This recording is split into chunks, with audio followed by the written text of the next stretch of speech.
great show for you fine people lined up tonight. We have a championship match in our main event. And speaking of champions, look who decided to show up and join Josh Palmer and myself in the commentating booth tonight. Former UFC middleweight champion, Luke Rockhold. Luke, how you doing, buddy?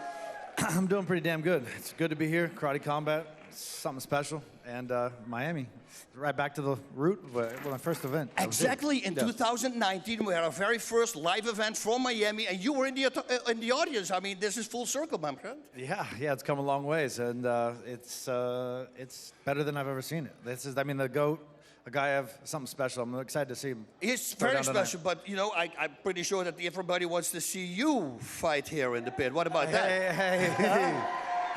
I'm looking to do special events, and it's something different. And like I said, I'm here for a reason. Karate Combat is doing something different than anybody else in the game, and you never know. Right place, right time, right opponent. Hey, we could. Cross your fingers. Let's go back to tonight in the main event. We have a welterweight championship match on our hands. We have our welterweight champion, Joshua Quayhagen, and he's going to face the interim champion, the GOAT of MMA, in Rafael Aghayev. But wait, there's always more. You know it with me. In the co-main, we have Edgars, Skrivers, a former champion, and he's going to face Gabriel Varga. That is going to be a crazy match as well. And for the rest, we have a plethora, as El Wapo would say, of great fights. Let's take a look at this package.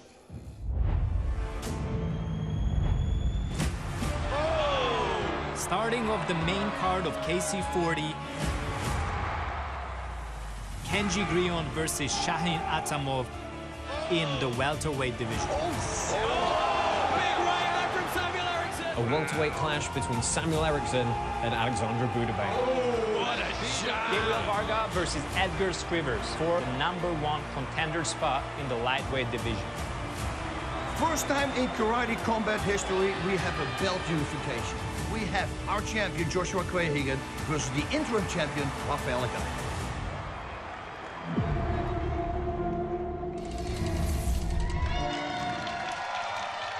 Yes, hello and welcome to KC40 live from Miami. We are happy to be here with you tonight. Now please remember the Karate Combat Vote Live app launched a month ago on web and iOS, with Android coming soon. With over 100,000 downloads and 40,000 Karate token holders so far, Karate Combat fans have put in their votes for tonight's fights. Download the app, get 88 free Karate tokens to use for voting in the next event.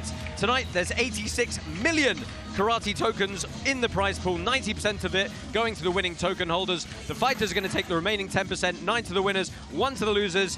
Head over to karate.com/app and get your tokens ready for the next event. Woo! My name's Josh Palmer, joining me as always, Bas Rutten, and of course this time, Luke Rockhold, former UFC middleweight champion. Also knocking around pitside, we've got Robin Black, Layla Machado Gary, and our pitside correspondent, Alex Wendling. Gents, lots to look forward to tonight. Ooh, yes. Atmosphere in Miami, Luke, is something different. It always is. Like I said, I've been here for the first show here in Miami, and it's getting better and better. This is something special you got going. Yeah, and we've got something special in store tonight. It is, of course, our first title unification bout. And that just adds a little special something, doesn't it? A little secret sauce, you know? Little secret sauce. Everyone likes a little secret sauce. Yeah. Co-main event, Bas, of course, you know, former lightweight champion Edgars Skrivers. He's hitting up with Gabriel Varga. And that's a real clash of two people who are just going to go forward and put their game plan into action. That's the thing, with two completely different styles. One comes forward, the other one tries to pick him apart from the outside. It's going to be awesome to watch. Yeah, looking forward to it. Of course, that's not all. As always, we have 10 fights on tonight's card for you. Let's go ahead, take a look at the full evening's rundown. We're going to, of course, end the night with that unification title bout between our champion, Josh Quayhagen, and interim champion, Rafael Aghayev. Scintillating co-main, where former lightweight champion Edgars Skrivers faces elite Canadian striker, Gabriel Varga. Expect fireworks in the welterweight division as social media star Samuel Ericsson looks to remain undefeated against tough Frenchman, Alexandre Bouderbane. Few familiar faces in the two bouts preceding that. At welterweight, Kenji Grillon and former middleweight champ, Shahin Atamov will square off. And at bantamweight, it's two former title challengers, where Jesus Lopez takes on Ilies Mardhi. Our first German competitor enters the fray at middleweight. Marcel Ritter meets Calaway, looking to rebound in a new weight class. 3 lightweight bouts before that: Fernando versus Jeremy Payet, Deivis Ferreras against Mitchell Thorpe, and Karate Combat newcomers Joe Miyahara and Leo Valdivia. But first up tonight, it is outspoken bantamweight Maximo Nunez, and he's throwing down with specialist, or taekwondo specialist, Damian Villa. Bas Maximo Nunez. He's had a couple of fights with us before. He's shown a lot of good work, a lot of good intent. You know, fun guy to watch. Yes, and he told us that there was a lot going on the last time and there was too much on his head. He said there's no excuses, but everything right now is resolved, everything is good, and his game plan is going to be very simple. It's closing the distance and punch my opponent in the face. Yeah, and Luke, he's fighting Damian Villa, who's mainly known for his kicking game, but someone you know a little bit perhaps as well. Yeah, he's obviously comes from a Taekwondo background, so it's a lot of point fighting and touch fighting, and he's come to our gym down with us with the Ruka gym, and really had a chance to solidify his stance and get a base to it and really figure it out. He's seen his progression through the last couple fights, and it seems like he's starting to find his traction. So if he can stay centered, stay on point, and really deliver the strikes, create the movement, the lateral movement too, that you can see his opponent Maximo is going to be coming forward, kind of pin him like he should. But if Damian's come a long way, then I'm very curious to see this interaction. Yeah, this is a very fun clash of styles. Before we dive into that one, let's go ahead and remind you all at home of the rules of the pit. So our scoring system is uniquely based on the principles of karate, which are effective striking, effective takedowns, aggressiveness, and defense. Meaning that if a fight is close, it's up to the judges to decide. The fighter who drove the action, he's going to win. Fighters are also encouraged to use our specially designed 45-degree angled pit walls to their advantage. Fighters can use knees, but cannot use elbows, and 5 seconds of ground and pound is allowed. All bouts tonight are taking place over three-minute rounds, unless there's a need to go to an overtime round as necessary, or it is a title fight, which consists of 3 5-minute rounds. A new rule here at Karate Combat, voted in by the token holders, is if a bout ends in a split decision, the overtime round will be automatically triggered. Right, no more waiting around. It's time for the head-to-head. This is Maximo Nunez and Damian Villa. Bantamweight fight between Maximo Nunez and Damian Villa. It's gonna be a clash of styles. His styles don't scare me at all. And ready to go in there and punch him in the face and break his ribs.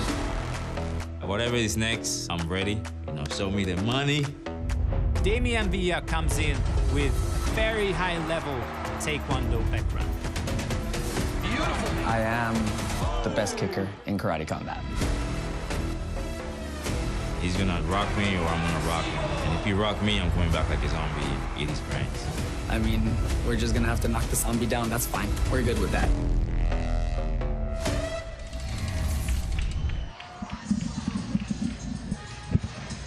Ladies and gentlemen, the first fight of the evening is in the bantamweight division. Introducing first, fighting out of the blue corner, representing the USA, Damian Super Villa! So our first fighter into the Karate Combat arena is Damian Super Villa. 3 fights with us before on the promotion.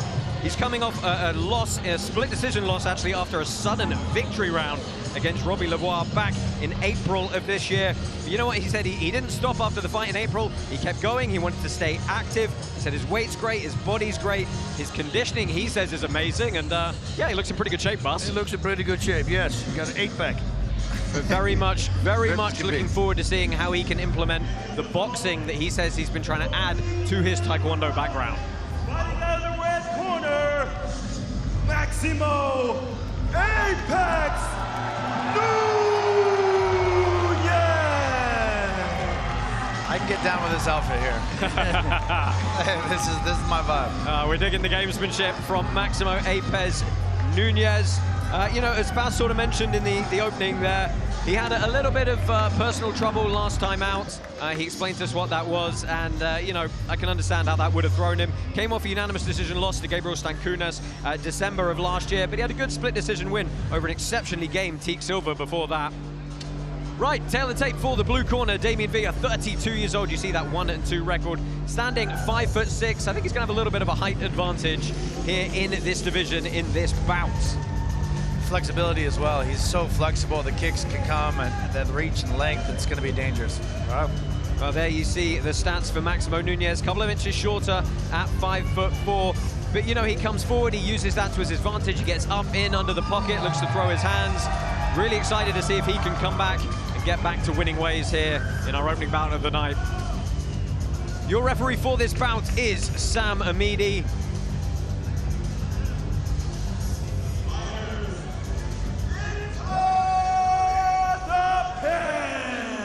Boy, are we looking forward to a good night of action here in Miami. Fighters down in the pit. Karate Combat 40 is powered by Hedera. White pants for Villa, black pants for Maximo Nunez. And we're underway here. Oh, calf kick. And right away switches stances. Yeah, southpaw stance for Damian Villa. Throws that rear leg. Well, he's back to orthodox now. Maximo's not pushing as hard as I thought he would, so this could be a problem for him, actually. Create more opportunity. For Damian. Ooh, interesting timing on that low calf. Yeah, those are hard, and especially if he checks him like that because the calf is relaxed, it's going to hurt. You can see at the bottom there, the total karate token prize pool for this bout is 6 million, just over 6.5 million karate tokens. That is, of course, wagered by our token holders. And the fighters are going to take a chunk of that as well. Good exchange in the pocket there. Nunez trying to catch the kick and counter as Villa closed the distance. Villa did a cool counter, right? That kick counter with a kick, that was kind of cool. That just before very, that. very taekwondo, like the kick when they kick. But he doesn't want to kick the back. You want to get solidify this front shot. Back, stone kick back. We haven't seen the punch yet, Luke. No, this is true. No. Oh, I mean, nice little 540. I like that. I had that one in my podcast. That was really nice. That's good lateral movement from Villa to get out of the way there. If he's going to the body, maybe he can set that up for a later head kick. He's really quick with that, I've seen. Just exchanging kicks on both fronts here. Are you surprised, perhaps, that Nunez is going kick for kick with someone who's really, that's their specialty? I thought for sure that Nunez was going to box, and especially knowing that his opponent has a background in Taekwondo, and actually he talked about it in the interview as well.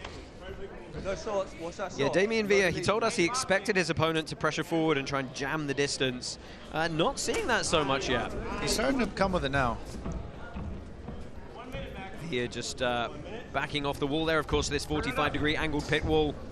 Such an interesting dynamic that adds to the fight. Reminder of the rules, you're not grounded if your back is down against that wall. You're still considered an upright opponent, so you can take any kick or strike to the head that you want. I think Damian's legs are being affected a little bit. I think he's protecting. You can see him move around. It's always interesting because they have the gi pants, so you can't really see the physical damage. Yep. So we think it was a smart tactic by Nunez to immediately open with that low calf? It doesn't take many. Yep. It could be 2 or 3, and that could be the end of it. That was a kidney shot there. It's a nice shot. The punches look a lot better from Damian. I'm not going to lie. He's sitting down a lot more. 15 seconds left in this opening round. Villa skirting around the outside. Nunez comes in this time. Still not able to land too much of substance with the hands. He's got to see his target. He's looking away. So round number 1 in the books. They head back up pit side to get some advice from the corners. We're going to bring in some replays from that opening round for you. Bas, Luke, talk us through these. That was that crazy counter I was talking about. I loved it. It's a nice kick, but it's not very effective because the back is a strong. That kick was pretty cool to deliver. That's nice. Effective. Boom. Let's see if they can. The corner can get to him to really set up. He's a lot of body shots going high with the kicks. There's a lot of body kicks, so. I think when you open up the body, then you get a high. And then go for the high. I'd like to see him throw some more leg kicks, though. He's really set. And the Taekwondo is so solidified that he's only going mid-range. It will be a great weapon, you know, to slow your opponent down. Calf kicks, oof. Yeah, of course, for those of you at home who are new to karate combat, we're talking about calf kicks and mid-body kicks and head kicks so much because you are not legally under the rule set allowed to kick between the hip and the knee. You've got to be below that or upper body. That's just to help really push the action and the movement. Bas, you know I love doing this to you. Leaning one way or the other on the judges' scorecards, perhaps in that first round? Oh, that was a hard one. That was a very nice reflex there that Damian Villa did. Ooh, it's a hard one. I would say Villa, he scored more with kicks in the first round, I would say. It was a very close round. Yep. Oh, that's like the video game we just played. Yeah, yeah. You were doing that to me. Yeah. Kicked my butt twice, Mortal Kombat. Yeah, yeah. You were raiding, by the way, and he came out. Maximo came out as raiding. Might be a bad sign for him. Not gonna lie.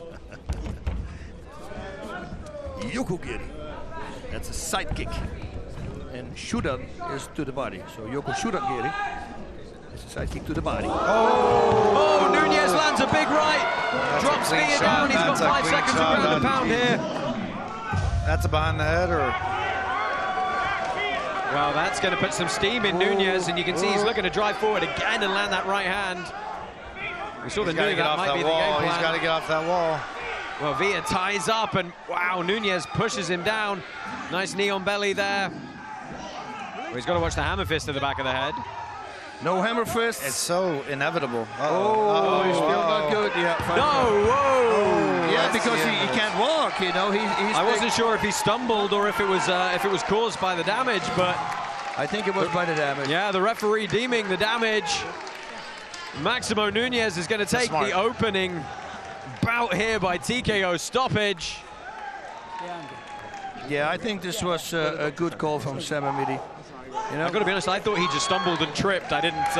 Yeah, but he was already in between. He was also. He's not protesting. He's clearly comfortable with the decision.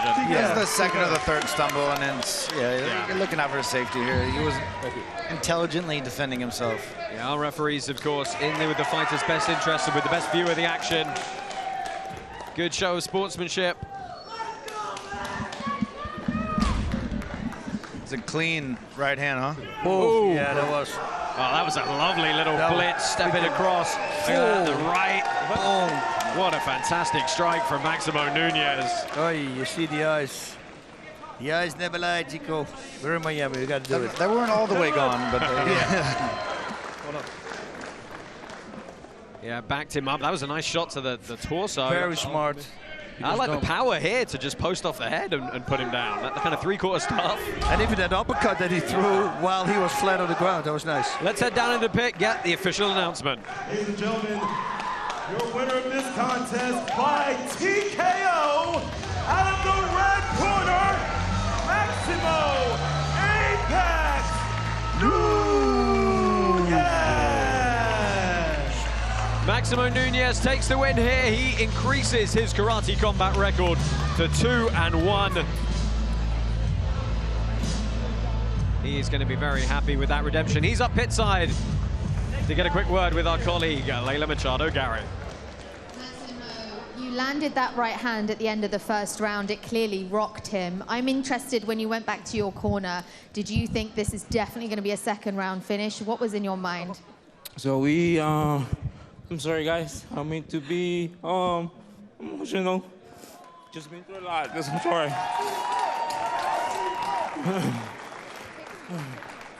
Okay, so we talk in the corner in the back. We knew he was gonna change his game plan because I'm really I'm active and I always get forward. So I told my corner not to rush me because I don't wanna make same mistake I've done in previous fights. I can take shots because I've never been rocked before. My last fight was the last one I got rocked in the first in my life. So we game planned, no rush, you know, first minute, fill him out, let him throw some kicks, get comfortable, and then after the first minute, you'll go for the kill.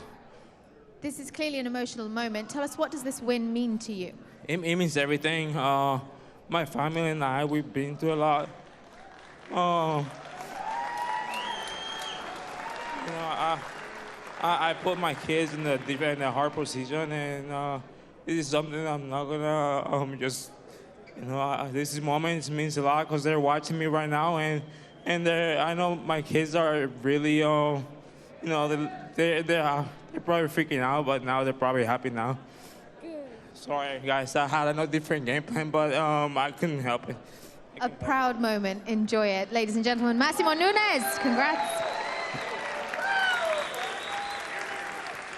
Yeah, you know, fighting, sometimes we theorize it. We're doing it in the gym. We're making a game plan or we're analyzing something. That's all theoretical. It has to happen in real life. And Maximo Nunez gathered the information in round one. Yeah, in theory, he's a kicker. I want to get to him with my hands. But you have to gauge the real timing, gauge the real distance, get the flavor of it a little bit. And that's when he pulled together the perfect combination of tools, stepping with one and then firing with the other, walking forward through the space. So he learned in round one, and then he put the perfect weaponry together to finish that fight in the second round. Congratulations, kid.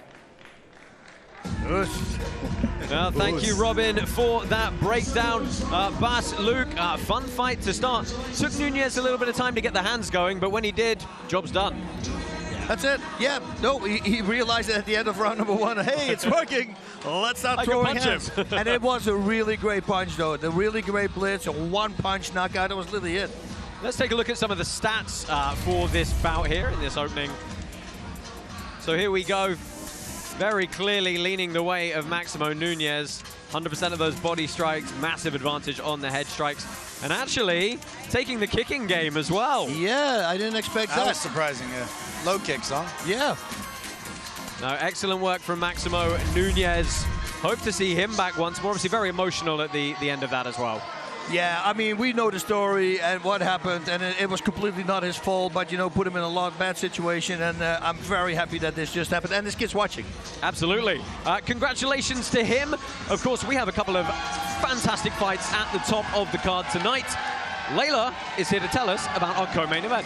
Yes, in our co-main event tonight, we have former Bellator and Glory kickboxing champion Gabriel Varga facing former karate combat champion Edgars Skrivers. Now, this is a #1 contender bout. However, both men really don't feel that this is anything less important than a title fight. They call this far more pivotal than any possible title matchup. Varga saying that his opponent Skrivers is far harder than the current champ, Luis Rocha, and Skrivers calling this the real championship fight. No matter what they believe, both men need to make a statement tonight.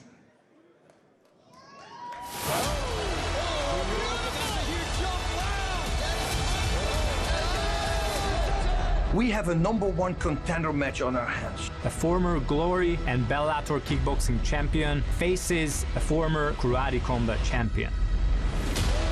Wherever I go, I want to be the champion. I've been very successful at that in my career. He can handle any kind of threat, but will he be able to handle Edgars Skrivers? It's not kickboxing. It won't be that easier. The dude is a Terminator. He only lost to the reigning champion. Records don't really make me nervous anymore. I've fought guys who have hundreds of fights, and I have being one of the best kickboxers in the world. It doesn't really matter. I'm gonna go there and smash him. After what I've accomplished, I don't know if anybody's knocking me out here.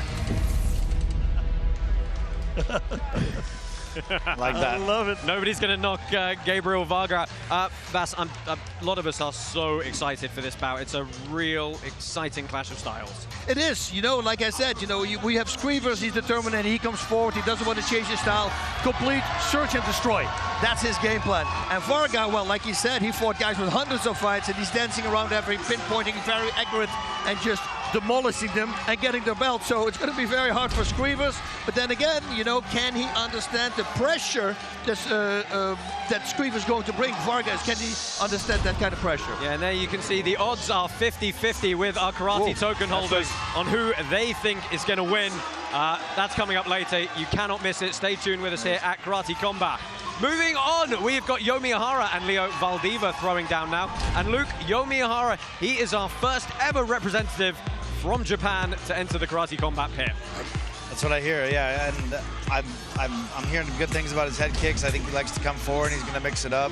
He looks very confident in himself. You know, you always got to read people on the way in, and he doesn't question himself. His opponent is a big, strong-looking guy, and there's no hesitation in his mind. So I'm excited to see those kicks fly. Yeah, and Bas, he's fighting Leo Valdivia, who is a newcomer as well. But from what we understand, his kick variety is just insane. That's it, yeah, that's exactly what he said himself. He said, Edgars, attack and retrieve, attack and retrieve, attack and retrieve. I'm going to do that a few times, and then he will start fighting. He's got speed, he's got power, and he's got kicks that has never been displayed here at Karate Combat. That's what he told us, so I'm really looking forward to see what it's going to be. Yeah, looking forward to it. We, of course, mentioned the Karate Combat token holder odds. We do have some more odds and a specialist to tell you about them. This is Nick Galikas. Thank you, fellas. Of course, a lot of you guys know that we have multiple ways to get in on the action with Karate Combat. The first being go to karate.com and check out the up-only gaming app. And of course, the sports books are offering odds in real-time money as well. So let's start off with this Miyahara versus Valdivia fight. What a fight we have. Right now, our friends over at bookmaker.eu have Miyahara as a very slight favorite. He's coming in around -145. The implied odds are around 59% for him to win. That being said, the app holders agree, but a little bit lower, around 53%. Now, for those of you guys that might be new to the betting scene, let me explain this to you a little bit. 145 to win 100 on Miyahara, or the opposite side of it, it'll be around 115. You win $115 if you risk 100 on the underdog. Now, a lot of insiders believe that Valdivia is the real deal and he's going to pull off this upset. Or we're about to find out. Does the favorite Miyahara stand hold, or does the upset come off here? We'll find out. What an exciting bout we've got coming up. This is welterweight action. Leo Valdivia and Joe Miyahara. Pitbull. Karate Combat newcomers. Joe Miyahara from Japan takes on Leo Valdivia from the USA. Miyahara is coming from a lot of full contact experience. He wanted to enter the pit a long time ago. Now he has the opportunity to showcase how good he is. Leo Valdivia, he fought bare knuckle, so he knows what it takes to be a fighter. He's coming from a sport karate background. Now he's entering the pit.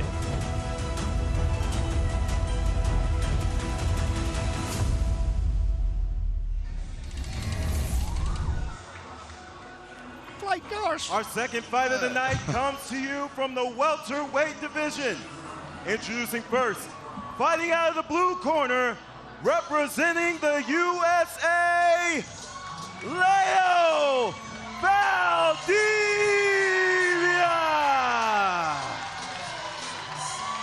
So Leo Valdivia making his way, representing the USA, but originally from Nicaragua, moved to the US when he was 5 years old and coincidentally started karate that same year. Believe it or not, he's 35 years old now, so 3 decades of karate experience in our blue corner tonight. Still looks like he's 19. Exactly, unbelievable. I wish I had his genes. That is crazy. Japan, Joe Miyahara! Yo, Miyahara! Yo, Adrian. A highly anticipated debut here for Yo Miyahara. The 29-year-old is from Shiba, Japan.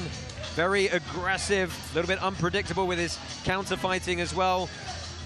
Has a Kyokushin background, has a World Championship silver medalist there. Really looking forward to seeing how he does, getting in the pocket with those close-range kicks. Stats for Leo Valdivia there, you see 35 years old, originally from Nicaragua, standing 5'9" in this welterweight division. Fairly evenly matched, I think, these two in terms of reach. I like my man from Japan. Like they say, the eyes don't lie. Exactly. And he is dead centered. Whatever. He looks there ain't nothing confident. to it. 28 years old is Yo Miyahara, again debuting, of course, that Kyokushin karate style, something we love to see here in the pit, very suited to this full contact environment. Bobby Wambaka is your referee for this bout. Bobby. Fighters into the pit! Yeah, the Kyokushin in Japan, man, they're tough guys. What about, I can't but help but looking at this pit and just seeing how I would enter it, you know? Have you ever, what's the coolest entry? Backflip. Yeah. Backflip would be the best. Front flip be kind of nice. So download the Karate Combat Vote Live iOS app today to collect your 88 karate tokens for free, so you can help run the league and play up-only gaming at KC41. Touch of Gloves, we're underway here in our second bout of the night. I like the solid stance with Miyahara. Open stance, You know, he's not bouncing so much. That's you get a lot more power. Yeah, we've got a lot better read too. Southpaw stance for Miyahara. Eats an errant low kick there, but he just keep him up, all right? Balls of steel. Yeah, he waves it off. Switching stance now into orthodox. There he goes. Taking those legs away. Yeah, low kick to the calf. You can see the experience. Ooh. Fast with the hands off the kick, Bas. He's doing great with that. But you saw how easy he just stayed out and how calm he stayed out of his reach. Very calm. He knows what he's doing. Yo Miyahara does have 4 pro kickboxing bouts as well. 75% win rate there. Ooh, that was nice. Appreciate it. We say that though, Leo Valdivia does have a lot of experience in other kickboxing leagues, some MMA experience, even some bare knuckle experience as well.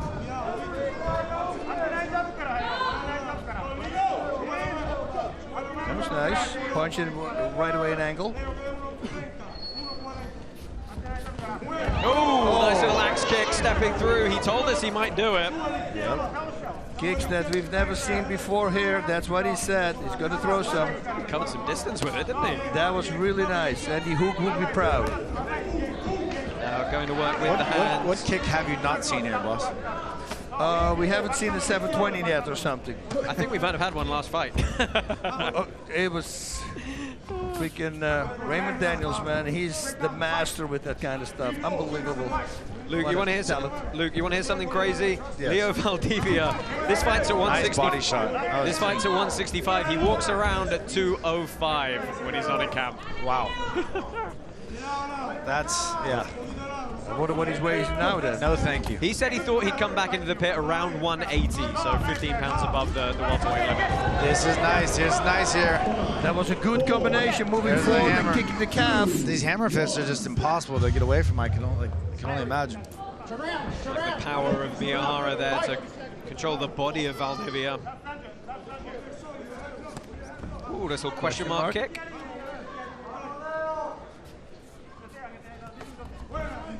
Good body shot.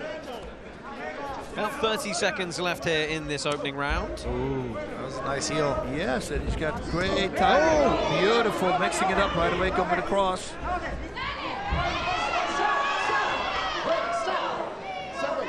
Well, Valdivia getting back position, but not so much of it. It's a big overhand right, eaten on the guard. Valdivia's bringing it back. Yeah, wild Very flurry. tough round. Whoa. Yeah, that's a hard round to score. Yeah, first round in the books. Any thoughts, gentlemen, which way, one or the other? This one's up in the air for me. I mean, you got the takedown and the control, more pressure. Valdivia he landed some clean shots, turned the round back at the end. That's it. You know, the back kick landed, and look at this freaking axe kick that he threw. Oh, just catching the guard. Really nice. Hands and feet. I like that body shot. Just some replays of that first round. This was the good push forward and flurry by Miyahara. You get anything out of it? Not much, huh? Nope, didn't connect full. I might give that round to Valdivia. I don't know. I think so too, because she connected more with the kicks. That found its way through just a little bit. Perfectly on the liver. Yeah, those heels are where you want to hit.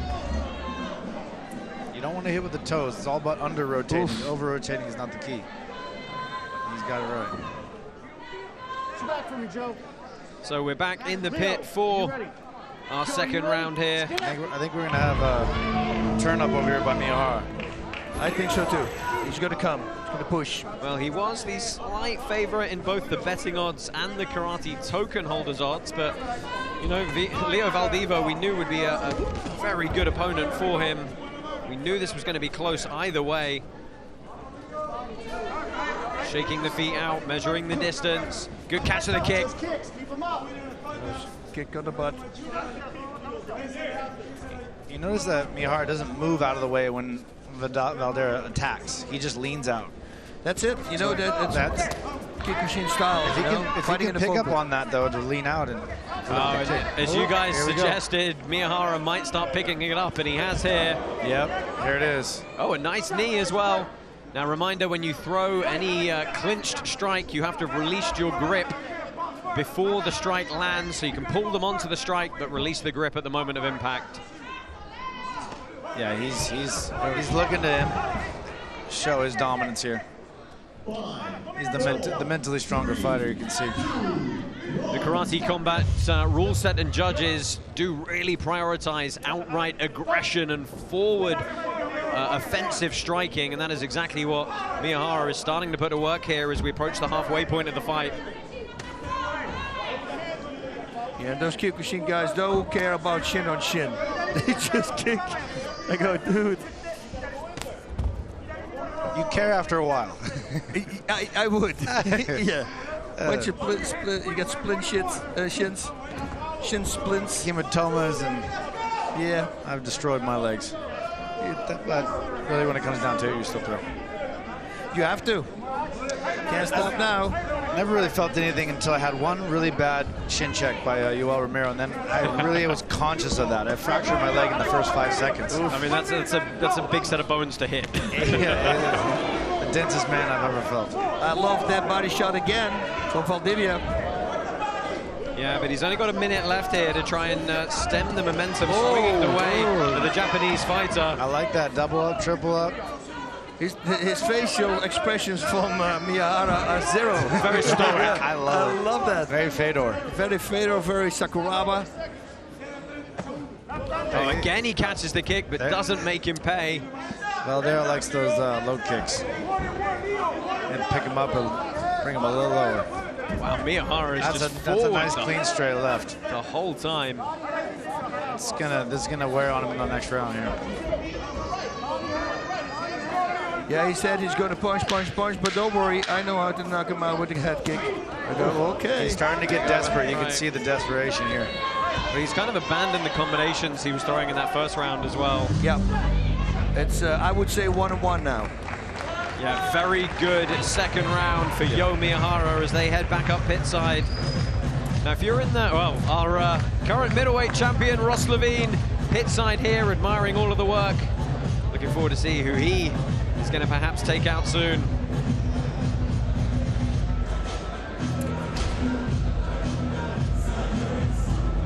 Boom, nice, beautiful cross. Did something to the mouthpiece, right away following up with a liver kick. Very nice. Well, let's go ahead and see if we can listen in to the blue corner here. See what Leo Valdivia's camp is telling him.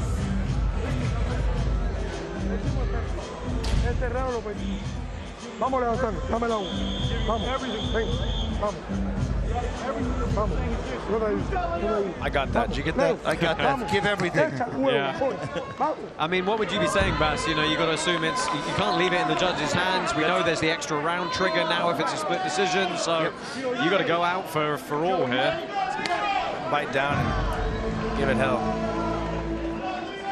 Touch of gloves underway again. Southpaw stance for Miyahara in the black pants. Definitely with the momentum. I like the inside out kick. There he goes.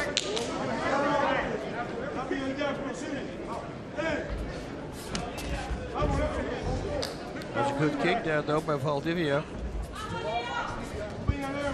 To the calf while he was raising his leg, and again I always talk about this, if your muscles are relaxed and you get impact, that is bad for you. Like, nice overhead, but right away firing back. Just missed. Miyahara just rolled just enough, didn't he? Yeah, that's his thing. You know, he's so calm. Look at him. Nice high jack. He's probably thinking if you left the stove on right now. He's just kind of in the rhythm, isn't he? He's prodding away, probing, moving forward.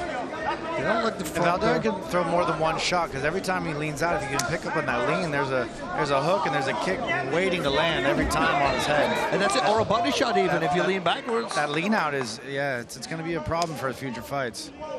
Anybody can pick up, and that's a nice one too. That was that same blitz as we saw from Nunez. That big leap with a cross. Superman style. I love that. That's the thing with these karate guys, the blitzes are so fast, and we're going to see them with Aghayev. Miyahara was hoping for a second round win via his kicks, but I love muscling him around there. Wow, just following him. Sticking on like white on rice. You know, Leo Valdivia he wasn't under any illusion the type of fighter he was taking on in Miyahara. He said he expected him to be very tough and have a tremendously high pain tolerance due to his Kyokushin background. He's finding that out now for sure. Valdivia's starting to calm down and really kind of get back in this fight, though. He's not like getting so, he's not shying away at least. Still giving this round to Miyahara, though. That overhand was beautiful. Oh, that was a nice kick. Sort of spinning hook kick. 2 inches further, that's problem. He wants to do it, sit back. You see monkey do it, that's what they say, right? Many times that happens. 40 seconds left here, a little blitz from Miyahara again. He has been the one pressing forward for the majority of this fight.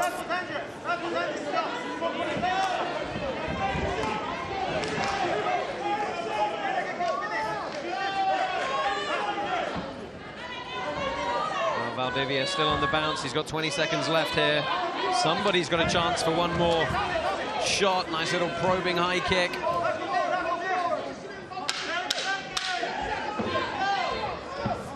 Oh, that was wild. Who's throwing the kicks we haven't that little seen crescent here? through the middle. That was actually your kick today, look. See that? The tweet ball chaki thing. That was crazy. Say that again? Tweet ball chaki. That's in Taekwondo. And you go to the right and then you flip it. I do with my right leg, hit a liver kick, but I do with the ball of my foot. You bypass it. You make him think it's a right roundhouse and then you switch it into the left. So let's take a look at some of the replays here while we await the judges' scorecards, see if we're going to get a decision or an extra round, and that's a watch lovely away. He overhand comes back right away. Oh. I am in favor of an extra round here. I feel like this is it's a close one. It is a close one. So a reminder to our folks at home, due to a vote and implementation by our Karate Combat token holders, there are no more split decisions in the normal 3 rounds at Karate Combat. It will automatically go to an extra round. Looking very good, guys. Looking very sharp. Indeed. Hey. Well. Yep. Oh, no, we have got a decision. We have got a decision. We're going to go down into the pit now and see which way this is going to go. Yes, I'm thinking. Ladies and gentlemen, your winner by unanimous decision, out of the red corner, Joe Miyahara! There's still no expression on his face. Is he happy? I can't tell. We don't know. Winner by unanimous decision in his Karate Combat debut, Yo Miyahara. Successful trip over from Shiba for him. Leo Valdivia disappointed, I'm sure. We'll see if he gets another chance to come back into the Karate Combat pit.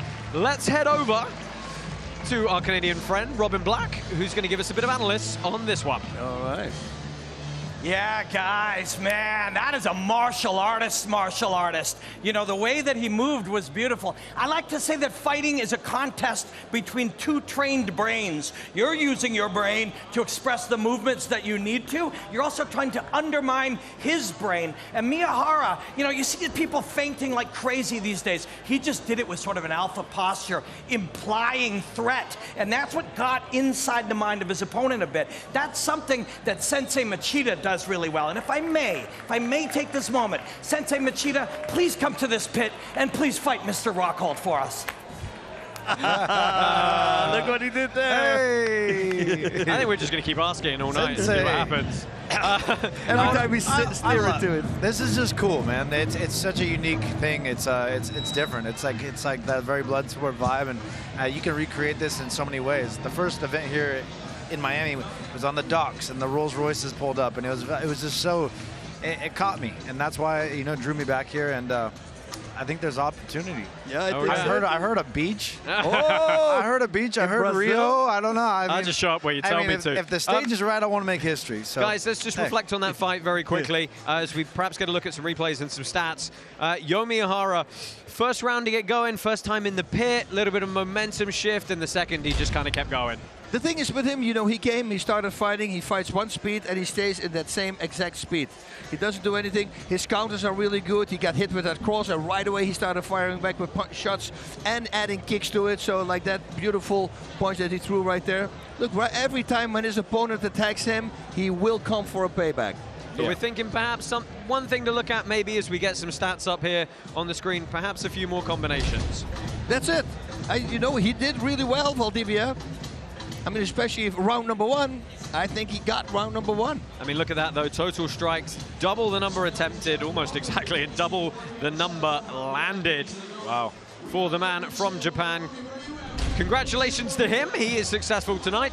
Our roving reporter, Alex Wendling, is somewhere around here pitside with Meg and Wendy O. Let's see if we can find her. Yes, I am standing by with Wendy O. And guys, it's still Pride Month, so I figured I would admit that I have the biggest girl crush on her. You look beautiful tonight. What do you think about this whole experience? This is absolutely awesome. I love it. I love to see real fighting, like real hand-to-hand combat. Obsessed. Yes, because you're not only a crypto influencer, you're also a big fight fan yourself. So what are you most excited for fight night tonight? To be honest, I just love watching this live. Like normally I hang out at home, I order boxing, order UFC, but to be able to watch this in person and be so close to the fighters, amazing energy, I love it. And Karate Combat is making things different with the tokenization of the sport. So as someone with a big crypto background, what is your take on the fact that they're tokenizing things? I absolutely love it. I like the fact that we can sit from home, watch the fight, and we can pick our favorite fighters, and our favorite fighters are also rewarded with it. That's a big problem in the fighting industry, I feel like, and Karate Combat solves that. I love it. I love it. We can't wait for the rest of the night. Enjoy your night. Thank you. Thank you, Alex. We have got something a little different tonight.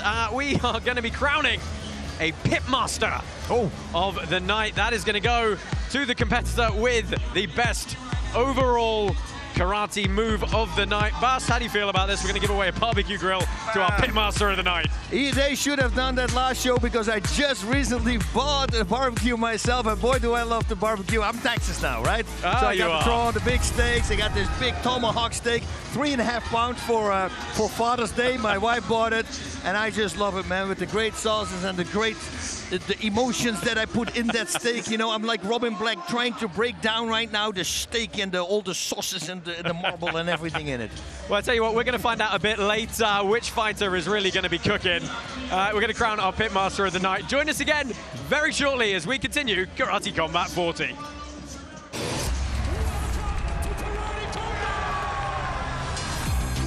Whoa, free Bitcoin. Wait, boss.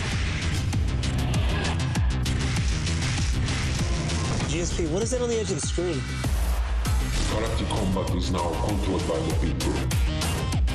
All the fans get these Karate Combat tokens, and they can actually influence the league. You get to say what happens with the fighters, you get to say who you think is going to win. If they win, you get more tokens. If they lose, nothing happens, and you get to try again. And what's cool about it is no loss. Wow. You can only win. Up only, baby. Go to karate.com for more information.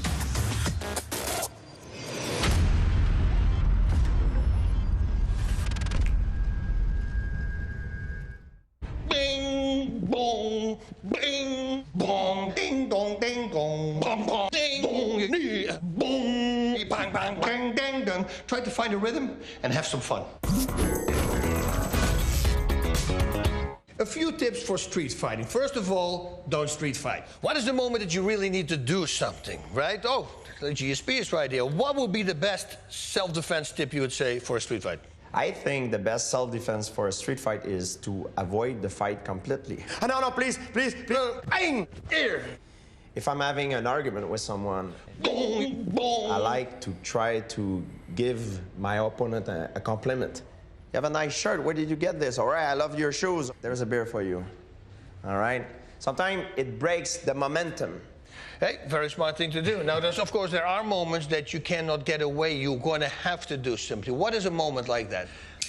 This situation, worst situation there is. You're going to have to simultaneously block, initiate the punch, and then you got to destroy the target. So as soon as he comes, it's like boom in the face. There you got to kick to the groin, grab the head, and a few knees in the face. Right now, boing, boing. And if he's not a good guy, one more extra. Boom. Never get tired of your words of wisdom, Bas Rutten. Wisdom. I know. I had a guy one time say, I think he made the instructional for the bad guy. It's too violent. Welcome back to Karate Combat 40. We've got lightweight action on deck next. Deivis Ferreras and Mitchell Thorpe. Luke, Deivis Ferreras, someone we've seen, I don't know, 6 times before in the pit.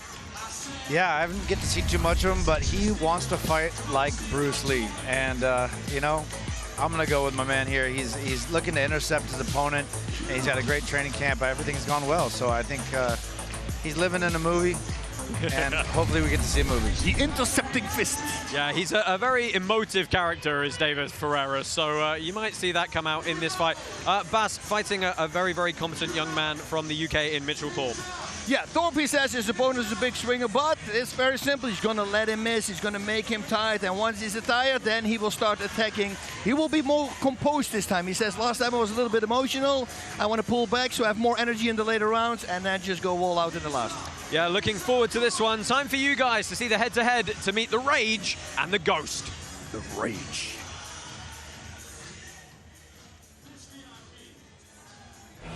Mitchell Thorpe versus Deivis Ferreras. Deivis Ferreras is one of the most fun fighters in karate combat. When Deivis enters the pit, there's no fight which doesn't go viral. He never fails to entertain.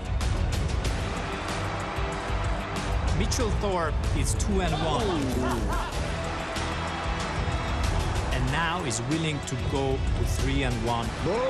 Again, I'm not here to jump on the ladders. I'm going to try and do every fight I need to do until I get to the top. This is going to be one of the people's main events.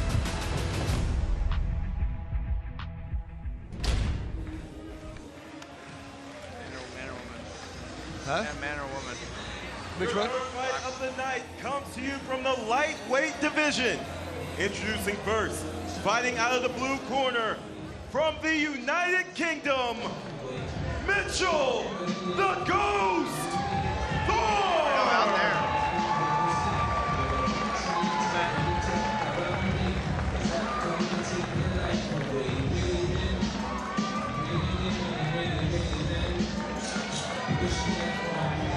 22-year-old is from Colchester on the east coast of England. Fighting out of the red corner, from the Dominican Republic, he is the Rage! I like it, I like it. The Rage, Deivis Ferreras returns. Lots of appearances here at Karate Combat before. Mixed record, but coming off a unanimous decision win against Kevin Kowalczyk at KC35. There is some crazy video of him where he starts sticking his tongue out against his opponent, and that got so many hits. It's hilarious. So here you see the Wado Ryu specialist from England, 23-year-old Mitchell Thorpe, standing 5'9" in this one. I'm looking at his girlfriend right now. She's nervous, you can tell, and his dad is here. I think Paz is going to do something crazy here. He's going to come out hot.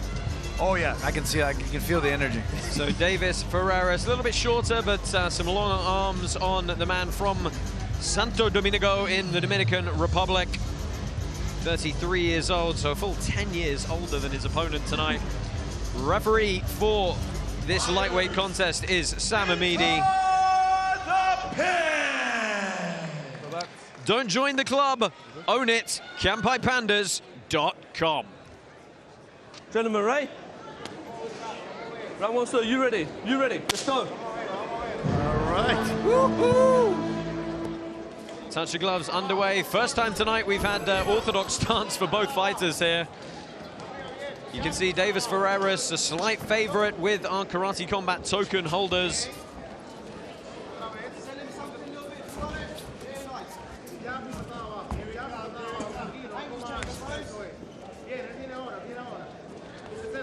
You can see that prize pool for this one, 7 million karate tokens on the line. Very sharp. He's sitting down, you can see he's relying on his punches more so.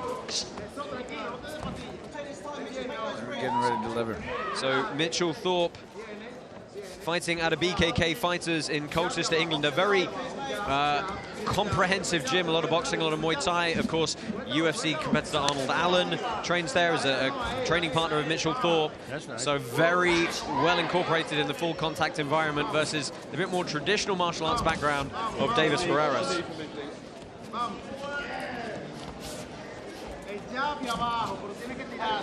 in and out movement, man, from these karate guys is so fast. Yeah. You can see that from he's looking to deliver the 1-2 straight down the pipe. Yeah, found his way to so tight on his feet. Found his way to mount. You cannot strike from that position. You've got to have a knee on the opponent or the floor or both soles of the feet on the ground.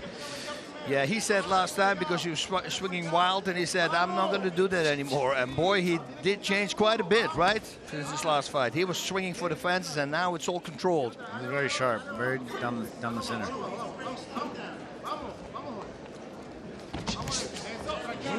Good counters, too. Yeah, off the check. Mitchell Thorpe moving around the outside. Some gamesmanship. Okay, Bruce. Here we start again. Bit of running man.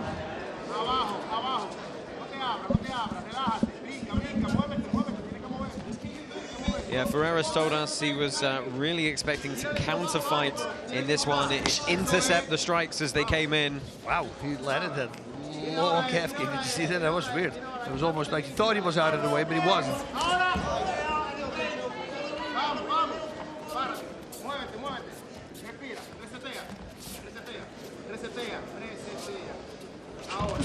Ooh, nice little stabbing side kick. I like that little float on the cage there. Yeah, shows his awareness. I love it. That was a big hook, though. Yeah, low kick from Thorpe, looking to get some fast feints in now as well. Something we haven't seen too much so far tonight. There's a lot of feinting with the head movement. So underused. I'm talking about it every time.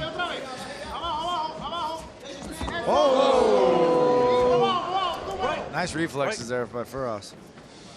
Yeah, just ducking under that spinning nice. kick. Ooh. Oh, fun first round indeed. Any thoughts, gentlemen? I think Ferreras connected more with some punches. But you know what? Thorpe was really good in avoiding everything. So this was a nice kick from Thorpe, but Ferreras, big straight shots coming through. Just some more setups. I mean, he's sitting on those 1-2 combinations too much, where if he'd move into it and some feint and set up, and then I think he would land and take the head off. We're listening to the red corner here.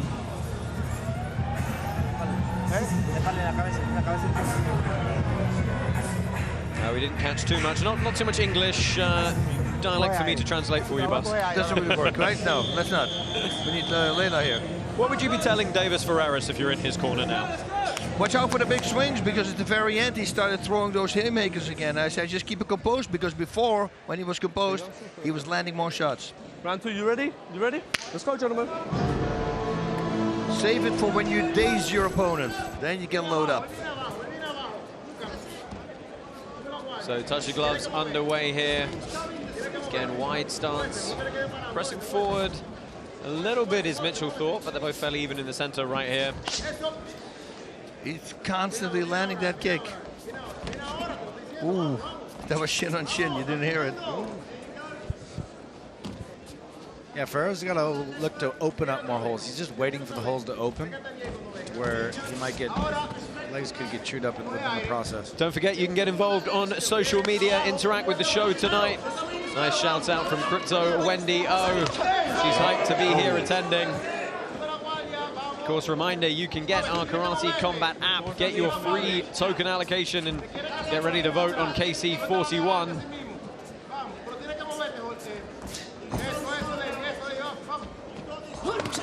Oh, that was big shots and a big blitz from Ferreras. Chasing Thorpe around the pit.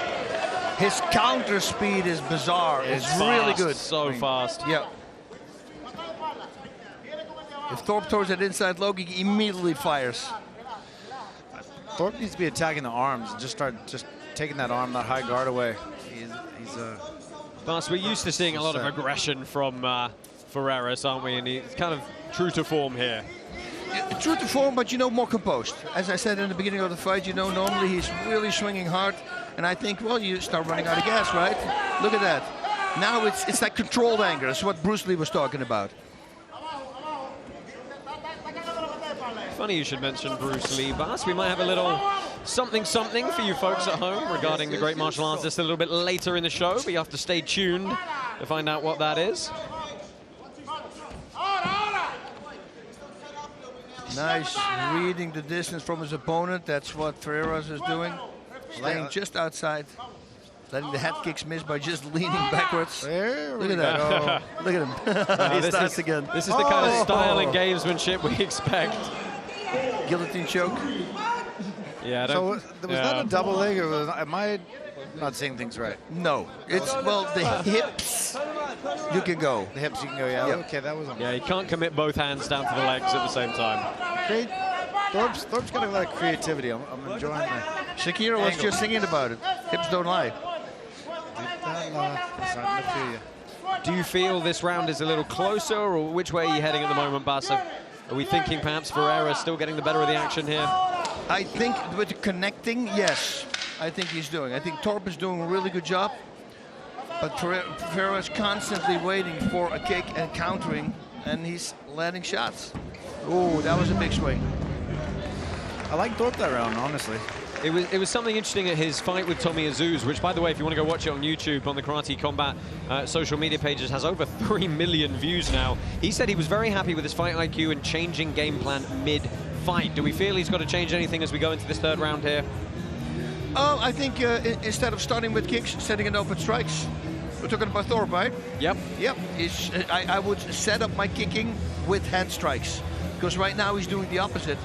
He's kicking, and every time the kicks, they get countered by Ferreras. But if you set it up with hands, it could be better. This crazy man, I love it.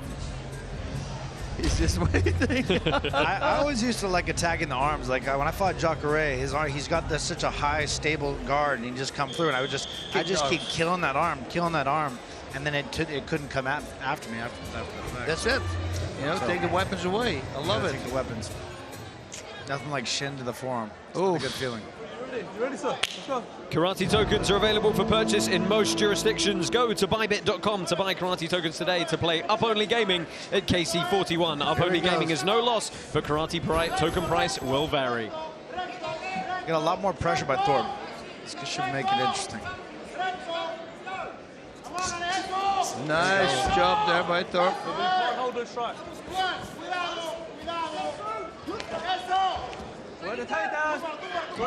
Oh, looking to work that outside trip off the double unders there.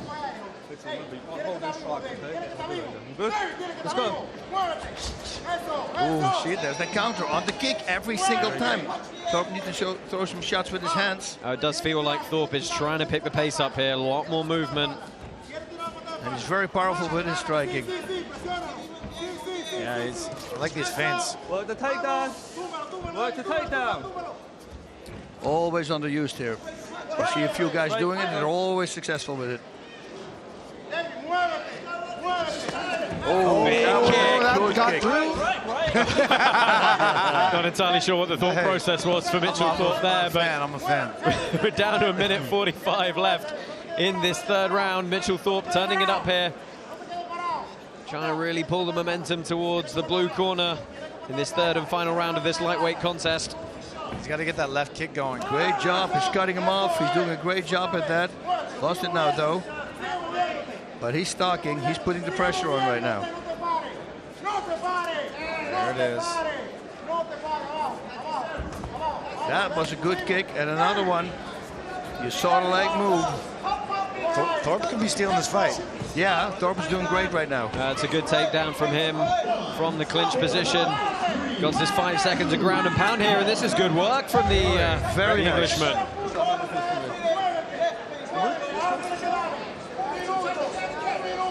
think Ferreras is getting tired here. A lot of load-ups. But he still had that counter on the right kick.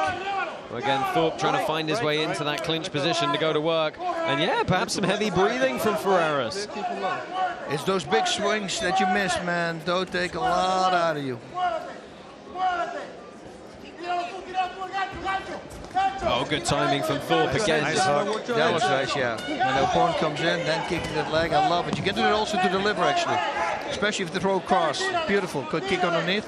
You know, we talk about it a lot, guys. 3-3-minute rounds. It should really be an all-out sprint. It is. They're coming now.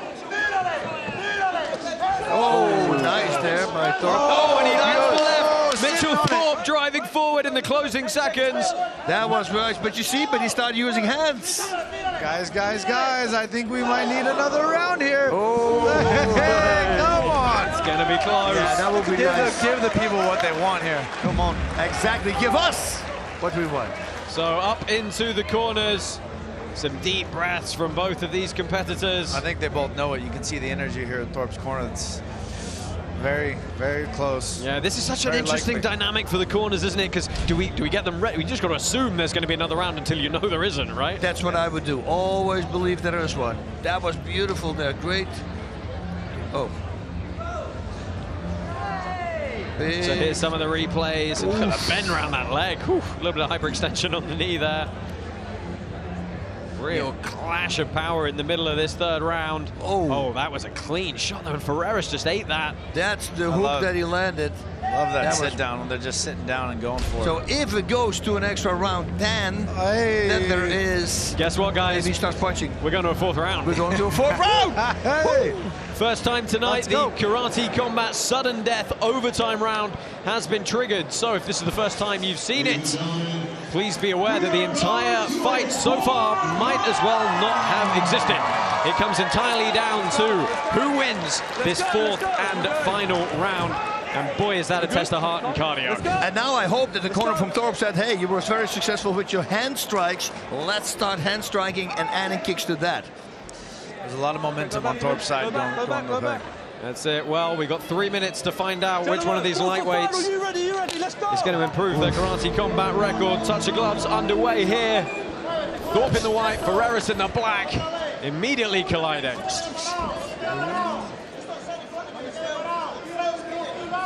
His reflexes are still there.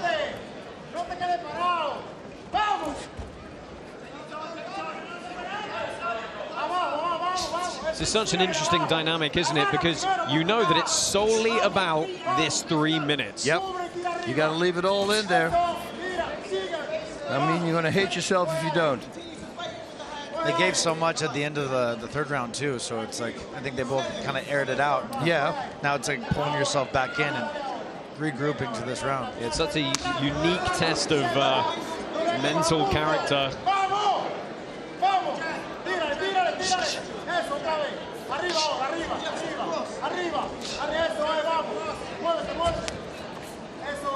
So still stepping around fairly even here. 2 minutes left. Again, that was nice. Firing those powerful low kicks. Listen, stop. Listen, you don't watch the flies, okay? And you as well. Keep your shots low. Ready? We're good? Let's go.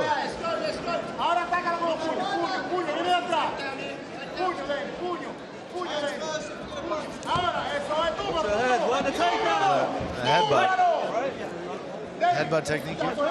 No, not allowed. It's not that way. I'm just trying to diagnose the rules, you know. Yeah. For you, when you go fight in the pit. Okay, great. Minute 20 left in our overtime round here. A little bit of a slower pace. You got to wonder, did they hold enough back? Did they, how did they manage their cardio in those first 9 minutes? Someone's got to want it more here. Yeah. Well, Thorpe is kicking more and he's connecting with the kick, so that he's just kicked his butt. Did you see that? Butt to the balls, like tell there. Now he countered with hands. You see? That's what I'm talking now about. He's getting confident. Oh, well, who's going to get the best here? Stretch Body your lock right leg, for fall Thorpe. backwards. Well, he pushes him against the pit wall. No one downed here. Throw and go. Throw and go. 40 seconds left to see who's going to take this one. Oh, nice kick to the body. All shots. Kick was caught, but I don't think it took all the sting out of it. Someone's got to take it here.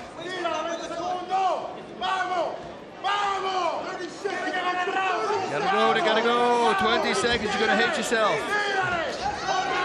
A little jump spin. Nice. Tried again by Thorpe. 15 seconds, time for one last flurry here. They meet in the middle and knee, some hands from Ferreras.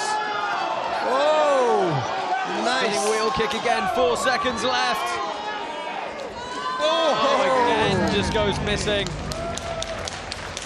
I think that's a tough fourth round to call. Can we get a fifth round, please? We could do. That could, right? I think it could, but I don't. Sadly, we can't, Bas. As much as you, in your chairman privileges, would like to make that happen. So me just saying it doesn't make it reality. That's such a thing. Not on this occasion, my friend. Let's take a look at some of the replays from that fourth and final round. Mitchell Thorpe was pressing forward for the most part, but it was very even, I feel, on overall strikes landed there. I think so too, but with the rules that we have, or we always say the aggressor, the guy who's pushing forward, if it goes to a decision, that's who's going to take the fight. And that was Thorpe, I would say. I mean, that's a pretty anxious look from both these young men. Yep. Yeah, Thorpe seemed to be pushing the pressure a little bit more. He landed that one good right hand. Might have been the best punch for him. And as soon as he started countering with hands, that was it. Let's head down into the pit. We're going to get our official decision. Winner this fight by unanimous decision. Out of the blue corner, the Ghost, Mitchell Thorpe.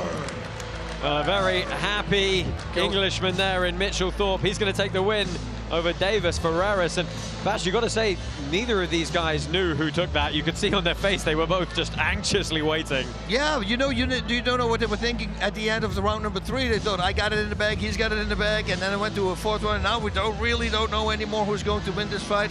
I saw his girlfriend already running over, and she's so happy right now.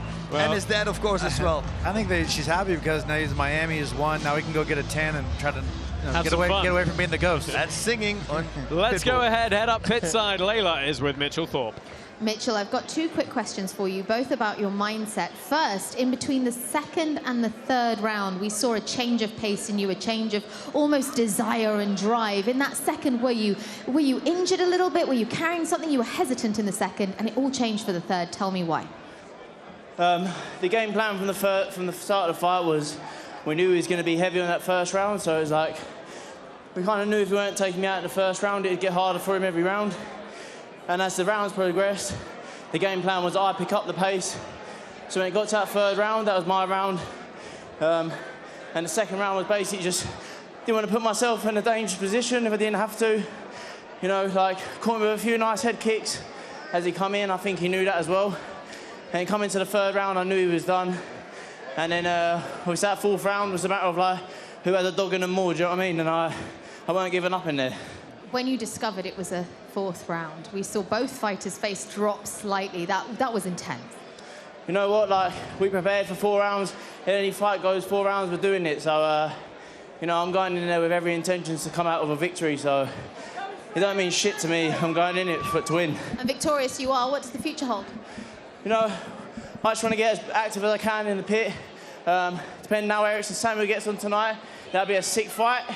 I feel like it'll build a good bit of publicity, and you know, I'm happy to go in there with him and give him a run for his money. Great to watch. Thank you very much, ladies and gentlemen. Mitchell Thorpe. Oh, great. Yeah. So here are your stats for that fight. Mitchell Thorpe victorious, only just by the margin of landing more total strikes, actually attempting less as we get a shot there. Head strikes very much favoring the man from the Dominican Republic as well. Yep. But body strikes and kicks heavily favoring Mitchell Thorpe, who took that overtime win. Good performance from him, Bas. Good performance from both of them. I thought Ferreras did really well compared to what he did last time, although that was a great fight as well. He was more composed, you know, but you see once the fight gets in there, suddenly you lose what you came to do in the fight, and he started swinging for the fences, and he has to watch out for that in the next time when he fights. Yeah, and Luke, of course, they had to deal with that fourth overtime round. It's a big ask for the fighters sometimes, isn't it, when they drop everything in those first 3?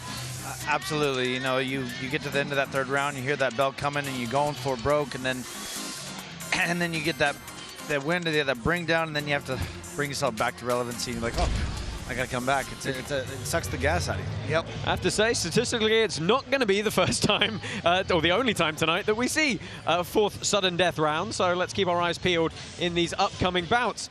We have, of course, an outstanding main event coming up with the unification title bout. Layla is pit side with more. An outstanding main event tonight indeed. We have a unification bout between our interim champion Rafael Aghayev and our welterweight world champion Joshua Quayhagen. Now, a very interesting note on this fight. It was due to happen during the holy holiday of Ramadan. However, Aghayev asked Quayhagen if he doesn't mind delaying the fight as he'd like to honor the fasting. Quayhagen agreed, but what Aghayev didn't know is that Quayhagen was due to practice the fasting alongside him, partly because he wanted to get to know his opponent better, but also because he didn't want his opponent getting any of the advantages of adversity without him. This fight is a chess match that has already begun.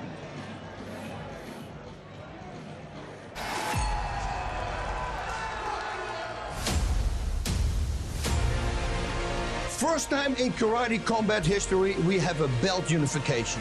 We have our champion, Joshua Quayhagen, versus the interim champion, Rafael Aghayev. Rafael dominated Raymond Daniels, and he won the interim welterweight belt.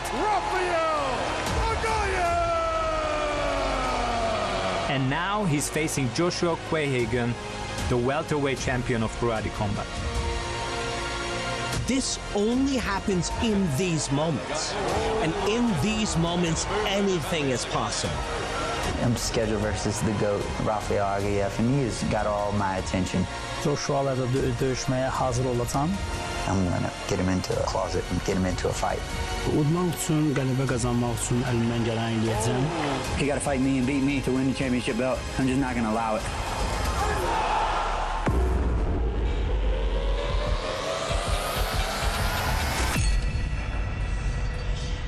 That is your main event for Karate Combat 40 coming your way later tonight. Bas, very, very quickly. It's a crazy story, isn't it? The fight didn't want to take place during Ramadan. Josh Quayhagen said, you know what? I don't want him to have the adversity I haven't suffered. I'm going to respect his religion and do Ramadan as well.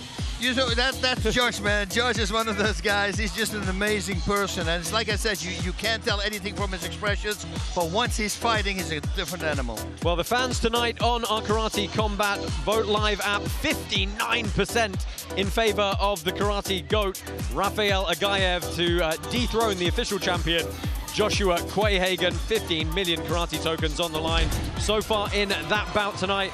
Woo, that's going to be a good one. However, coming up first, we've got Fernando Paz and Jeremy Payet. And Luke, Fernando Paz, very interesting fighter, couple of big KOs already. Yeah, KOs. He's got the. Sorry, I was going with the Jeremy Payet. I'm impressed with Payet, how he's got 18 fight victories and 14 KOs. I mean, that kind of record and statistic is it's a dangerous combination and should present a good fight. Yeah, Jeremy Payet making a huge long trip all the way from the Department of Reunion, which, if you don't know, is a tiny island outside the coast of Madagascar in the Indian Ocean. So quite a trek. But it's a good fight, this, isn't it, Bas? Fernando Paz, couple of big KOs, and Jeremy Payet, really good debut. That's it. You know, Paz is very simple. I have two knockouts by way of my hands. This time I want to knock out by way of a kick. He says his opponent has a Muay Thai stance. He stands wide open. That sets him up for a back kick to the body. So let's see if he can land that one. Yeah, let's go ahead and check in with our odds maker, Nick Kalikas, pitside. Nick, how you feeling about this one? Feeling good. Another great one ahead of us in the lightweight division. Fernando Paz opened a slight favorite around -125, so 125 to 100 at the sportsbooks at bookmaker.eu. But the app voters flipped the line. They actually like Payet here, and he's a slight favorite ahead. Now it's going back and forth, another toss-up type of fight. So the sportsbooks are receiving some action here, but again, we're split between the app voters and the bettors out there. So let's see how this one plays out. It's going to be a barn burner for sure. A toss-up barn burner indeed. Lightweight action coming your way. This is Fernando Paz and Jeremy Payet.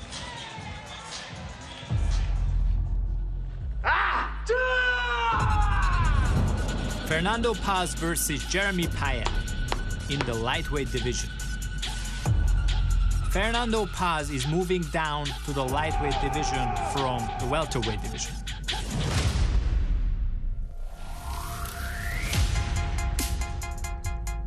This is the debut of Jeremy Payet. He is coming from a Muay Thai background and he is a KO artist. Jeremy had 6 fights and finished 5 of them first round. Fernando only lost once, but now he wants to challenge Jeremy Payet from France.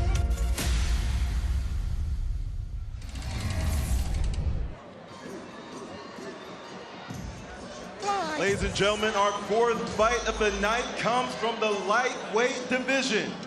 Introducing first, fighting out of the blue corner, representing France, he is Mr. K.O. Jeremy Payet! He got the whole Johnny Appleseed look going. Yeah, Jeremy Payet representing France. Of course, he's actually from Department of Reunion, which is a French island east of Madagascar. It was a 2-day trip for him to get here via Mauritius and Dubai. A lot of full contact experience, 18 Muay Thai bouts, 14 of those he won by knockout. However, this is his first time competing in the smaller gloves we use at Karate Combat. He said he's unpredictable, but he does feel he can get a knockout. Fighting out of the red corner, representing España, he is the brave animal, Fernando Paz! Well, a man we've seen several times before, Spaniard Fernando Paz, 2-1 record. The 32-year-old brings in tonight, coming off a KO win against Diego Avendano at Karate Combat 36 last November. Big power for Fernando Paz. With a name like Mr. KO, you got a lot to live up to, Bas. Well, you know, Luke already said it, 18 wins, 14 knockouts. That's a pretty good freaking record. Let's see if he can make a splash here in this lightweight division. Fernando Paz, we've seen him a few times before, the bravest animal. Very good winning record. Of course, we've referenced his KO power. We've got KO power on both sides. These guys should present some threatening options. Bobby Wambaka is your referee for this one. Into the pit! I love when you Karate Combat 40 is powered by Hedera. Great. We can see the eyes. These guys are going to go for it. You know, there's no hesitation. Jeremy, you ready? Neither one of them. Fernando, are you ready? Let's get after it. So, touch of gloves underway. Orthodox stance for both fighters. White for Payet, black pants for Fernando Paz. You see there, Paz, the slightly heavy favorite with our token holders. The Vegas odds running slightly the other way towards Jeremy Payet.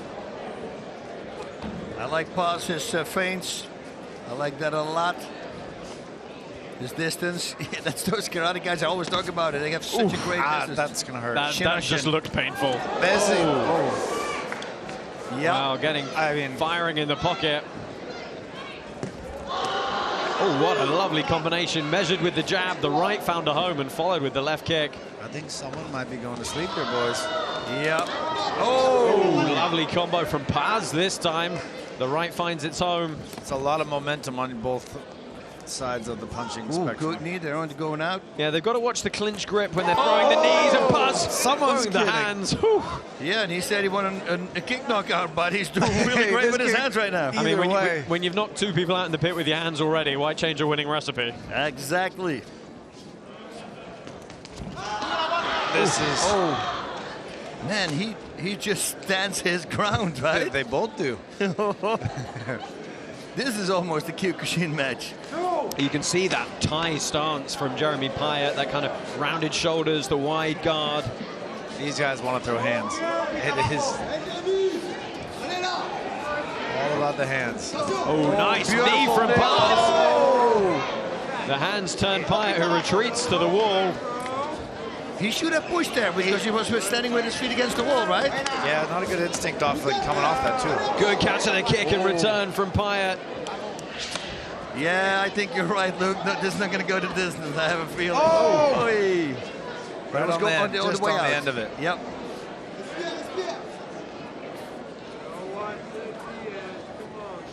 Man. Payet's measuring for that backhand. Sorry, not Payet, Paz. Look at that. That's a kick. He moves his whole body. He's going to feel that tomorrow. There we go. Well, that was a bit of an off balance as he threw the knee.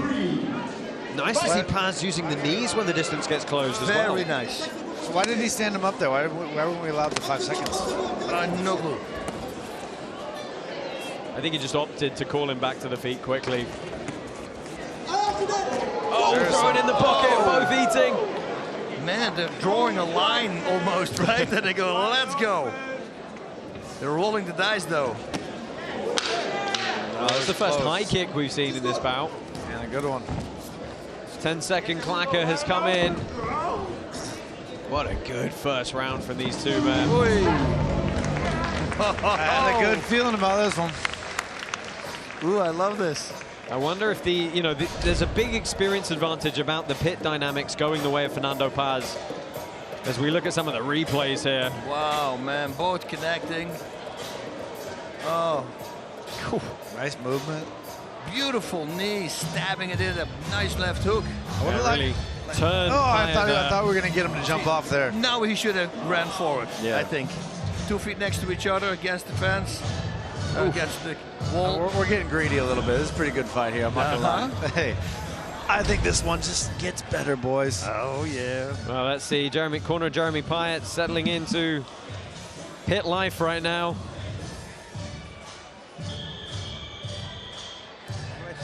Let's go, Fernando. Jeremy, let's go. Scoot back, guys. Scoot back. Well, don't forget, Karate Combat has an all-new amateur rule set for the Kumite. More details on that coming your way shortly. We're kicking it off this weekend here in Miami, but stay tuned for more details on how you can both watch and compete in the Kumite. Wow, man, both these guys are firing. Their reflexes go back and forth the whole time. Yeah, there's... See? It's some big, wide punches.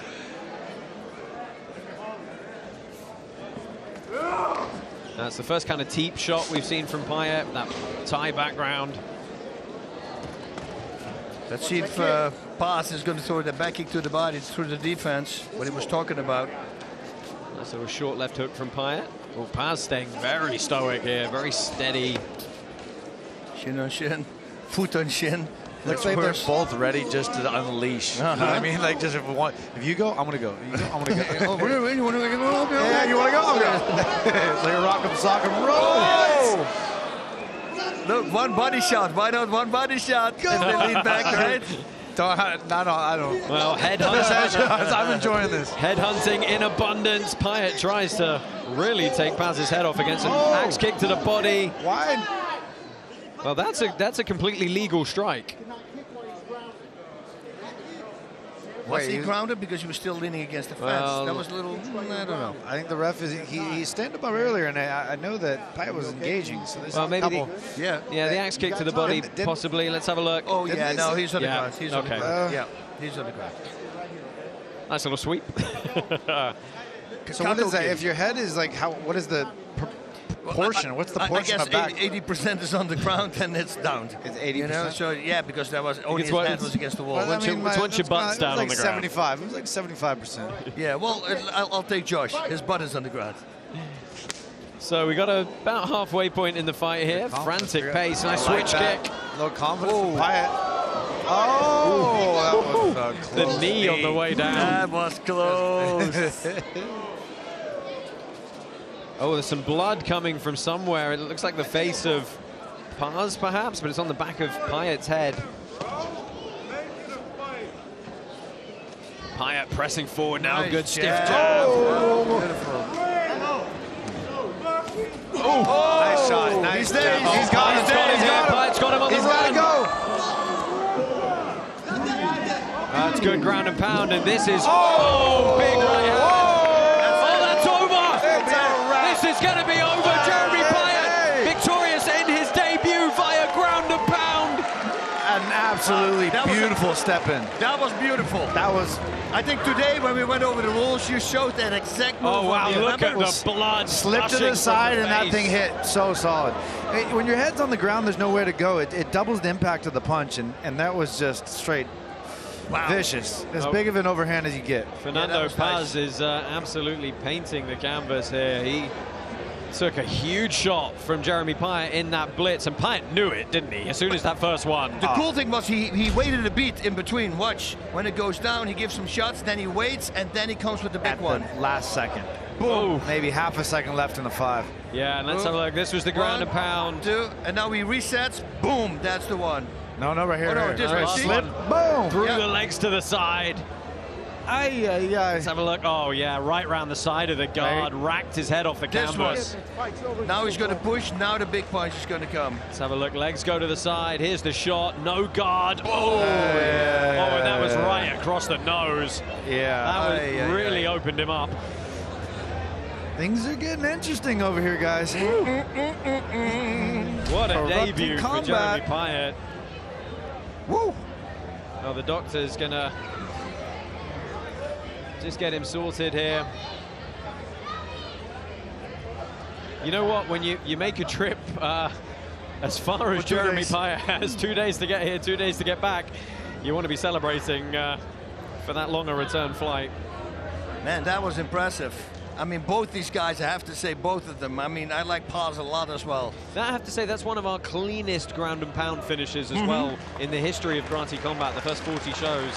Yeah, he did some, it's got to be some MMA or something. He has practiced that. Literally that exact move, the legs pushing away, that's what you did to me this morning in the rules meeting. Disrespect the legs, big shot through the guard. Lovely work from Jeremy Payet.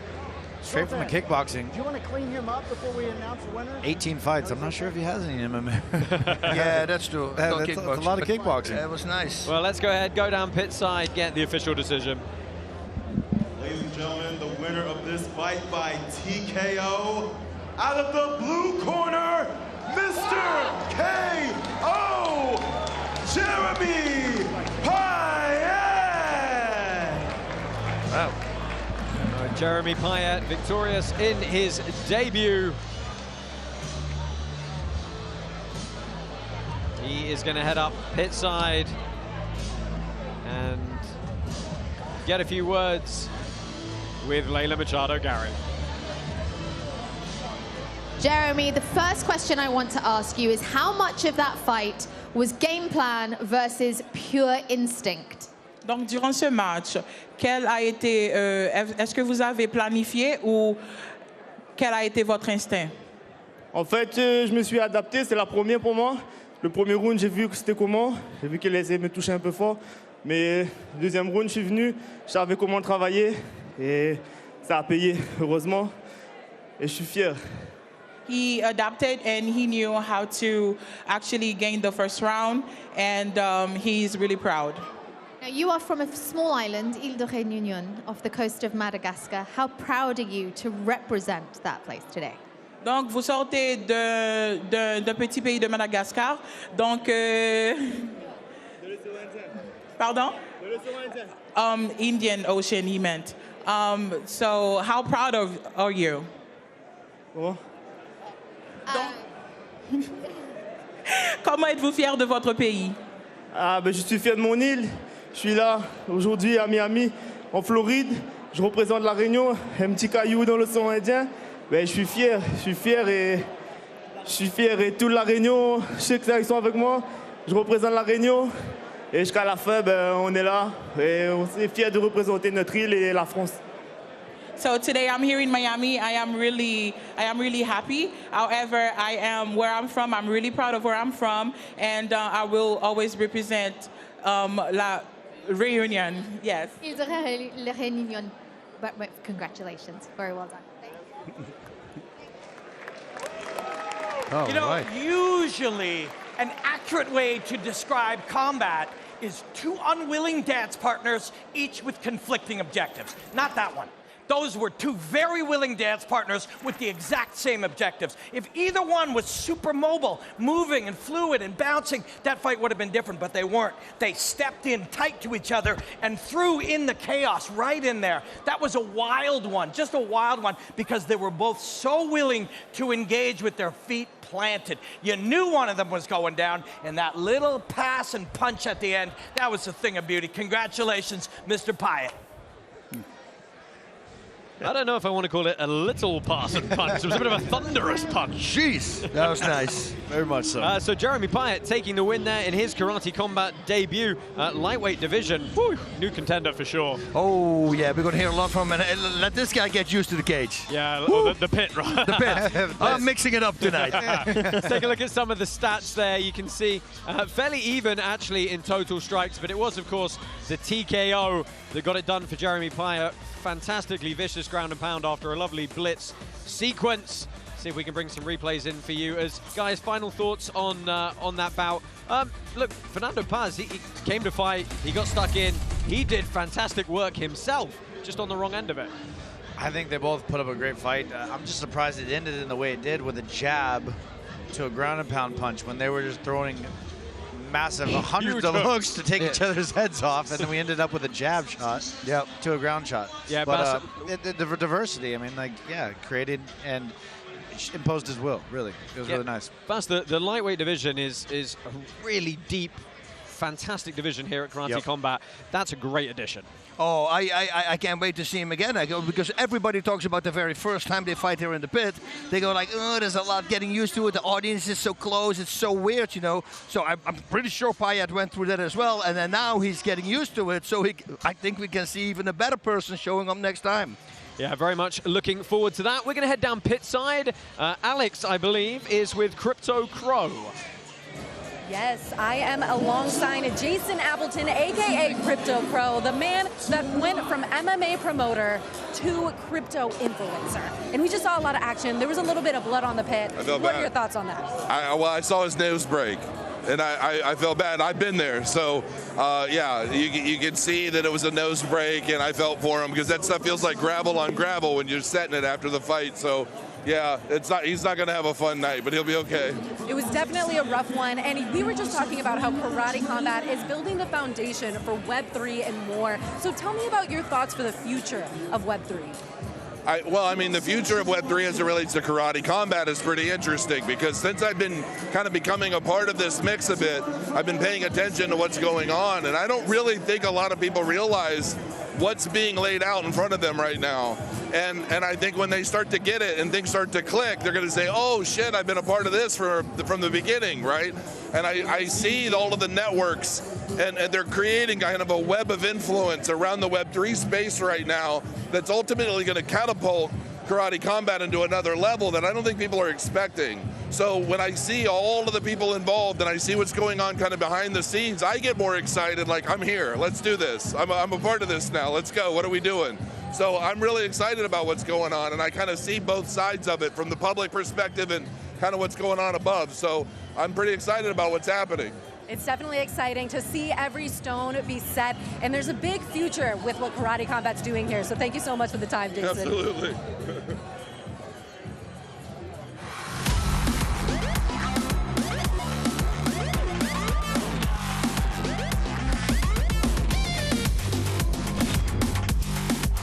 Collect your free karate tokens and play to win more. Pick winning fighters and earn more karate tokens with no risk of loss. Check out Karate Combat's new iOS app.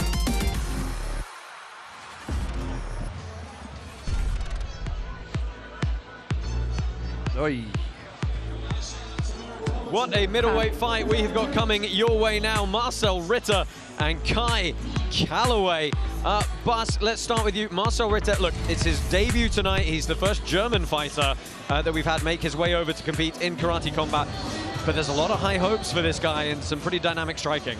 Yes, because he lives very close to home. He lives very close to where I used to live, and he trains at the same gym that I used to train, and that is Nicky Holske. We always talk about Bas, the liver shot guy, Nicky Holske, what's that guy dropping people with liver shots all over the place? And then, of course, we're talking to Ritter, and he says, yeah, the game plan is going to move a lot. His opponent might have a little bit of a conditioning problem. He's going to use front kicks, back kicks, roundhouse kicks. He loves every kick, but especially he wants to go for the body shot, and that's how he stole my heart. Luke, he's fighting Kai Calaway, a man we've seen once before. Had a good performance last time out, didn't pick up the win, looking to rebound tonight. Yeah, he said he came in with a lot of emotion last time, and and he's looking to be much more controlled, use the angles and the distance. The man's got legs from here to the roof. He's a big, long man. He's a tall guy. If he can keep his composure and use those legs, use that distance, it's going to be a problem. But like I said, the Dutch are dangerous. Well, Dutch are dangerous. I am very much looking forward to seeing which way the odds are going for this one. Nick, what can you tell us? We have a debut fighter coming in as a solid favorite here. Marcel Ritter, even though he's making his debut, highly credentialed coming in from the sport karate world. He's sitting at around -270. That makes him $270 to win $100 if you're going to bet that side at bookmaker.eu. Now, the other side of things, the token holders think this fight is split. The local hometown kind of hero here in Calaway, he performed relatively well in his last fight. He has a lot of power. The fans are backing him. It's more 50-50 split on the app. So again, the big chalk and Marcel Ritter are going to come through at -270, or you're going to get 2 times your money back at the live betting window on the dog Calaway here. Looking forward to this one. Bas, quick thought, heavy favorite Marcel Ritter. Yes, I think so too, because he's just been in the full contact game as well, you know, and if you train with freaking really great fighters, well, it's all about your training partners, right? So he's been there, and let's see what he can do right now. It's getting used to the pit. Again, you know, it's a weird thing. You hear it from, even Raymond Daniels said it. Yeah. It's confidence, confidence in the eyes. Yeah, let's see how this one goes. Middleweight action up now. Marcel Ritter taking on Kai Calaway.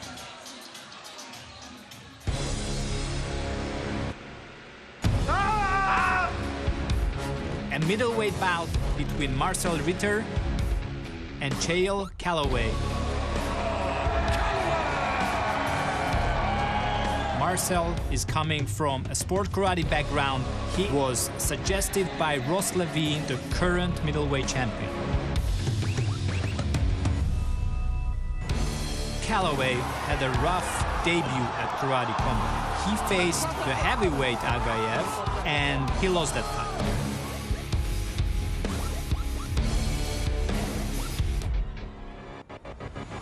Two big hitters, knockout artist Chayil Calaway versus Marcel Ritter from Germany.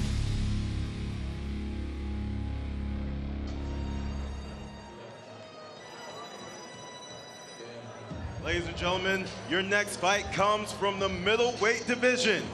Introducing first, fighting out of the blue corner from the USA, he is the Cobra, Kai Calaway! First of our two competitors to the pit here. This is his first fight at middleweight, having debuted at heavyweight. Kai Calaway said he's been tremendously focused for this one. He learned that losing doesn't define who he is, so why should winning? He's just going to go in there and perform his art. Out of the red corner, representing Germany, Marcel Ritter! Marcel Ritter makes his way to the pit here. Very versatile fighter, very strategic thinker as well for this debut. Heavy experience under K1 kickboxing rules. See how his style fares up here against the bit of a reach advantage he's going to face. Yeah, and Calaway, man, if he is composed, he's a dangerous opponent. He did get caught his last fight, so it's always interesting to see how they come back after that. With not a lot of fight experience and coming off a KO, he might be a little gun shy. Yep, might get in his head. This is a dangerous fighter here.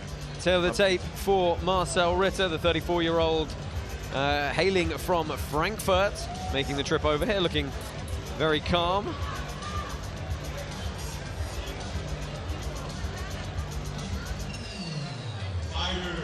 Your referee for this one is Bobby Wambaka. Download the Karate Combat Vote Live iOS app today to collect your free karate tokens so you can help run the league and play Up Only Gaming at KC41.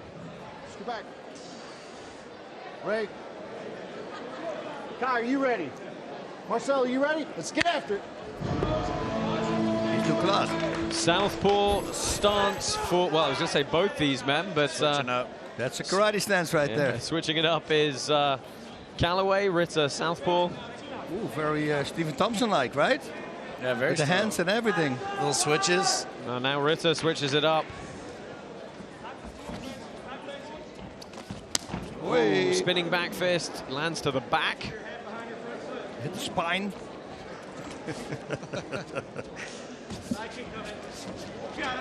Well, uses the side kick to measure the distance in. Ties up. If I was Calaway, I would start attacking the legs.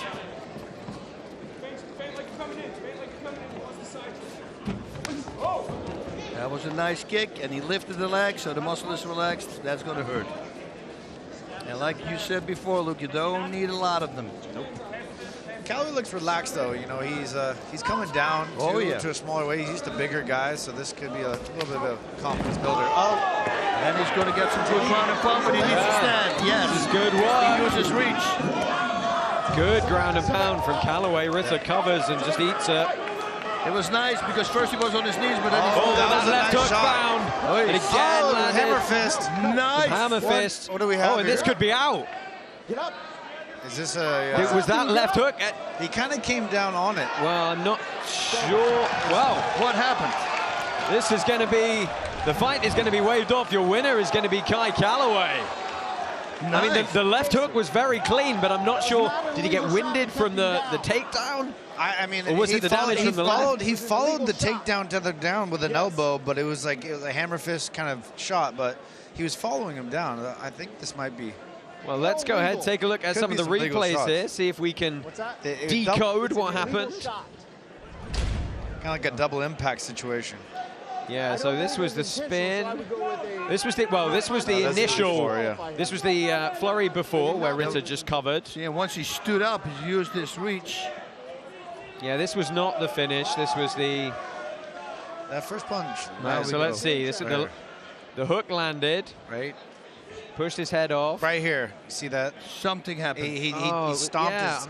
As he pushed him down, his hand hit the face, and it kind of doubled impact. I hope we have a camera angle from the other side. I mean, you can't call legal shots there. I mean, that's... that's fighting. Yeah, I need to see a reverse angle of that. I'm not entirely sure which way the commission, and I believe we're looking at it pit side to try and establish exactly what happened. At the moment, we believe it's going to be a TKO victory to Kai Calaway. I'm in favor. A takedown punch. Well, yeah, Bas, Luke, thoughts so far? I mean, it was a good start. Kai Calaway getting the better, perhaps, of those opening exchanges. He did. You know, he did exactly what he said he was going to do. He was more composed, and he landed the better shot. So, beautifully done. Yeah, and you've got to say, Marcel Ritter not looking comfortable with the ground and pound and the covering early on. Yeah, one bit. That first shot didn't seem to land cleanly, really, too. And he still just immediately went to cover up. Yeah, it was something that happened on the takedown. Yeah, because he seemed okay in the process of trying to hang on the way down, and then he suddenly capitulated and turned over once they hit the deck. So we can see the Karate Combat officials and the commission looking at this pit side, trying to determine what happened. Calaway is dancing around as though perhaps he's going to continue. I can assure you that's not going to happen. I think Ritter's looking for a way out. Yeah, so that was the first ground and pound, and then we're going to see the end again. So the left was clean, right there. Head almost. Oh, it could have been his head. So it was a smash. It was a smash punch. He just got caught up, and as he turned him down, his hand came over the head and cracked him as he simultaneously as he hit the mat. Wow. I think I need to see it slow-mo one more time, but Calaway is slow-mo on it. Yeah, waiting to see what happens here. You can see Ritter's looking for a way out. Yeah, certainly. He's looking for a disqualification. I think, from the start, really. I mean, the left was as clean as you like from Cahill. That absolutely really found the button. Yep. It almost looked like also the head clashed on the ground. Calaway said to us he got very frustrated in his last fight and just started slugging. Definitely didn't do that tonight. Much more calm, much more composed, much more targeted. You're not going to see Ritter get off the bench here. He's not. You have a very motivated fighter, ready to take him off. And so here we go. There's the palm, shoulder strike on the way down. No, head. No, yeah, I kind of a head. I think he's just looking for a way out. Yeah, I told you. Yeah. I don't see anything that would allow me if I'm an official, to look at that to say it was illegal. It was illegal, and we've got to reverse the decision. He's looking for a way out. They're going to make him stand up, but he doesn't want to stand up. If we're going to have it's going to be a moot point. I think we're going to have a forfeit. Yeah, honestly. I mean, there's no way he's getting up to fight this man. He's too motivated.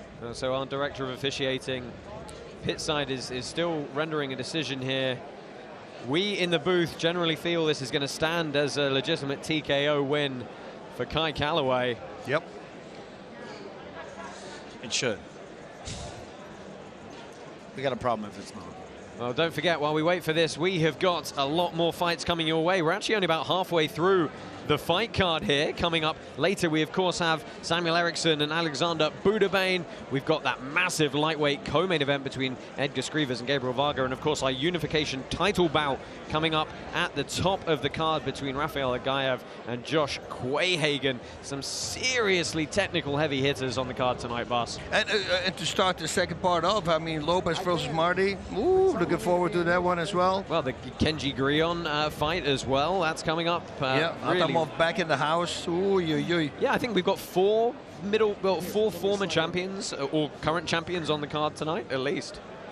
It's going to be crazy evening. It has to be. I mean, if you look at it, most of the time when you throw your standards really freaking high, it's not, so I don't want to go too crazy.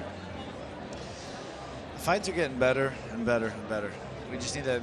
So here you get a shot. Does he have time on this? I mean, does he have time? What are we? No, we're definitely not going to see the fight restart. This fight's done. It's just a case of what are they going to do for the official decision. Here you see the commission. I mean, he's already turned. Looking at Pitside, our director of officiating. Back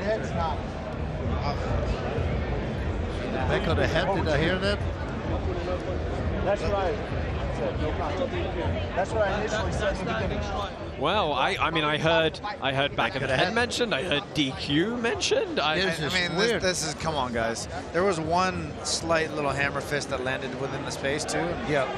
But it was not the one that finished it. The guys need to do the right thing. He turned over and he exited the fight before any of this happened. No, he was already, that was already. He was already gone. Yeah. It's like, you guys. The referee was already moving in to stop that.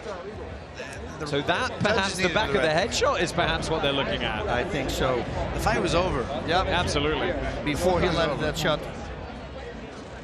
Come on, guys. Do the right thing. Well, this is fairly unprecedented in the history of karate combat. A history, of course, that you can go and watch live sorry, not live, but for free. The entire fight library on YouTube is available for your viewing pleasure. Your shots were illegal, but they weren't intentional, so we're giving you a no contest and not disqualifying you. Okay? The shots were illegal, they weren't intentional, so we're going to give it a no contest instead of a disqualification. Okay? It's been determined that this fight has resulted in no contest. Well, we are going to get a no contest ruling here. What that means is the judges and officials Pitside have determined that the end of the fight was comprised of some punches that were illegal. The shot to the back of the head we saw, but not intentional. And that, unfortunately, will void that lovely left hook and sequence that initially gave Kai Calaway the win. Yeah, it was... Well, I thought he won the fight, yeah. I heard earlier they said you were able to ask the referee why they made that decision. I'd like to ask the judges why they made that decision. Yeah, because an experienced like fighter, you said, the back of the head was after he was already... He was turned away and then intelligently defended himself. I mean, come on. The fight is done, and everything after is a forethought. Yeah. Yeah, so I'm sure there will be a lot to talk about with that later on. I'm sure the interwebs will be buzzing with some reaction to that decision and that fight. We're going to swiftly move on here. Alex Wendling is Pitside with another interview for you. I am Pitside here with Boogerbeard, a big MMA personality. And in your Twitter description, it says, you know who I am, and you know who I blew. So who did you blow?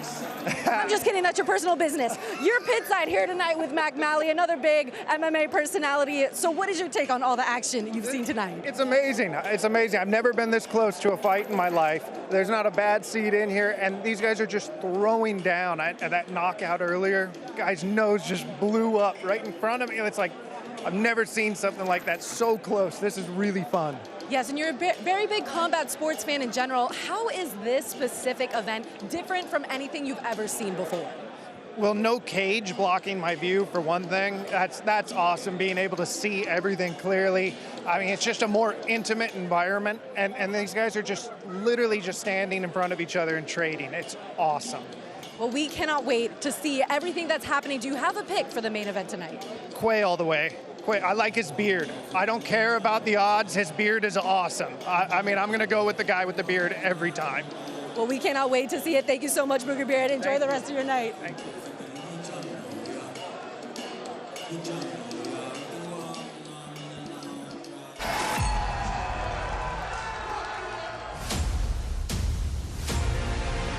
First time in karate combat history, we have a belt unification. We have our champion, Joshua Quayhagen, versus the interim champion, Rafael Aghayev. Rafael dominated Raymond Daniels, and he won the interim welterweight belt. And now he's facing Joshua Quayhagen, the welterweight champion of karate combat. This only happens in these moments. And in these moments, anything is possible. I'm scheduled versus the GOAT, Rafael Aghayev, and he's got all my attention. Joshua'la dövüşmeye hazır olacağım. I'm gonna get him into a closet and get him into a fight. Udmaq üçün, qələbə qazanmaq üçün əlimdən gələni eləyəcəm. He gotta fight me and beat me to win the championship belt. I'm just not gonna allow it.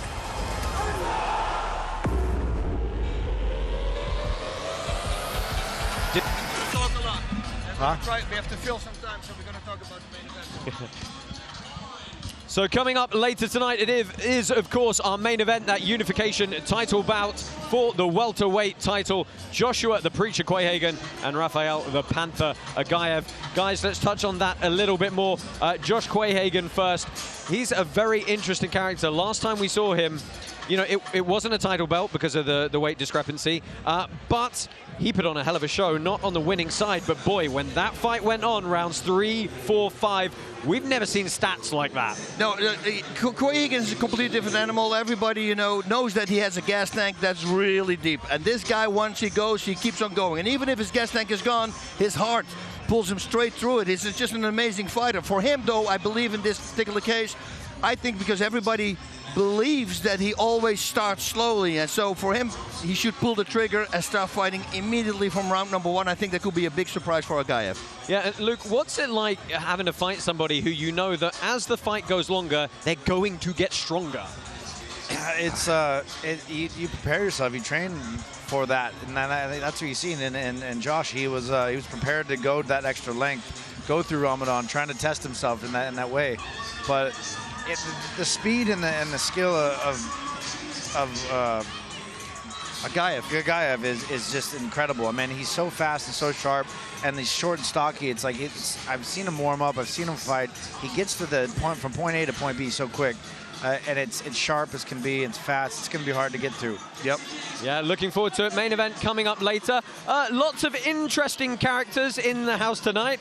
Wakandan Savage is pitside alongside Logan Chitwood, social media influencers enjoying all the action here in Miami. Very happy to have them with us. We got some fun playing around with them on the red carpet a little bit earlier. Right, fight 6 coming your way. This is an absolute barn burner of a light or a bantamweight bout, sorry. Jesus Lopez and Ilies Mardhi. Both these guys we've seen many, many times before. Luke, Jesus Lopez, he says he's feeling great for this one. Yeah, he says he's feeling great, he's relaxed. He thinks his opponent's gonna like push him, corner him, and but he also sees like that as a front, like he's gonna fake it and then he can mentally break later. So I think if he thinks he can get through that first push, he might be able to get through it and pose a threat later on. Yeah, we're really looking forward to seeing how Jesus Lopez comes back from a little bit of a hiccup in his weight cut last time out in his championship rematch. Bas, he's facing a man we've seen many, many times before, a man who has challenged for the title a couple of times before. That's Ilies Mardhi from France. Yeah, this guy's all over the place. He's bouncing left, bouncing right. He's got great kicks, great punch. He's got everything. He knows that Lopez wants to fight inside. He has a mid-range and inside, but so he's going to stay on the outside. He's going to feel his opponent out, and then he will start attacking. This is going to be a fun fight because Lopez also, you see this guy getting stronger every single time. You know, in the beginning he was, okay, and then suddenly he came on the stage, and now he's a complete different fighter. He's got a lot of heart, a lot of power. I'm very much looking forward to this fight. Well, because we've seen these guys so many times, these are career stats for both these guys. As you can see where they break down their strike percentage, you're going to see a lot of legs and body work going on here. Jesus Lopez, we think, has probably got a bit more power than Ilies Mardhi, but very, very interesting coming into this one. Well, let's go ahead and see how Nick Kalikis feels about this one pitside. Thank you, fellas. Two of the best bantamweights on the roster about to fight. Two former title contenders as well. But at the sportsbooks and on the Up Only Gaming app, we're seeing one-way action, and it's all going towards Jesus Lopez. He opened -210 at bookmaker.eu. He's been bet up to -260 at the sportsbook. Now, the Up Only Gaming app has him around 70%, 72% as well. So the odds from the sportsbook and the odds according to the gaming app both match. I think it's the durability factor that we've seen on the Mardhi side that's kind of impacting people's minds. But make no mistake, if this fight goes to the scorecards, I think a lot of people are going to be sweating this one out if you're laying the chalk. So would you want to bet -260 on the favorite or take 2-1 your money on the underdog? Let's find out. Let's find out indeed. This is a really exciting bout. Both these guys have challenged for the title before, and as you can see, the crowd are getting pumped and ready for this one. As are we in the booth. This is Ilies Mardhi and Jesus Lopez. Up and hip. Jesus Lopez versus Ilies Mardhi, two veterans of the bantamweight division. Jesus Lopez, every single time when you see him performing in the karate combat pit, he's a better fighter than he was before. He fought for the bantamweight title. I thought he won. Yeah, not a split decision. I think he won. But then the result was overturned. Sinceramente no creo lo que está pasando. Then he got another chance for the rematch, but he couldn't make weight. Now he's facing Ilies Mardhi. Ilies Mardhi is coming from France. The crazy man, the madman, that's his nickname.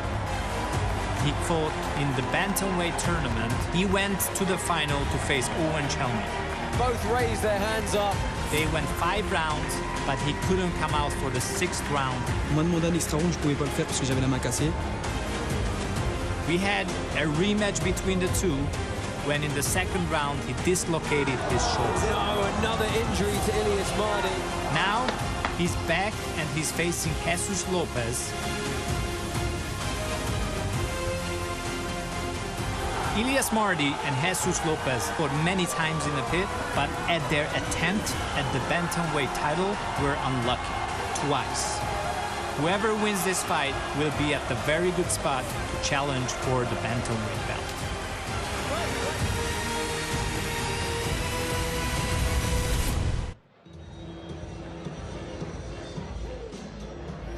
Our 6th fight of the night comes from the bantamweight division. Introducing first, fighting out of the blue corner, representing France, he is the Madman, Ilies Mardhi. Well, the Frenchman Ilies Mardhi returns to karate combat tonight, and as you can see, a heavy underdog coming into this one, which is such a rare thing to say, Bas, about a former 2-time title challenger. This guy, I'm telling you, man, his kicks, he comes from weird angles, but it's accurate. He's a really great fighter. I love his style. I love his style, and I don't understand the odds. And yeah. I mean, coming from a shoulder dislocation in the title fight, that it looked like he was bringing. So come on. Coming off a broken hand and a dislocated shoulder in his last 2 fights, so understandably perhaps a few questions about durability, as Nick put it earlier. Yep. And his opponent, fighting out of the red corner, representing Peru, he is the Beast, Jesus Lopez! Well, this is a big redemption opportunity for Jesus Lopez as well, as you saw in the VT there a few seconds ago. You know, he had a lot of trouble last time making weight. He was apparently dealing with some sickness at the same time, unbeknownst to him. And that meant his last bout attempt was going to be completely cancelled. So, chance for redemption here tonight for the Peruvian. So he'll take this one, number 4 in the division, Ilies Mardhi, the madman, 25 years old, from Paris. Very, very tough upbringing in the French capital. I like his attitude also, the way he behaves. He's a good guy. And there we see the number 1 contender currently, Jesus the Beast Lopez. A little bit older at 35, extensive experience in the pit, that 3-4 record. Yeah, durability, talking about that, that's him right there.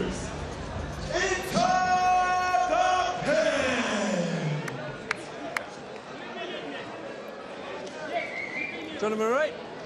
Round 1, you ready? You ready? Let's go. Don't just join the club, own it. KanpaiPandas.com. I like to own the club. White pants for Mardhi, black pants for Jesus Lopez. There at the top of your screen, you can see huge favorite for Jesus Lopez. I think probably the most one-sided token of vote we've had from our app holders, all vying for that prize pool of 7.8 million karate tokens. Yeah, but it's like you, like Nick said, you said, you know, it's the durability. They think he might get injured. They looked at that, but man, skill-wise, this fight's going to be very close. This is, yeah. I see more of a jittery style, and then Lopez is coming more of a flow. He's got a little more. I mean, Mardhi's got more of the flow to it. There you see a tweet coming in. Thank you to all of you contributing on social media tonight. Of course, you can follow us at Karate Combat on all social media platforms. Of course, you can view Karate Combat on almost every social media platform available as well. Injury, another injury. Oh, no. Oh, shit. His arm is perhaps already suffering. We talked about durability. Lopez opening up here. We're going to get 5 seconds of ground and pound. Trying to finish the Frenchman quickly here. That is a shame. Oh, and his shoulder's already gone. How does it go? You good? He's going to go. Oh, this is interesting. Lopez is just smelling blood. He is gonna swarm Mardhi here. Oh my! That knee. Good knees, but he's got to be careful of the clinch. Good for him though. That's some warrior spirit. Oh. Yeah, he keeps on fighting now. He does not want to stop. Stop. Both knees. Oh, this fight's got to be stopped here. Yeah, good call. Good call. Ilies Mardhi's shoulder has immediately given out on him. You can see he can't even hardly lift his arm. Shoulder's done, man. Yeah. Well, the token holders, Shoulder keeps coming out. they were right, you know. He needs a long rehab. He needs a lot of power training. He needs to put a lot of muscle around that, because otherwise it keeps going out of the socket. It's all, the shoulder's all about muscle. People are like, you gotta build every little tissue, because, like, you know, they keep popping out. So it's like he doesn't carry a lot of muscle. You got to really make up for that. You have to. And this is the bands, man. I've had a lot of shoulder problems and just band work. It's a nightmare. But you have to. I know. I was out for 19 months, and Let's take a look at the replay here. There's the right. Yeah, he missed it. He missed the right, and that was thrown out of the socket. Yeah, and you can see immediately he. Oh, it's so disappointing. It's disappointing because he's such a great fighter, you know. It takes away everything. You know, that's it. He threw it out of the socket. You see the ripple on the back of the shoulder. Poor guy, man. That is. Well, as you said, Bas, you know, he's definitely going to need some rehab. I think, you know, I'd heard figures thrown around that potentially an operation would put him out for about a year. BPC 157. That's the stuff he wants. That's a peptide, and every fighter is using it, right? I mean, it's all, you recoup so much faster. Well, look, Mardhi got some licks in on Jesus Lopez. But look, Lopez has proved again he's the #1 contender. Owen Chelmia. Man, I really wanted to see this fight. It's disappointing. We can't get away from that. Well, let's go ahead, get the official decision. Your winner by TKO out of the red corner, the Beast, Jesus Lopez.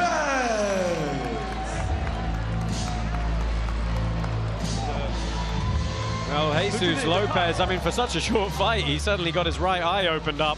Yeah. Pretty succinctly. That's why, you know, it's, man, I really wanted to see 3 rounds of this. It's a shame. Well, he's going to head up, get a few words with Layla. Let's see how he's feeling. Layla. Jesus, excellent to see you again. Now, your eye got opened up quite early on in that fight. Did that throw you slightly, or were you confident throughout? Estoy muy feliz. La pelea sucedió como se planteó. Venimos a hacer mucho daño. Perú está preparado. Perú tiene el verdadero campeón mundial.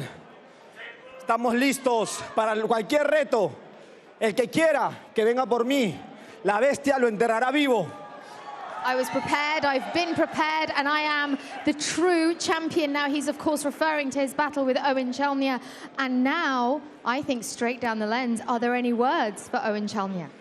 ¿Dónde está Chelmia? Vamos, ahorita peleamos. Acá estoy.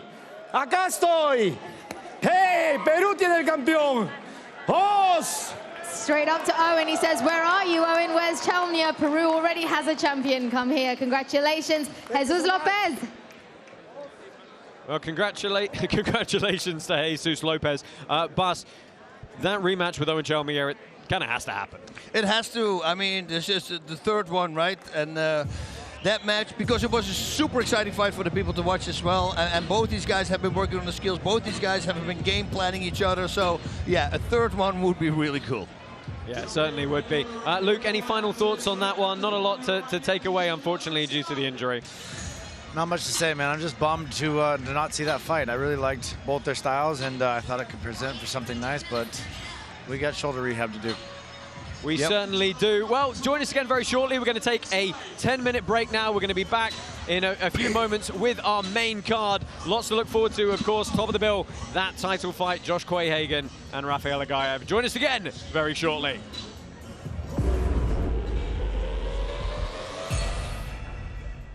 A couple years ago, I retired from MMA full contact. I didn't have the time to put in the training for jiu-jitsu, wrestling, striking. About a year later, I got the call from Karate Combat. So I went, did the event, and fell in love with it. And then at Evolution, my first official fight, I get knocked out. I came in overly confident, and I paid a price. Luke 14 says, he who exalts himself will be humbled. And humbled I was. And from there, I started winning. God is good. I won the belt after Hurricane ripped my city apart. It's where that warrior spirit comes in. It's so easy to be a victim and sit back and say, hey, look at what we're dealing with. No, let's figure it out. It has been tough and it's been struggle, but we kept going. I'm gonna have joy in the storm. I have joy getting that belt strapped around me. I'm gonna have joy if you take it away from me. And I think that makes me hard to beat. All right, we're getting started with the action. Both fighters step towards the middle of the pit. There he is, moves forward and throws a counter right. Beautiful right straight. Yeah, his counters are really good. Straight back, he was just going straight back. There's that lower leg kick again. The 5-second rule, raining down punches. I call it the jackhammer. Whoa, there we go. That was a nice right. Oh, full on. Yeah, and then he hits him with a body shot as well. Yeah, I love that. Quayhagen has you down here. Can he do some work? No, not this time. Quayhagen. No, front kick, but he comes down through with the right. Yeah. Nice right hook there. Body shot again. Quayhagen is all over the place now. Quayhagen is not wasting anything here. No, not giving Gustavo a chance. He just has to watch out that he doesn't get hit with a lucky shot. Oh, yeah, because he went to work. He doesn't have the punch to finish it. He's so tired. And look at them. They're going to swing with whatever they've got left all the way to the bell. Oh, hands up. Nice parry. Nice. Oh, I knew that was going to happen. I told you that was going to happen. He's out. He's not getting up. He's out. He's out. That's it. Boom, boom, boom. Oh, Yep. yeah. This was it right here. Watch. Oh, there you go. That's right, Marcel. Right there. For a roundhouse kick. Oh, look at that. I love Quayhagen didn't back off there. Came straight back in. They are slugging in the pocket here. You don't want the muscle to block up. Look at this. Oh, great surge from Quayhagen, getting his 5 seconds to rain down punches. You know, 2 more rounds after this. Look at the against. A right straight to the body, left to the head, and he landed it nice. Again going to the body. Oh, and Jerome Brown's starting to struggle here. Yep. Yeah, and Quayhagen should step back a little tiny bit because he cannot punch himself out. And that's it. That uppercut has done it for Josh Quayhagen, and he is going to be crowned the first Karate Combat 75-kilo champion. Wow. Nice high kick. Look at that. Yeah, caught him on the toe. Beautiful high kick there, high on the temple. Right away into a side kick, a Yoko Giri for the people at home. Josh Quayhagen really might have pulled this one out and turned it around. You see, that's what champions do. They get hurt, and then they flip it around. Digging deep, Josh Quayhagen, Deniso Gustavo throwing in the pocket for the final few seconds. Champion versus champion. Josh, the Preacher, Quayhagen. Luis, the Pitbull, Rocha. As you guys said, there's a lot of respect between the two of these guys. They haven't really opened up fully yet. Quayhagen trying to turn the volume up, and it's a good combination from him. Goes to the body, goes up top. Oh! That's fatigue right there. Yeah, and Rocha maybe starting to fatigue a little bit here. Well, understandably partisan crowd here. The chants of USA coming in. Good work from Quayhagen, the knee into some shots. Oh, and he's got him. He knocks Rocha down to the canvas. He's going to get 5 seconds to ground and pound. Again, the jumping knee knocks Rocha down. Oh, the big right. Rocha is collapsing on the canvas. Might be saved by the knife.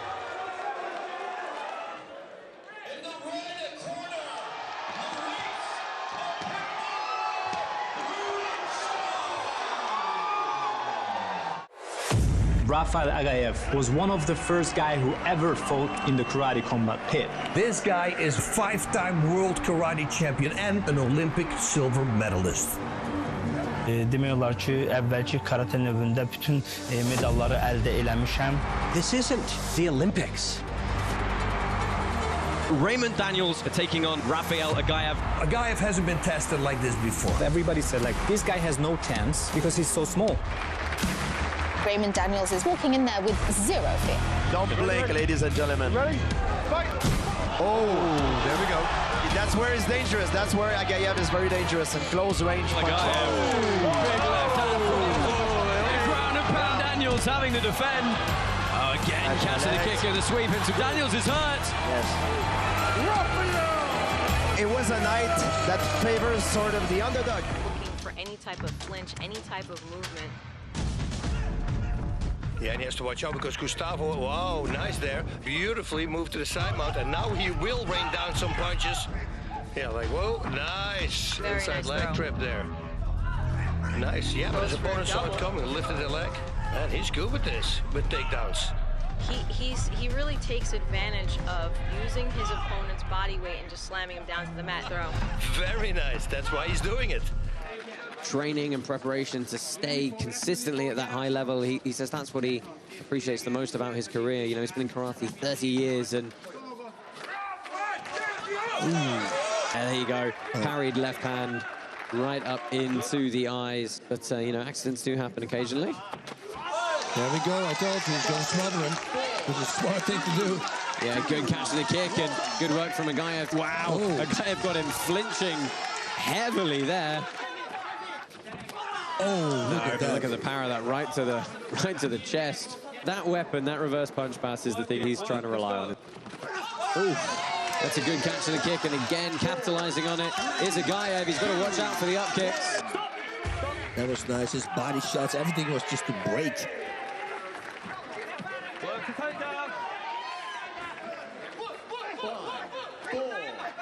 Huge shots from Aghayev here. He's got to keep himself away. Sprawling. This needs to get broken here. Rafael Aghayev comes forward, throws everything in these shots. He's trying to take his head off now. Oh, huge Harry.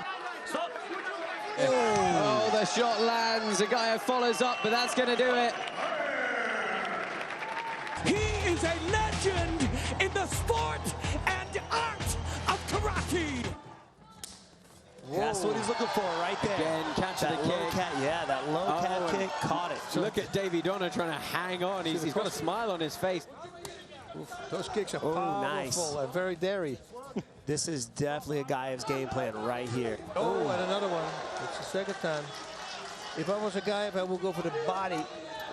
There's the takedown. Good duck under from Aghayev, and immediately trying to pop up and earn himself some ground and pound time. Oh, that was nice. Fake to the head kick from Aghayev. Wait. Good blitz from Aghayev. Almost eats the up kick.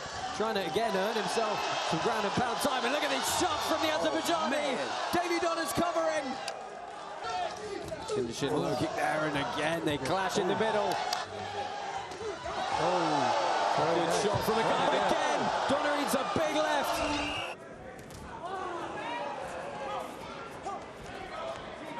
Yeah, that's like Aghayev. That's where he's dangerous. That's where Aghayev is very dangerous. And oh, there we go. He has to stay out far. Oh, big left hand from the Azerbaijani. Well, Aghayev running on that. Look at the movement of Rafael Aghayev. And ground and pound. Raymond Daniels having to defend. Again, catching the kick and the sweep into ground and pound possibly here. Good catch to the kick and a counter. Daniels is hurt. Yes. Good ground and pound from Aghayev. Wow, big power. And new interim welterweight karate combat champion.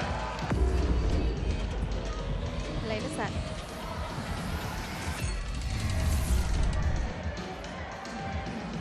Hello and welcome to Karate Combat, coming to you live from Miami, Florida. This is KC40. My name is Layla, and tonight at the top of the card, we have the world's most decorated karateka stepping into the pit, Rafael Aghayev. He is an Olympic medalist, 5-time world champion, 11-time European champion, and he's known throughout the karate world as the GOAT. Tonight, he'll be facing our welterweight champion, Joshua Quayhagen, who knows that Aghayev's name precedes him and recognizes his GOAT status. But Quayhagen says he's not here to be the GOAT, he's here to beat the GOAT. Guys, what an unreal line from our champion. We're looking forward to this tonight, aren't we? Yes, thank you, Layla. We most certainly are looking forward to this. Welcome back to Karate Combat 40. That was Layla Machado-Gary. I'm Josh Palmer alongside Bas Rutten and former UFC middleweight champion Luke Rockhold. Also knocking around pit side, Robin Black and Alex Wendling. Guys, we've had a fantastic evening so far tonight and so much more to come. So much more to come. I mean, the first fight already, I'm looking forward to it. We're going to talk about it in a little bit, but all fights right now that are coming are high-level karatekas. Yeah, we had a fantastic evening, Luke. You enjoying being here in the booth with us? Slightly different experience than just being a spectator. Yeah, it's a beautiful thing. It's you know, the viewership here is so good too. Just being anywhere in this place, it presents itself, and it's fun. It's well, I love it. Don't forget, you can get involved in all the action with our Karate Combat Vote Live iOS app. For KC40, Karate Combat fans have cast their votes in the new Vote Live app. 86 million karate tokens are up for grabs, with 90% going to the winning token holders, 9 to the winning fighters, 1% to the losing fighters. You can download the app now on iOS and web, Android coming soon, and get 88 free karate tokens to help run the league and play at our next event. Head to karate.com/app. And by the way, you can turn on the app right now and see which fighters in our main card are fan favorites to win. Woo! Right, Alex Wendling, you're pit side with Gabriel Haynes to explain more. Yes, I am alongside Gabriel Haynes, and he's here to bring us the latest and greatest news in up-only gaming. What do you got for us? So the first rule change was sent to the karate holders. Not only can you vote on the matches and potentially win more karate token, you can actually use your karate to set rules within the league. So the recent rule proposal was that they would go to an extra round if there was a no contest, and that rule passed with flying colors. So not only can you get more involved with the action, you can actually set the rules of the action. So that's very cool. That's the newest, first time I've ever heard of such a thing, and it's fantastic. And this is something completely different from combat sports. Like, fans aren't able to change things that go on within the company. So how different is it that Karate Combat is taking this avenue? Well, it's fantastic. I think that it lets the fans get way more involved. Like I said, not only can you get like skin in the game on the action, when you're watching it, you're excited because you have something at stake, but also you can set what you want to see on the combat, in the Karate Combat pit, which is, again, like I said, you don't go to the NFL and say, oh, you can't, that's not a touchdown, whatever. This is Karate Combat. You make the rules. You're the fan. You go do your way. And that's it. That's fantastic. Very cool. And when it comes to voting on fighters who win or lose, if you happen to get that wrong, you don't lose anything. Correct. It's up-only gaming. So if you vote for a fighter and you lose, then you have the same amount of tokens left in your wallet. But if you win, then you get some additional prize from the pool, and the fighter gets a piece of the prize as well, which is fantastic. A way for the fighters to get involved with the token as well, not just the fans. Everyone's got a piece of the karate token. I love it. Thank you so much, Gabriel.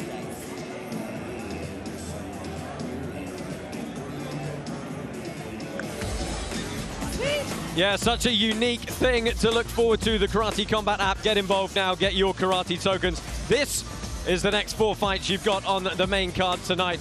Of course, we've got Kenji Grillon taking on Shahin, Atamov, Samuel Ericsson, Alexandre, Bouderbane, Gabriel Varga, Edgars, Skrivers, and at that main event, we're all looking forward to the unification of the welterweight title bout, Rafael Aghayev and Joshua Quayhagen. But before all that, we've got a little treat for those of you, and welcome to those of you who are Max viewers. We have exclusive content from Max's Warrior series that you've been hearing about all over social media. Warrior is based on a concept by Bruce Lee, and the show has been described as the most underrated action series of the century. Warrior returns on Max for Season 3 this Thursday, June 29th. Let's go ahead and take a closer look.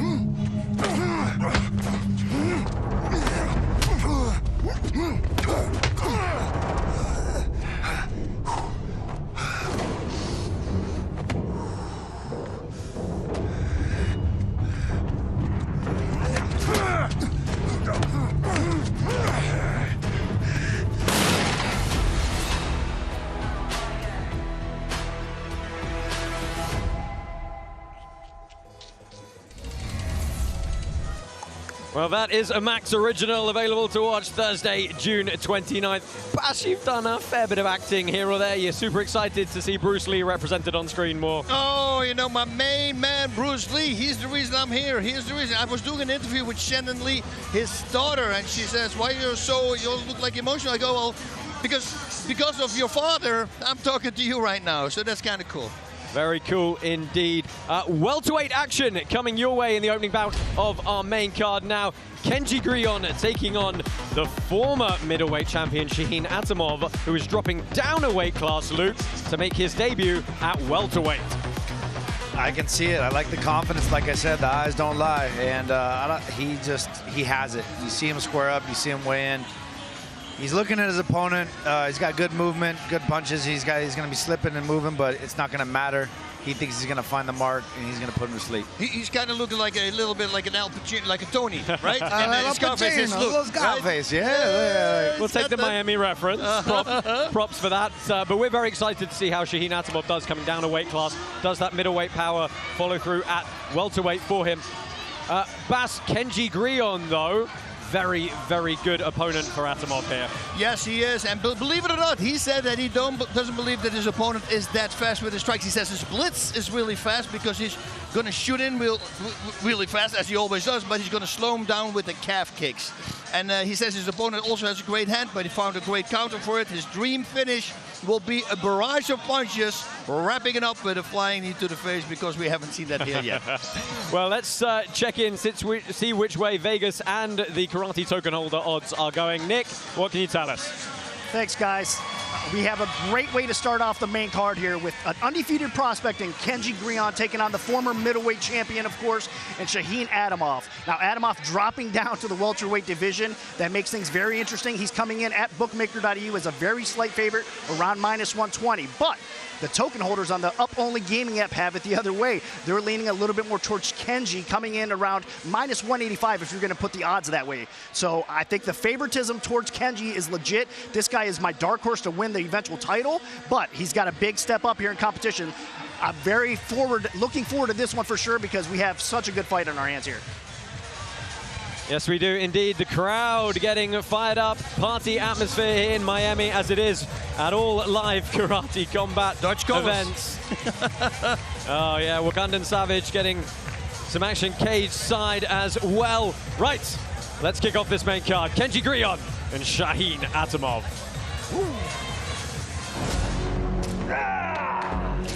Let's go! Oh, that was a lovely kick.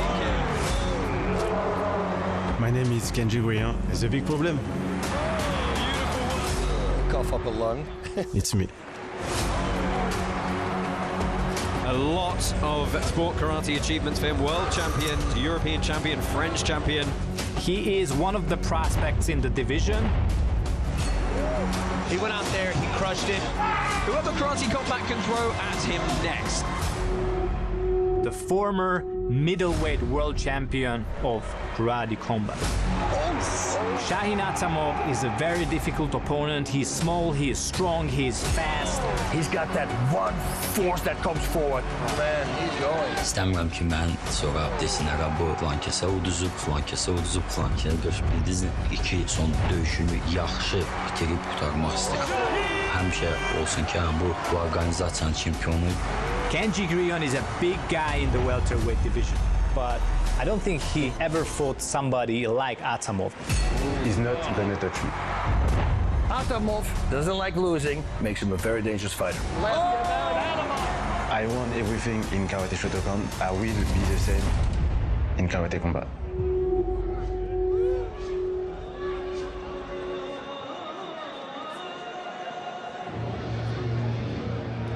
Ladies and gentlemen, it's time for the main card.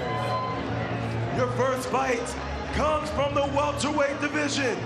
Introducing first, fighting out of the blue corner, representing Azerbaijan, he is the Lion, Shahin Atamov. So Shahin Atamov makes his way to the pit. Last saw him, well, when did we last see him? Back with Franklin Mina a little while ago. Representing France, Kenji Grillon.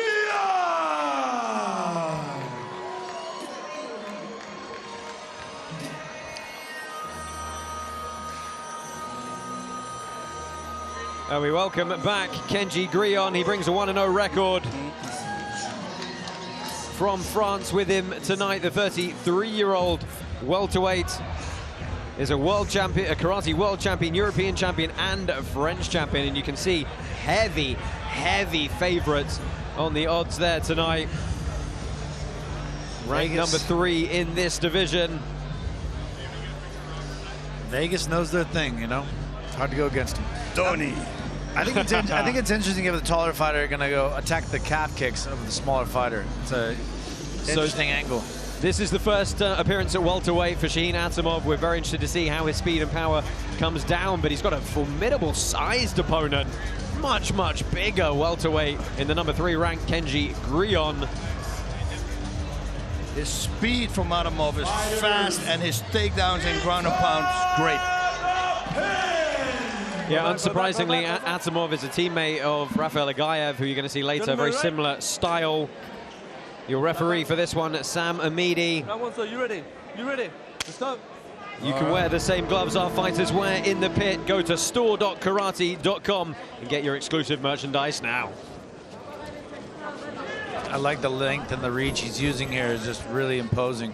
And I love the hands out that far. I used to have that too. Yeah. I don't like that at all. If I was on the other side, if I was on the other side, yeah, I mean, look at the size and the reach of Grillon. I mean, it's Atamov who's coming down a weight class, but he looks a whole weight class lighter here. Yeah. Yeah. Atamov's got a great cross. And his blitz, oh my God, the power. I mean, look, we've seen Kenji Grillon throw some unbelievably hard kicks. Think about when, he fought Nikos Kadakos, KO'd him with kicks to the leg effectively. That's Atamov trying to barrel forward on the blitz. And while he was moving backwards, he threw the check hook. That was really beautiful. That's a hard thing to do. Good? That was my favorite punch in the back. Oh, it's always my favorite punch, really. Check hook. Work the takedown. Work the takedown. I mean, Shahin Atamov unranked in the welterweight division, but number 1 ranking in his previous division, having only lost to, most recently, to our current champion, Ross Levine, in a 5-round decision. Yeah, he's very durable. And don't let the size fool you. This guy's a freaking Terminator. Yeah, it's interesting. He said to us that, he felt when he fought Ross Levine, he hit him as hard as he thought he could, and he just felt that Levine was so much bigger in that weight class than him, and the power just wasn't working for him. Work the takedown. Oh, nice little stuff of the wrist from Grillon. Right. Well, they're going to have to break here. Once you engage in karate combat, you have to immediately throw a technique, be a strike or a takedown. Otherwise, they're going to get broken up and separated by the referee. Oh, whoa. Work the takedown. Right. Sorry, don't hold the belt. Yeah, they're going to get warned for the holding and punching. Reminder, you can pull someone onto the strike, but you've got to release the grip with your non-striking hand when the punch or knee impacts. It's not ice hockey. Speaking of knees, as a taller fighter, you'd think he would just be loading up. I'm surprised he's not throwing those. Be careful with it. We're good. Let's go. Be careful. Let's go. It was a good kick. I thought it was a good kick, right? And it was heavy too. Yeah. Atamov getting pushed into the corner here. The Lion ready to pounce. Nice. Straight to the middle. I'd be throwing knees on the smaller fighter all day. Yeah. Step through knees, just looking for it. Oh, Grillon trying to get some shots in. Right. Ooh. Elbow. Oh, what a nice kick. Right below the kneecap. I hate that kick. Well, that's the end of round number 1. I must admit, I missed that the time was sneaking away on us there. A very energetic and clearly, still attention in this one. I believe so too. I think Grillon, his kicks, I think is the most powerful kicks that we have seen today. Let's take a look at some of the replays. Look at that thing. That was so deep powerful. kidney kicks, like that could be a stopper. Yep. It takes a lot on a kidney, but that one's this one too. Look at that. Greatly timed, just below the knee. Beautiful. And of course, that's going to take away that straight line blitz. He called that. Yeah, but no, to me it was good. That looked good, right? Yeah. Is it the knee below? It's just the knee below, and it was just on the just below, right? Where it was banging. Yeah. Go. Well, I'm just... Go back. Well, we're going to start round number 2 here. I'm being told that the ambassador to Azerbaijan is here in attendance tonight. Obviously, 2 of their very prominent karateka on display on the main card here. No pressure. No pressure at all. Oh, that kick, man. He's coming after those kicks, like you said. Ooh, Atamov picking up the pace. I don't know. I think the pace is raised on both sides. Well, Grillon with the forward pressure. Oh, nice stepping. Haragoshi throws the Azerbaijani. There's a double leg. Oh! And Atamov shows that power. It was a double leg. We're clear? They had already stopped it. Look, the model was a bit of a cheap shot. It was a bit of a cheap shot. It was. The model for these two shorter Azerbaijani fighters tonight is the blitz into the big shot and the takedown. And you can see the power they have when they're getting close. A little bit skirting with the rules there, though, from Atamov. Yeah, you know, Atamov has, a history kind of that. He does. He did cause some damage to the set at one point when he was on the wrong side of a decision. And he eats a kick from Grillon there to the body. Man, Grillon's throwing with ill intent, like we say. Did it look like Grillon was misstepping, or am I crazy? No, let's get a look. Nice knee from Grillon as he creates distance. Nice to see him dictate the break there. Grillon's great on the forward pressure, but when he gets pressured, he really opens up and gives him a lot of opportunity when he's backing up. Yeah. He curls up in a ball, and he does not defend well at all. I can't wait to see the replay of the timing on that kick that floored Atamov. I would be pressuring Grillon a lot more than this, because he does not like pressure. And go for the body. Straight to the body. If he moves his head backwards, it's opening up. Solar plexus, baby. Well, they both get in a throwing position here, and you just wonder if one of them's going to pull the trigger again. See how he ducks his head every time. Every time. There's a nice knee there to deliver. Yeah, and it's good use of the rules there to push the wrist down, release, and strike. That was a nice uppercut as well. This is a bruising fight for these welterweights. Oof. They're going.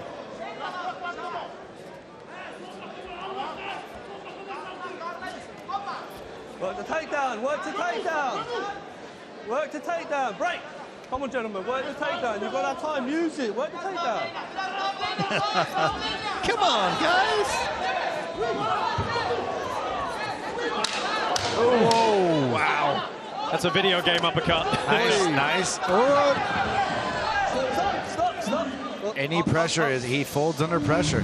They've got to pressure him. I mean, it's getting a little wild. It's getting a little loose. Wow, but it's still going fast and hard. Absolutely. Let's take a look at some of the replays here from that round. Might be the Haragoshi here. There you go, step all the way across. Oh, getting a bit low to Tayatoshi territory. Nice spinning back kick, well blocked by Atamov.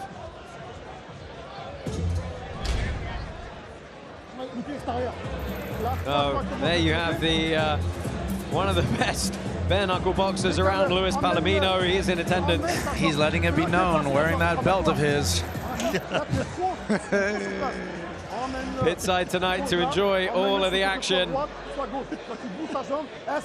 are you laughing at, boss? I think it's funny. Okay, so I thought it was Arlovsky for a moment. We are going into a third round here.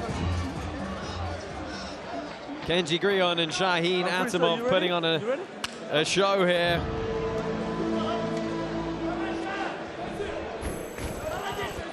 Third and possibly final round underway. We, of course, have a fourth round action if we end up with a split decision, but we'll get there when the time comes. Grillon pressing forward now. Bas, in all the excitement, I haven't actually put you on the spot and asked you who's probably winning this one. Well, Grillon is constantly pushing, constantly coming forward, but you can't take any away from Shahin Atamov as well, because he's firing on all cylinders. It's but the power and the strikes landed. I think Grillon is at this moment ahead on points. A couple big kicks. Yep. Those were seemingly the biggest of the match. It's hard. He can't cover the distance. That distance is killing him. Yep. And he's just... It's interesting though, because it's what we, you got to remember, he was the middleweight champ by blitzing, closing the distance, throwing those big hands, scoring those takedowns, and he's just struggling against Grillon to to find that rhythm to get inside. Well, Grillon has been studying him. I bet you from day one he was doing that. And he built a really good game plan for it. Well, like you said, Luke, the knees, it's something Grillon's starting to use quite well. There you go. He's on the inside, yeah, right there. That one doesn't feel good, I'll tell you that. But also, if he's got taken down by Atamov, he puts himself in such a position that Atamov cannot use his ground and pound. It's really smart how he's fighting. Minute and a half left in this bout. Oh, moving backwards with that right hook, that was close.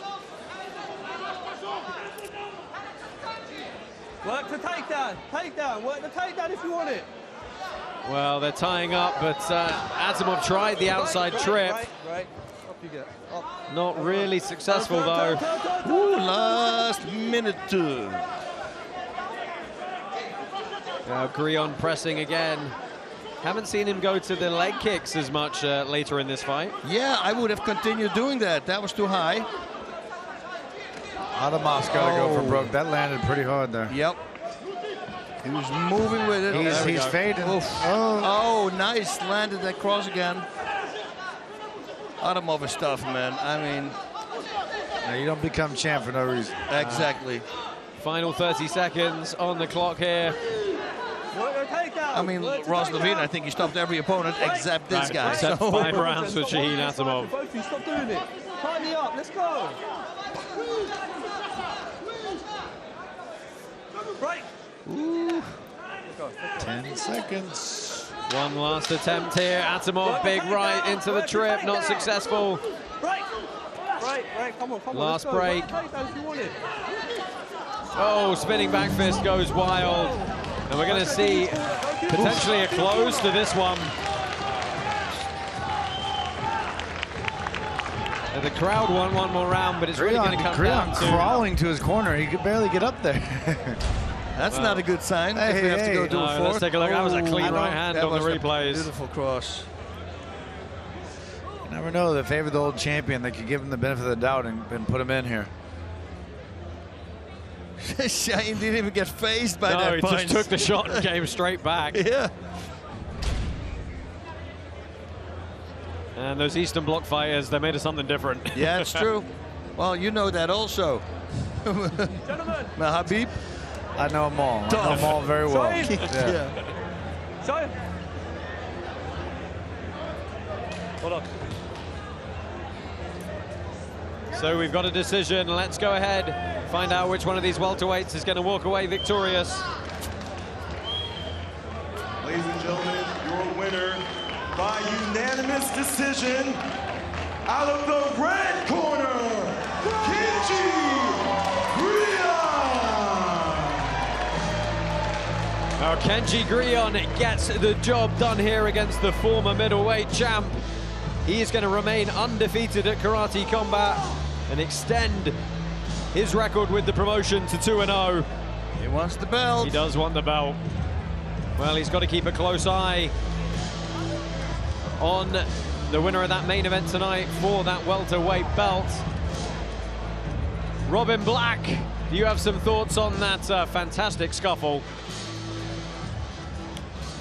Yes, sir, guys. You know, 64% of our token holders voted for Kenji Grillon. And of course, they were correct. Why? Well, perhaps you can see when he throws punches and kicks that he hits just a little harder than many of the other fighters. Now, why is that? There are two primary reasons. Two. Count them two. One is biological. It is attributes. It's his physicality, his body structure, how he uses his body. But the other is biomechanics and how he moves the technique and propels it.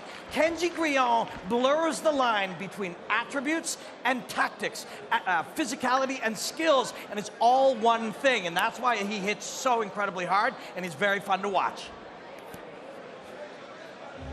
Yes, thank you, Robin. Talking, of course, about the power of Kenji Grillon. Let's go ahead as we reflect on that bout and take a look at some of the stats available. And pretty even numbers thrown, actually, to total strikes and head strikes, but clearly the Frenchman getting the better of it in every single regard there. Yeah, the power, I mean, his kicks, like I said, these are the hardest kicks we've seen tonight. They were very powerful, put everything in it. Ooh, Nice got shot hit there, hard, yeah. Sneaky shot. like a kick like that, it doesn't look like much, but it's a leg kick, like heavy leg. Nice cross, didn't even flinch. Atamov, we were talking about it, just fired back right away. Yeah, great work from Kenji Grillon. Let's touch on Shahin Atamov quickly, because, you know, that's his debut at the division. It's unfortunately a loss. What does he perhaps need to do moving forward?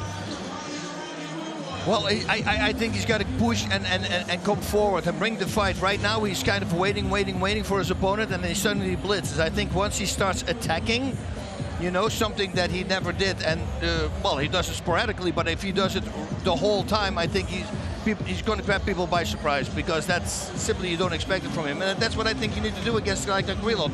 Every great striker, if you push him backwards, they always have more trouble than when you give him space. So that's what I would do. Yeah, so looking forward to more things coming your way from Karate Combat. Karate Combat as a brand and a promotion is going to be bringing you a very exciting new amateur and feeder system called the Kumite.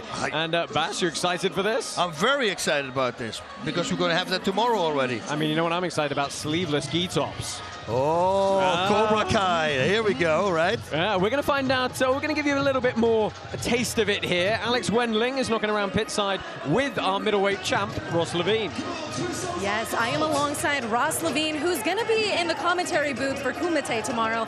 Now tell me how excited you are that Karate Combat is putting on a show like Kumite to find some different contenders to one day fight in the pit. This is the perfect opportunity, because you see every other fight sport and organization have a clear path to get to where they need to be, and Karate Combat never had it until now, and now all these karate practitioners who've got crazy skills have an outlet to come in and do their thing. And as the middleweight champion and a former sport karate fighter yourself, how special is it to see that the sport of karate is getting a platform like this professionally? It's huge. I mean, it's one thing to be an ambassador for the sport, but for me to help usher in the next generation by being part of the Kumite is unbelievable. I'm very blessed and honored to have the opportunity to be there, and I'm just so excited for this next wave, because I know, as talented as you guys all see me, there's a lot of more talented people behind me, so I can't wait. I love that. And tomorrow we're going to be shooting. I'll be there doing some post-fight interviews. Ben the Bane Deivis will be there. And talk about your role with the commentary. Yeah, so I'm going to be doing the color commentary, just kind of breaking down, analyzing what's happening, and teaching you guys what's going on as you're watching from the side. So it's just going to be a blast. We got the best personalities, the best analysts. We got you, we got Ben, we got me. We got everybody going to be there. We got some special guests. It's going to be awesome. And for a little bit more on this Kumite Contender Series, here's this feature. Are you the next Karate Combat superstar? Do you think you have what it takes? We're looking for the best karatikas in the world. Karate Combat presents the Kumite. 2 enter the pit, only 1 leaves with a contract. Go online at karate.com/kumite to get more information. The social media presence that they have. So we're looking forward to the Kumite coming up. Of course, moving on, we've got a fantastic bout now. I'm going to say that every time tonight. I'm sorry. You're going to have to get used to it. Bas, Samuel Ericsson, Alexandre Bouderbane, 2 guys very heavy on the social media side of it and really getting at each other a little bit through that medium. Yeah, but you know, it's really funny. If you look at Boudерbane's social media, it's like him getting out of bed in his underwear and flexing and doing things. And then you go to Ericsson, and he's the guy who's like kicking back super fast, that people even think that it's sped up, but it's not. You know, he's just that really crazy guy who does crazy techniques, backflips, kicks, the whole 9 yards. He throws everything. We're going to add some color to what Bas is referencing here. Go ahead and take a look at this video for us.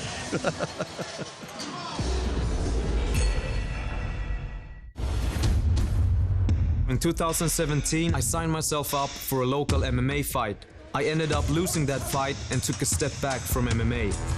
But I didn't want people to think this was the end of the road for me. I had to refocus, and my focus went to sharing my knowledge on my Instagram page. My goal was to show that the chokeout didn't take me out. One day, a video I posted went viral. It caught fire. Before I knew it, people started talking about me. Joe Rogan, Conor McGregor, it was insane. People recognized me not as someone who got beat in the cage, but as a great martial artist. We have got a debutant tonight, a guy with a lot of pressure on him. I'm happy with the fight, but for me it was important to just get here. Samuel Ericsson, he's returning to karate combat. I'm here because I've learned to never give up, and I can only hope that I can inspire others with my story.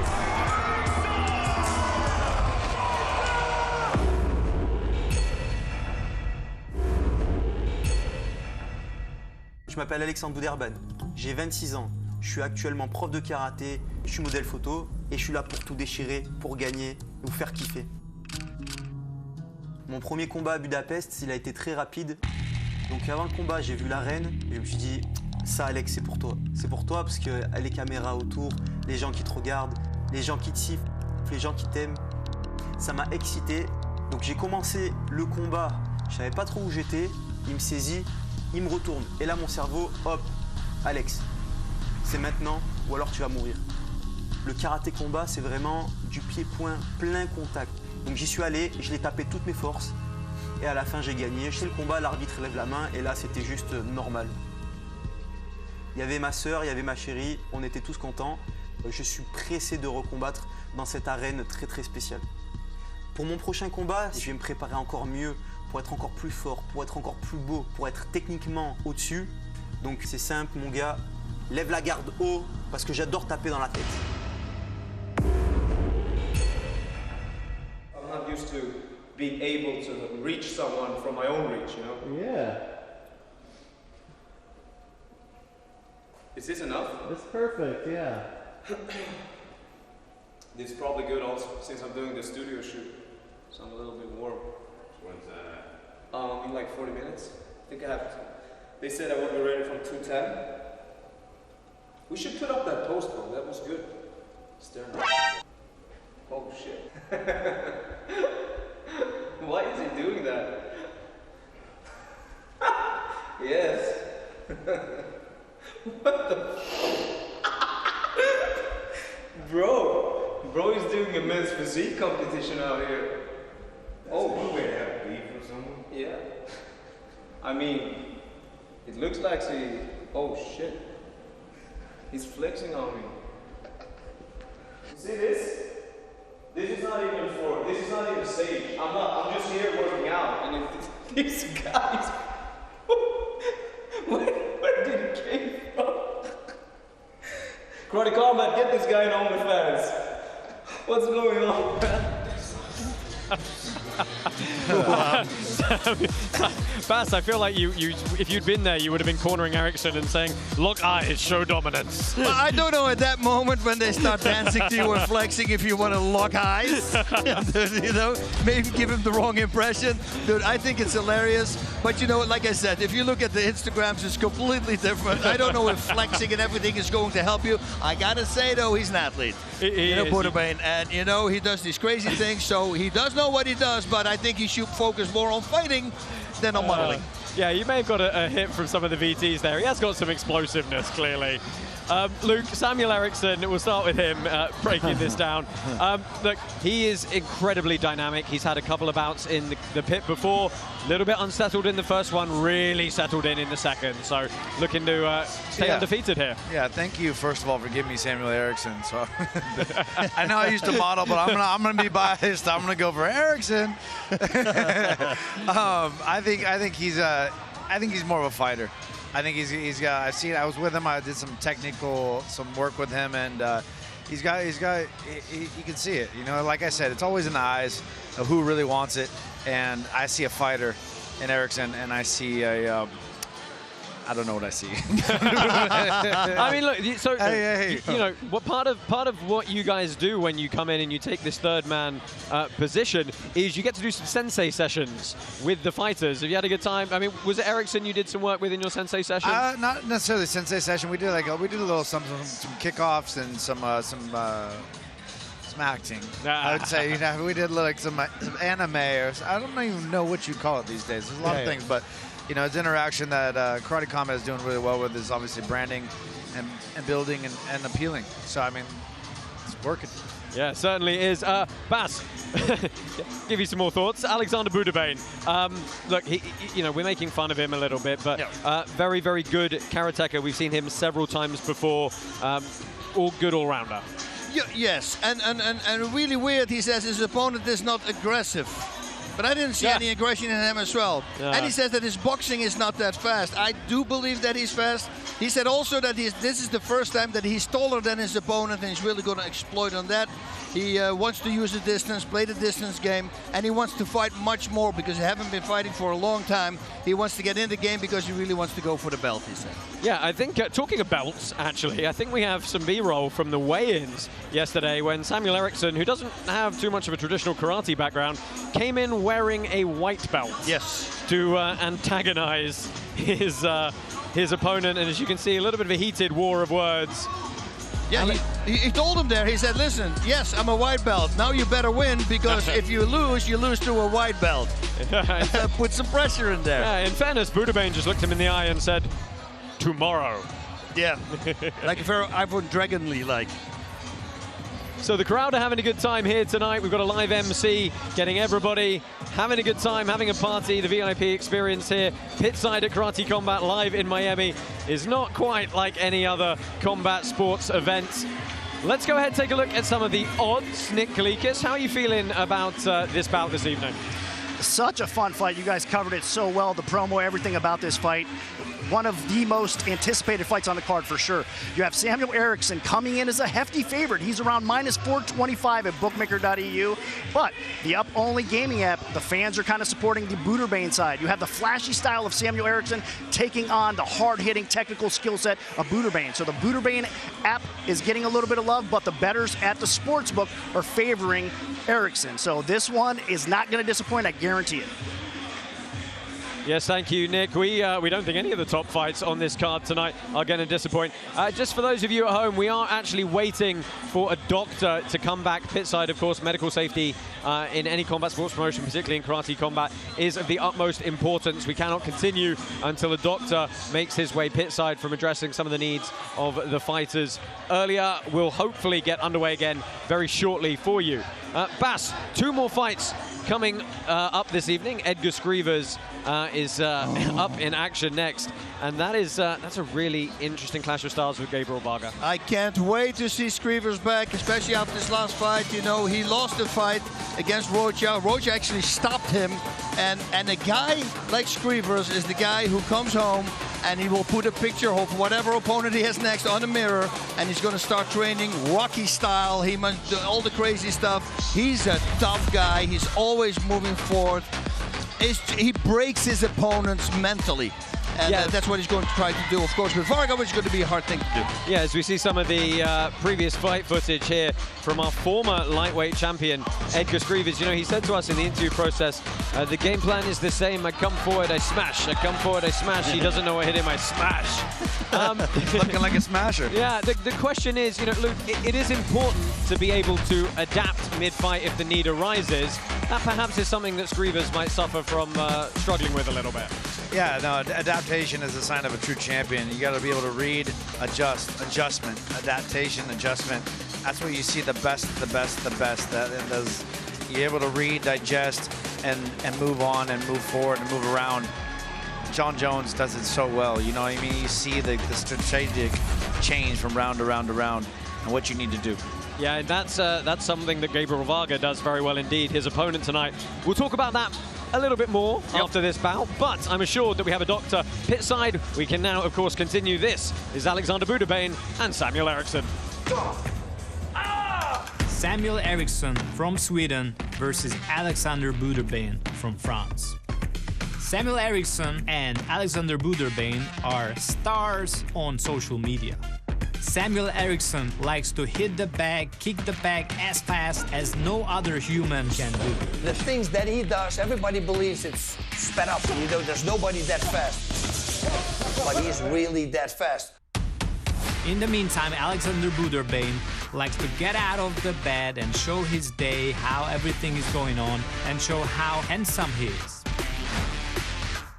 Samuel Ericsson is 2-0 in karate combat. A lot of people label him as just an influencer. He won his fight in season 3 against Alberto Ramirez. A bit surprised. A little bit surprised. He became the winner, but a lot of people thought that he might have lost that fight. He showed last year against Tarek Khalifi that he's not only an influencer, but he can brawl, he can fight, and he can finish people. Alexandre Bouderbane is a model.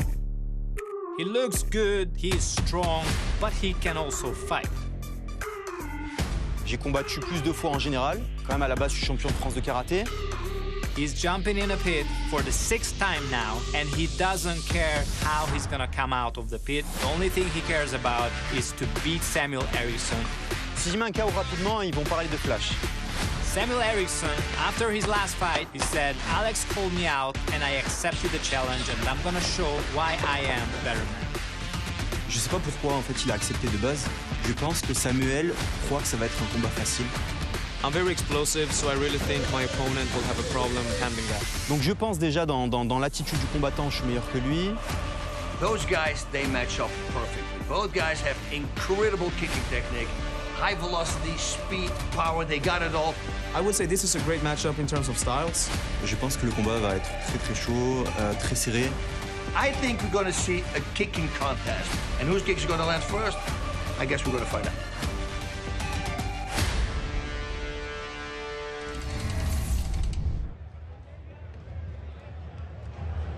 Ladies and gentlemen, your next fight comes from the welterweight division. Introducing first, fighting out of the blue corner, representing France, he is the Flash, Alexandre Bouderbane.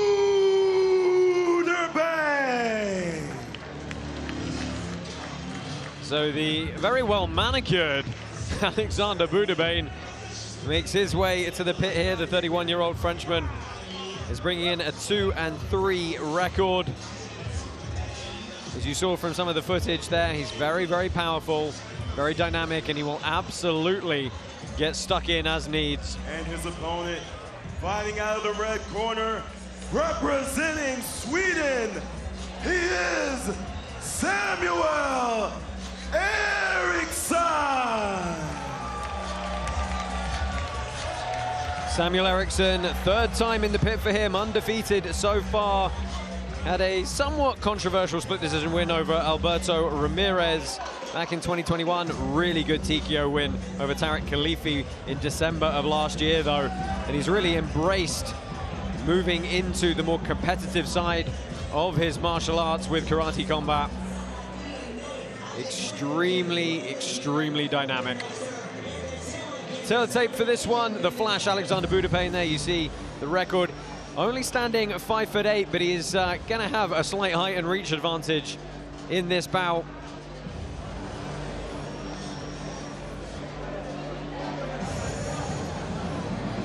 Yeah, Bouderbane was saying to Samuel Ericsson, he says, your body doesn't look in shape, and that's why you're going to lose. I go, Fedor. Yeah, very stocky, very powerful. He is a black belt now, though. Yeah. All of a sudden. Taekwondo. Yeah, he does come from a Taekwondo background, does Samuel Ericsson.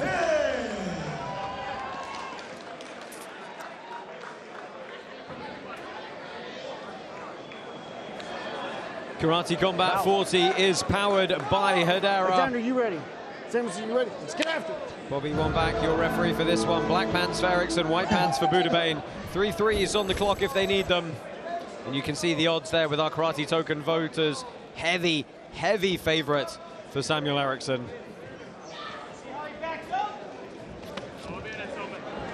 There's the calf kick he was talking about. I mean, Bas, we haven't really touched on it, and immediately it's out the window. But they did originally have a wager that they would only throw punches in the first round, only kicks in the second, and everything in the third. That's kind of gone out the window. Right away, first kick, it was over. Boom, and calf kick again. He doesn't like that at all. Nope. And it was perfect game planning because he said he was going to do it. He's going to slow him down. A whopping 9.6 million karate tokens. Another one, another one. Are on the line in this bout.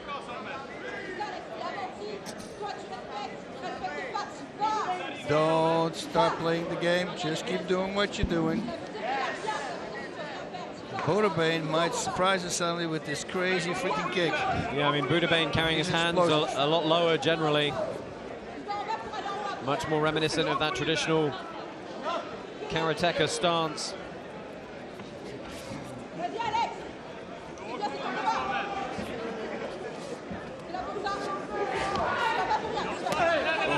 Lovely straight rear hand to the body. That was nice. Some good speed too.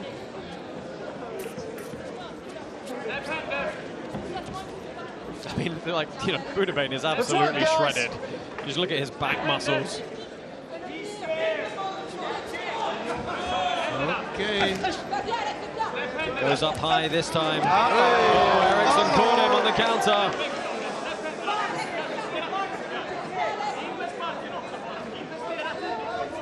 Now back to the leg by Ericsson if he's smart here. Yes, exactly. Yep. Right Through there the first 2 minutes. It was the same thing. Bouderbane is getting a little gun shy. Wants to protect that model face. Don't touch the hair. You know? Saturday night. Well, still a bit of feeling out in some of these exchanges here. A lot of feints. Nobody quite pulling the trigger as readily. Nice, tight, nice short, tight hook though. I like Ericsson's punching. It's very tight. That left hook there from Bouderbane though, that was nice. If that lands, that looked powerful. Well, Ericsson pressed him back and forced a little blitz from Bouderbane there. Oh, that was nice. Uppercut hook cross. I'm not gonna lie. Oh, clipped him as Bouderbane turned away. We got 4 seconds left there. I feel like you should let that go just a little bit. Not there. too much damage, but it definitely caused Bouderbane to flee for a second. So you pulled him off for the, was that a mounted strike? A mounted strike, yeah. That was a full, that was proper the full mount. You got to keep on standing. Yeah. Oh yeah, you can't get down to the knees. It doesn't. Yep. Shape. So let's take a look at some of the replays. Bas, talk us through it. Well, we're talking about it both, Luke and I. You know, he should have continued those calf kicks. I think they were doing great. He landed 3 at the beginning of the fight, you know. Maybe you need 6, and that could be really turn the whole thing around. That was a good blitz from Bouderbane. That was the right hand at the end that caught him turning. It's the same hand as that he had Tarek Khalifi with. Big overhand. Corner of Samuel Ericsson here. Well, off the stool quickly and down into the pit while Bouderbane is still recovering. That's showing your opponent. That's a smart thing to do. Like in my corners, I would never let my students sit. I mean, look, it's a pretty classic thing we talk about with heavily muscled fighters. Muscles eat oxygen very quickly. And especially if you breathe wrong because you're raising your shoulders the whole time. All your traps, your muscles, your neck muscles, everything is carrying weight. And the load-ups. He seems to be loading up big blitzes, so that also, it's a bit exhausting.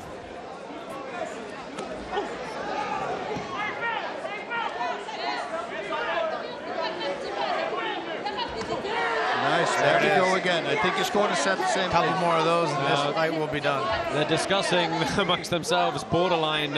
It was borderline, but I think it was okay. Yeah, you got to be below the knee or above the hip. Don't hesitate and go right back to it. He's really looking for that overhand right again. He sees a spot. Nice kick.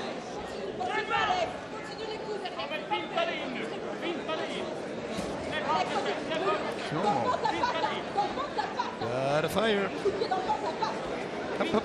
Let's go.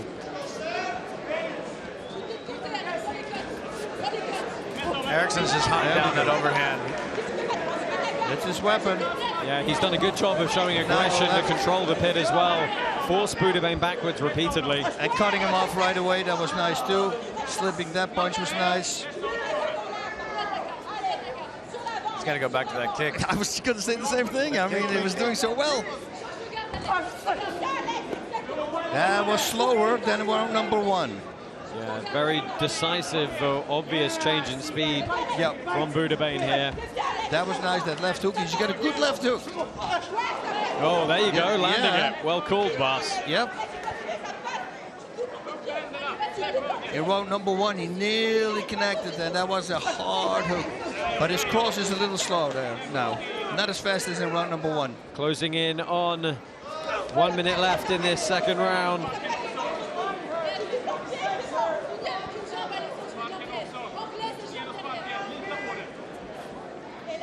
Turn it up, guys. Well, Ericsson keeps going back to his high guard, marching forward.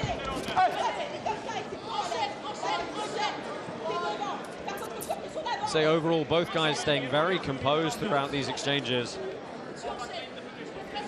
Calf kicks. Yeah, right?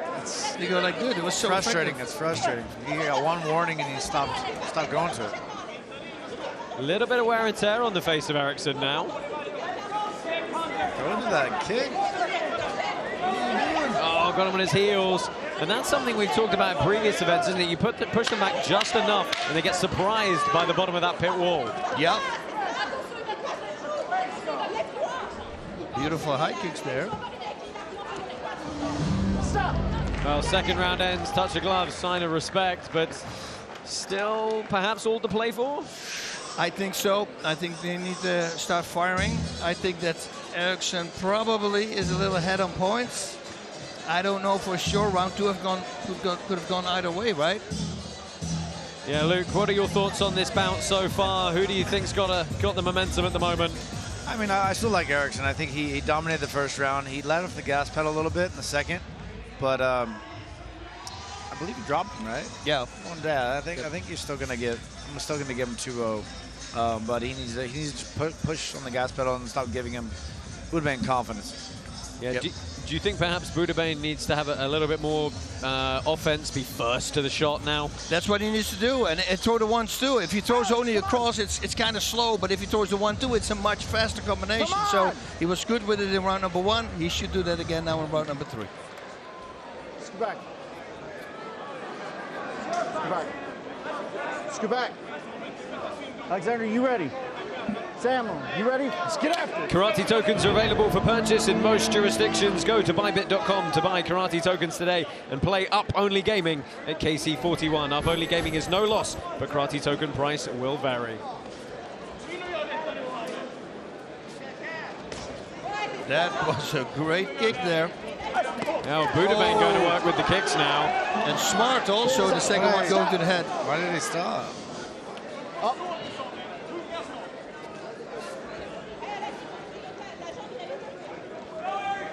So Ericsson again, center of the pit. Oh, a lovely kick from Bouderbane. Now he starts doing it. It's nice. Yeah, the timing to just completely take the base away. Mm-hmm. You kind of hope the shot follows up over the top. Oh, that was a good counter. Oh, that's nice work from Bouderbane to land as Ericsson came in. Two good right hands. And he picked up on that speed, you see, so... It was a really nice yell. Seems like a sense of urgency from the Frenchman here. Yeah, the corner probably told him, his sister, I believe, in his corner. You see, now he's landing those calf kicks. This is the third one. Ericsson, he's too nice. He needs to start fighting. Do you feel we've seen the true explosiveness that Samuel Ericsson's capable of? No, not really. Round number 1-2, the counters, everything was good. The overhand, the dropping him. You know, maybe he thinks he has it in the bag. He shouldn't think like that. He should needs to go right now.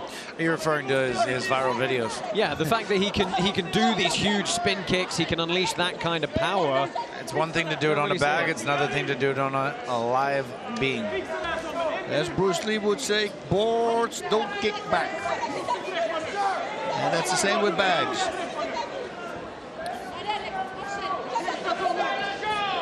One minute. Let's work, guys. Oh, that one hurt him. Oh. Good work from Ericsson.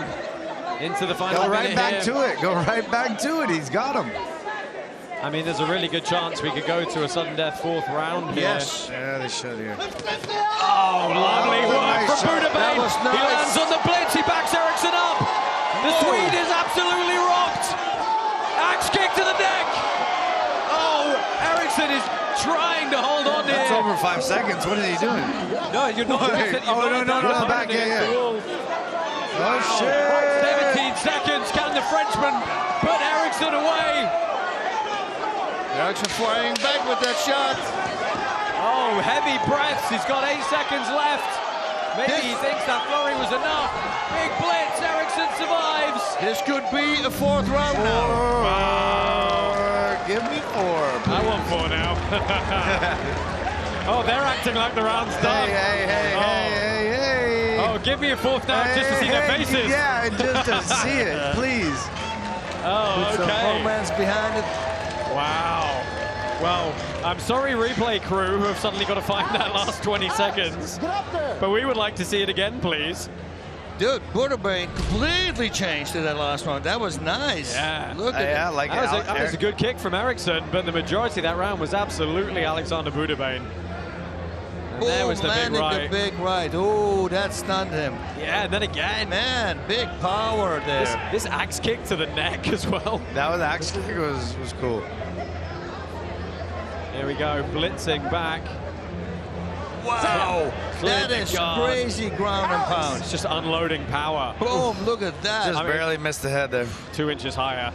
I mean, you can see Ericsson was really just trying to stay looking forward as much as he could. He's still looking, he's still in the game, he's still seeing it, but whoa, look at him. Oh, we got a 4th round. Fighting on instinct. No, we're going to get it. We got a decision?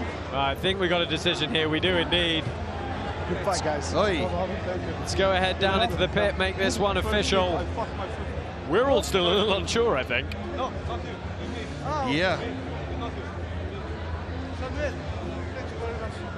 Ladies and gentlemen, your winner by unanimous decision out of the blue corner, the Flash, Alexandre Bouderbane.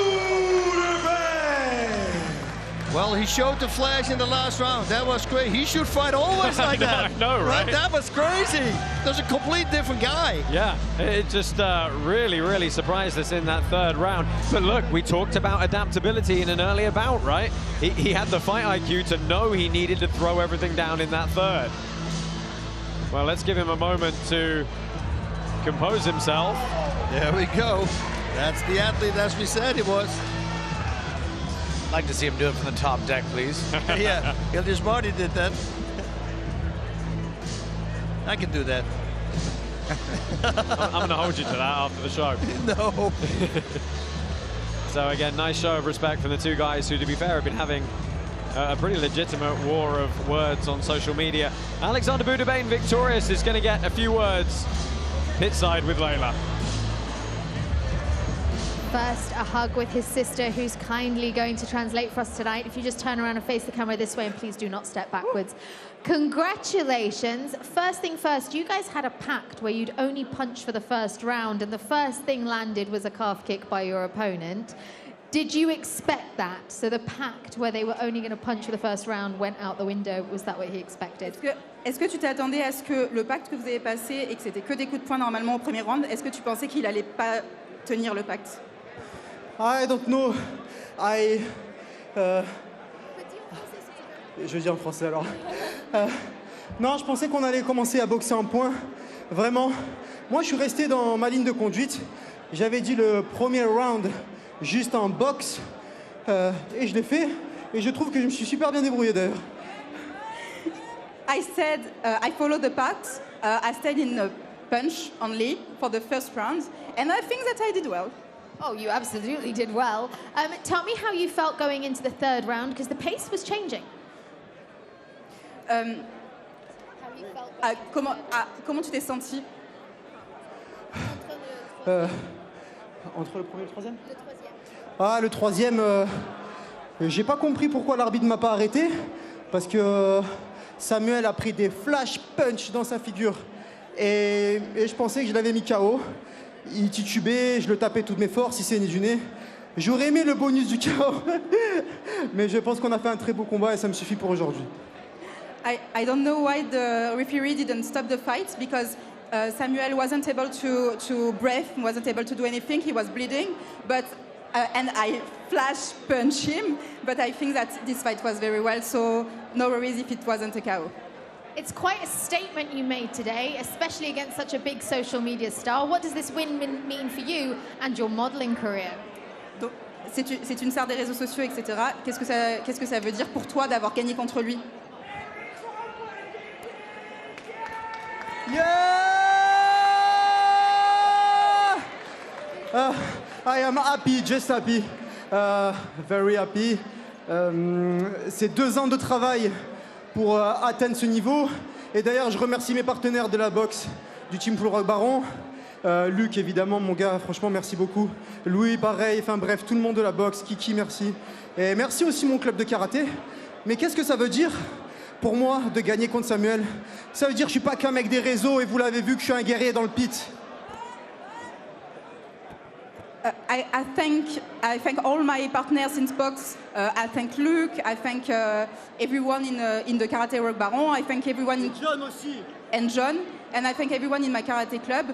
But I can show now that I'm not only a model, I'm not only someone in social media, but I'm also a fighter. Congratulations, Alexandre Bouderbane. 29% of our token holders voted for Alexandre Bouderbane. I want to congratulate them on that smart insight, and I want to congratulate Bouderbane on being the better man tonight. Fought hard, adapted, and changed and got better. But I want to thank both of these two gentlemen. Both of these young men can inspire you. You can get angry. You can make fun of Bouderbane's body and the way he shows himself on social media. Many will go back and mock Samuel Ericsson for losing this fight. But these men take risks in life. You can be inspired by risk takers. You can learn to take risks yourself. Don't be the kind of person who sits and makes fun of somebody like that. Learn from them. Be inspired from them. Leave the middle of the pack and go out in the world. Not everybody's going to come and fight in the Karate Combat pit, but we can all take inspiration from both these two men. Nice, Robin. Yeah, some nice words of wisdom from Mr. Robin Black there. Guys, let's wrap this one up. It's a salient point, really, isn't it? Because, you know, Alexandre Bouderbane is going to draw some controversy for being a model, but the dude's a fighter. It's got to be frustrating for him at times for people to forget that a little bit. Well, if he starts fighting like he did in round number 3 right from the start, I think people are going to go like, they're going to forget about the modeling. Yeah, Luke, what did you think of Bouderbane's performance tonight? He showed some heart in the later stages of the fight, for sure. I think Ericsson allowed that, and I think he gave him that avenue by really pulled back on the kicks and the pressure. So it was just, yeah, it was, you could see him shift back, and then Bouderbane's confidence growing. I'm not sure why he pulled back, but because nothing was really relevant to that point. Let's have a look at the finish one more time, and it's very interesting you say that. Ericsson really didn't perhaps implement his game plan and his will, and it allowed Bouderbane that decisive third round. Final round, yes. Somehow he gets. We don't know. Most of the time it's after a hit, you know, a hit that penetrated harder than we could see it was, and then it makes you a little gun shy that you don't want to go. But he knew that he needed to come forward in order to win this fight. Maybe he was a little soft, you know. Maybe he didn't really work as hard as he should have, and a little bit of that tiredness, you know, maybe pulled him back in the later stages of the fight too, as well. Cardio will make a coward out of you. Yep. Absolutely. Well, I'm sure we'll see both those men back in the welterweight division again. Of course, the integration of crypto and Web3 with Karate Combat is well known, and there's another thing you should perhaps know about. The Karateka project is a collection of playable digital fighters on every Karate Combat fighter in the league, including those fighting tonight. You can use your Karatekas in live fantasy and card battle games. When your fighters win in the pit, you win outside the pit. Cash prizes, VIP trips, tickets, karate tokens, and more. Get your Karateka using HBAR now at the Kabia launchpad. Scan the QR code to join the action. Only 888 are available, and half of them are already sold.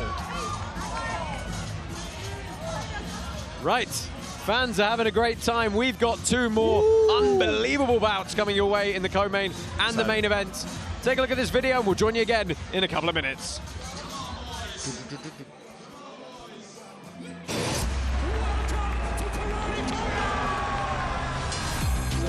Whoa, free Bitcoin. Wait, boss. GSP, what is that on the edge of the screen? Karate Combat is now controlled by the people. All the fans get these Karate Combat tokens, and they can actually influence the league. You get to say what happens with the fighters, you get to say who you think is going to win. If they win, you get more tokens. If they lose, nothing happens, and you get to try again. And what's cool about it is no loss. Wow. You can only win. Up only, baby. Go to karate.com for more information.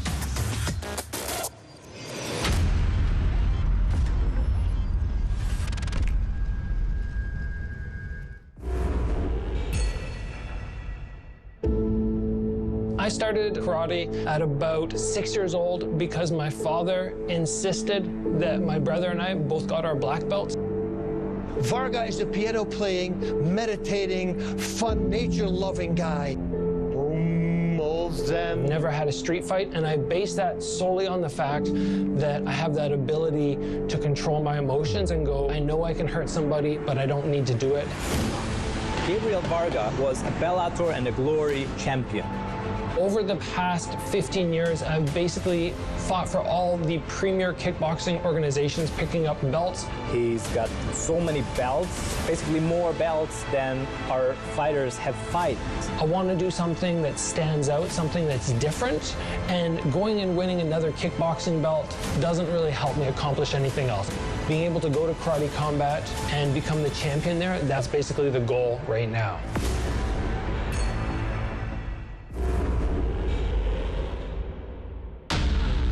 I love to fight. I love to compete. I love to put myself out in the light and just to test myself. He is one of the best karate combat fighter right now. I became a champion by knocking out Rocha. The lightweight division here, Bas, should be very, very afraid. I'm the greatest fighter ever. But the greats have to fail, too.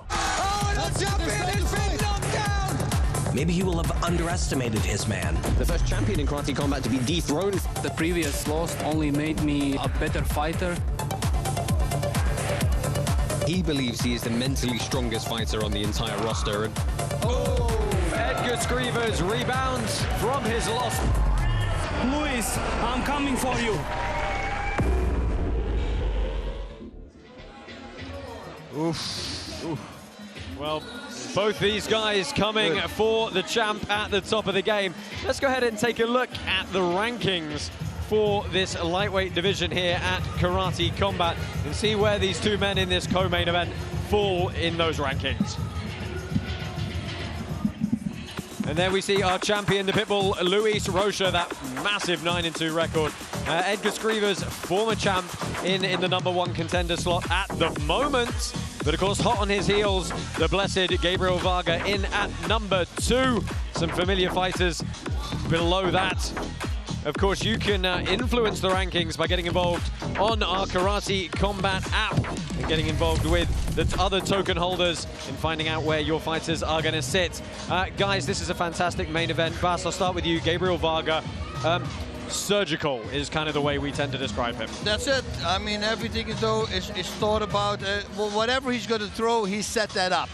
You know, this is the guy who doesn't make any mistakes. This is the guy, when he moves backwards, he always has one hand on his defense. All the things that you tell you the first class that you have to do in order not to get hit, he does that. You know, we all lose it because we try to bait. And of course, he will use those baits as well. When he puts his hands down, that means hit me in the head so I can counter. So everything he does has a method to it.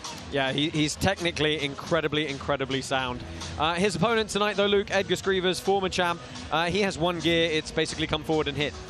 Yeah, it definitely does. His game plan is to hit some more. You know, he wants to come forward and put pressure on him. And I think the biggest key is the angles. You know, the angles he's going to present. I mean, Gabriel Varga is like American Psycho kind of style. You know? He's weird, clipping plants, playing piano. He's got a little something to him. But yeah, but I'm creating the angles with him, the traditional Muay Thai, that stand-up kind of style. So if he can put the pressure and get that angles, I mean, it's going to be an interesting.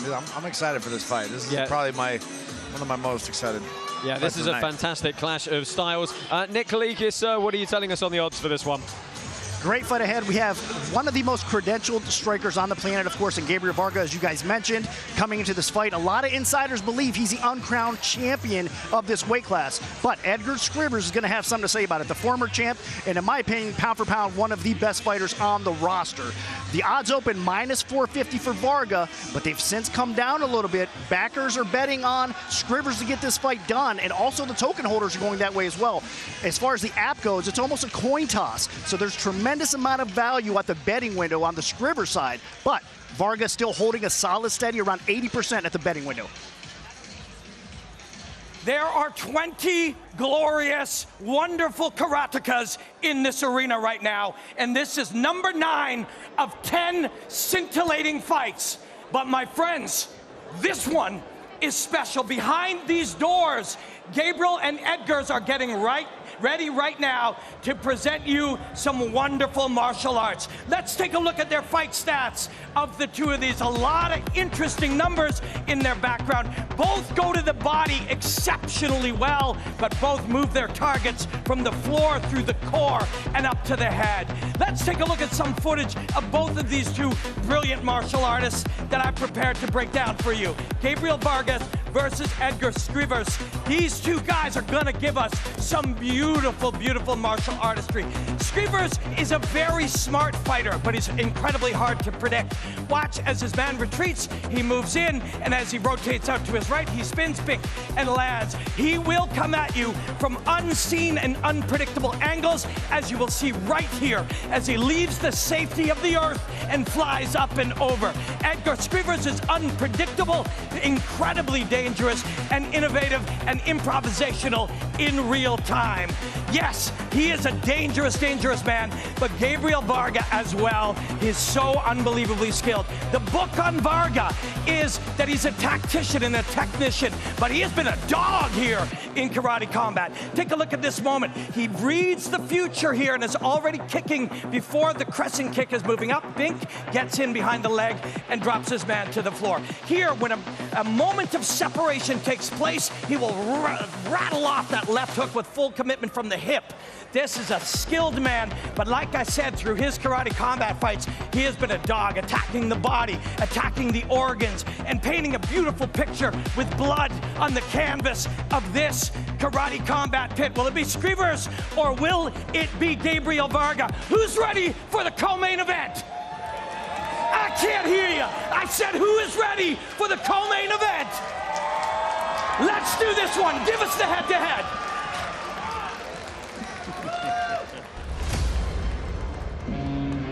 We have a #1 contender match on our hands. Edgars Skrivers versus Gabriel Varga is one of the great karate combat fights that can be made on planet Earth. Wherever I go, I want to be the champion. I've been very successful at that in my career. He's got a lot of freaking championship belts. I don't worry about leaving a legacy, but I want to know that I've challenged myself the most. Winning another belt in kickboxing is not going to really help me. I've already done that. This guy is a freaking surgeon. Where he aims for, he will hit that target.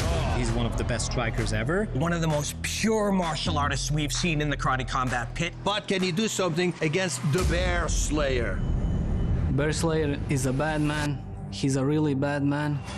I looked him in the eyes and I asked him what he does. And I was terrified. Just living in a state of serenity, and then you put him in that place and he hurts people. If you want to blame me, you cannot do it. You have to blame Bear Slayer. The dude is a Terminator, but he got dethroned. Before that, he only performed on 20%. I made a mistake. You never can go easy. There is no 20%. I'm gonna come back even stronger. Boy, did he live up to his words. He's 5-1 in karate combat. Records don't really make me nervous anymore. I've fought guys who have hundreds of fights, and I have being one of the best kickboxers in the world. It's not kickboxing. It won't be that easier.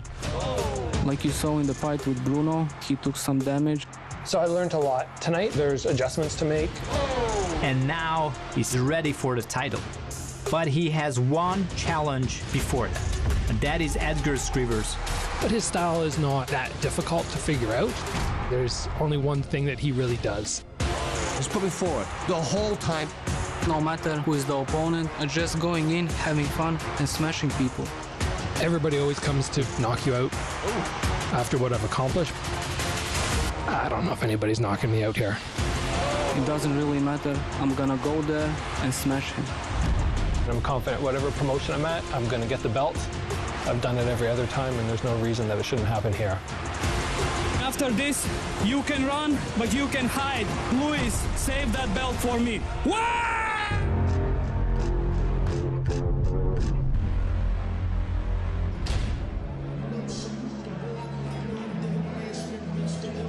Ladies and gentlemen, this is your co-main event of the evening, and it is a #1 contenders bout.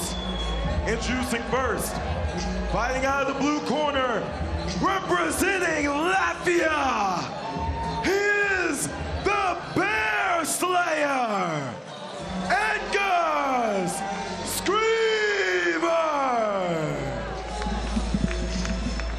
Well, we welcome the current #1 contender, former lightweight champ, Edgars Skrivers, back to the pit for the 7th time tonight. He's been doing most of his training, splitting his time between Dubai and Latvia. Said the physical endurance training he's been doing in the 40-degree sun in Dubai and the gym at TK Fitness has really been hardening him for this contest. He doesn't have the 5 rounds he's used to tonight, though. Canada, that's true. Fighting out of the red corner, he is Gabriel Varga. Oh, Gabriel Varga, undisputed as one of the most dangerous competitors here at Karate Combat. You heard it from Robin in the opener there. It's not just his technical precision. The guy will absolutely fight tooth and nail to get the job done.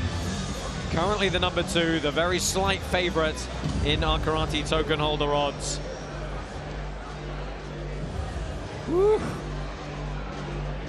I'm not gonna lie, I'm gonna be a little nervous for this, but a good nerve. We are all very, very excited. Shorter fighter is the former champ Edgars Skrivers, 31 years old, Shotokan practitioner, standing 5'6", 67-inch reach in the arms. And Gabriel Varga, you can see there a 6-inch reach advantage for the Canadian. And knows how to use it. He certainly does. Fighters, into the pit! Karate Combat 40 is powered by Hedera. Here we go. Bobby Wambach, your referee for this one. Josh Palmer, Bas Rutten, Luke Rockhold on the call for you tonight here in Miami. And we are underway in this co-main event. Pressure, pressure, pressure. Southpaw stance for Edgars Skrivers in the white pants. Black pants for Gabriel Varga.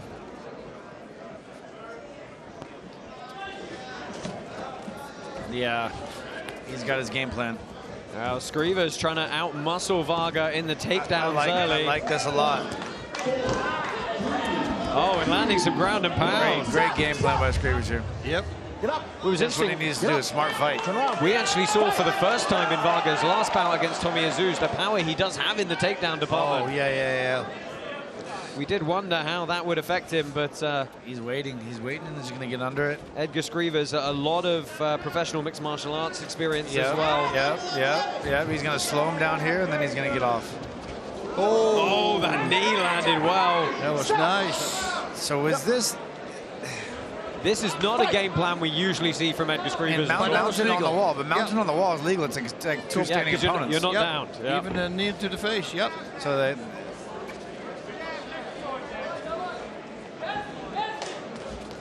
Yeah, Varga also said, he will throw a lot of punches, but he has to watch out for the counter because Skrivers that's the counter. Yeah, Varga with the power this time on the re-counter of the body lock. He put it back on. Yeah, this is a separation. You ready? Fight! You know, 3-3s is not a lot of time to work. It's not a lot of time to settle into the fight with the caliber and the work rate these guys are used to. Oh. Skrivers doesn't want to sit back like that.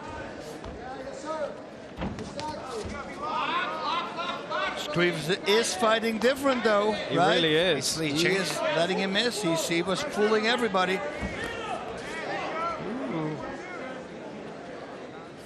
Well, the Canadian with the forward pressure thus far. Good catch of the kick from Skrivers. Nice shot. Stop! Get up! Get up. Get up. His knee touched. I mean, we're already through 2 minutes here, and Skrivers absolutely getting the better of those so far. Oof, oof. Nice shot, though.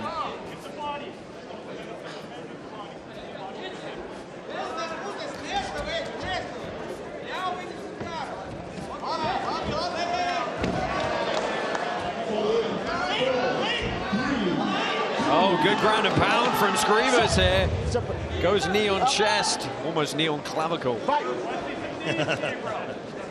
The clavicula. I'd like to see him let those ground and pound situations go a little further. He stopped him at 2. Yeah. Well, 10 seconds left in this opening round, and a very different puzzle Gabriel Varga is presented with in this this incarnation of Edgars Skrivers. A tie knee coming in the side there. All right, let's see what's going to happen. He jumped up to the top here. He wants to get back in. Well, we're going to see the adaptability of Gabriel Varga here, because Edgars Skrivers putting the takedown and ground and pound game to work. Smart game plan.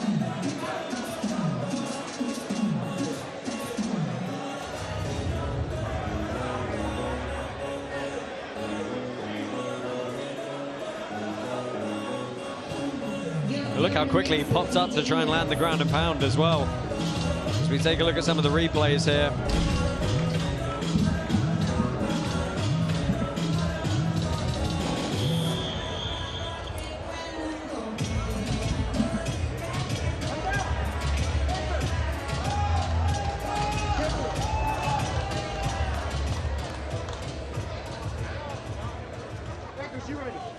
Gabriel, you ready? Let's get after it.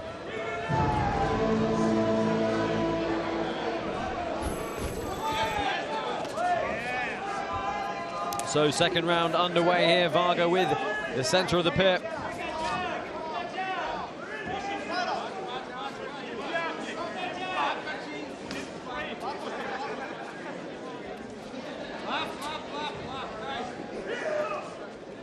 Some feints here to open up.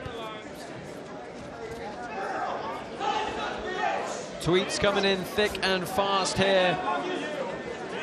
The crypto community embracing Karate Combat. Get involved on social media. Hashtag KC40 at Karate Combat on all social media platforms.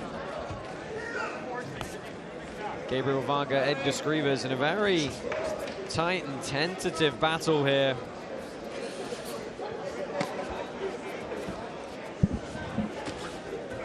There he goes. Oh, a good knee from Varga this time. Nice. Yep. Now he's moving Right off to the right side. on the liver.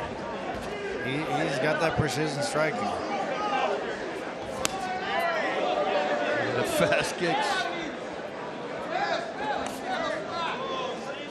Varga with that classic high guard that we've seen from him.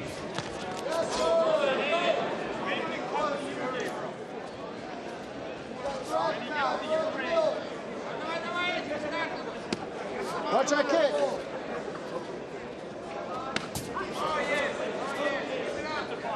Most of the initial first strikes coming from Varga. I like those knee feints a lot.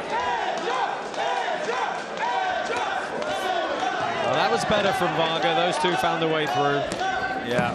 Skrivers letting Varga get the... Oh, good knee. Oh. There we go. Varga starting to time those takedowns now. Yeah, that'll make him think twice. And Skrivers, he's not trying to be first to the punch here. He's letting Varga throw and trying to counter and close distance. Nice jab. We've got less than a minute here left in this second round.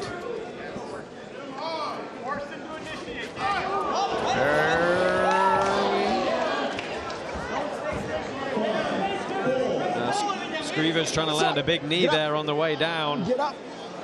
Come on. Get up. Fight.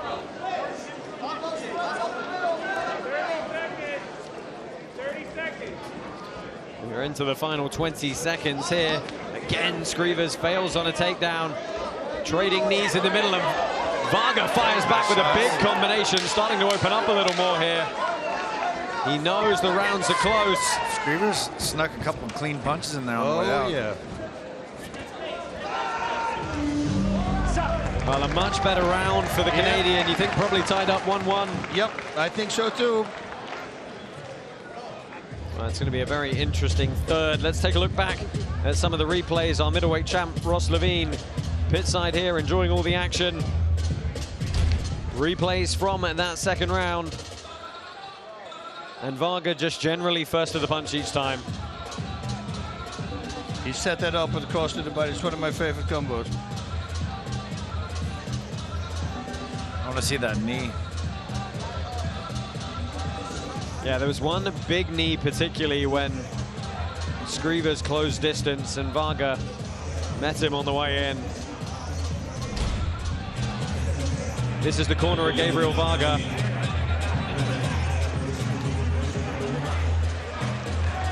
Sight language. A little late to the party.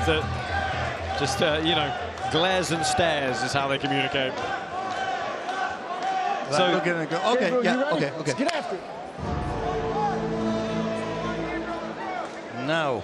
Third and final round underway. Download the Karate Combat Vote Live iOS app today to collect your 88 free karate tokens so you can help run the league and play Up Only Gaming at KC41. Download on the App Store now. You see, reminded there, the odds very, very close indeed. Watch that kick. And it is absolutely close. We believe in the minds of the judges here. This final 3 minutes really could pick everything over who's going to go and challenge on for that title. Good combination from Varga. It's really giving Varga the space to work here. This could be a big round for Varga. The Skrivers started so well with those takedowns, but he's had a few of them stuffed now. Yeah, but that's Varga, you know. He goes back in, and meanwhile his brain is working overtime, and then suddenly he finds the freaking solution to his kryptonite. Adjustment. The Yeah, sign of a champion. Yep. That's why he's got all his belts on his wall. Well, that was a fairly simple takedown for the Latvian, who's trying to get the ground and pound going. Stop. Get up, get up, get up, get up. What do you call this position, Luke? Crab guard. Get up. Stay right here. Fight. Called Miami. Well, we're halfway through this third and final round. Very much all to play for. I mean, look, we know the Karate Combat rules prioritize aggression and offensive striking. So whoever's going to come forward and land here could well get the nudge.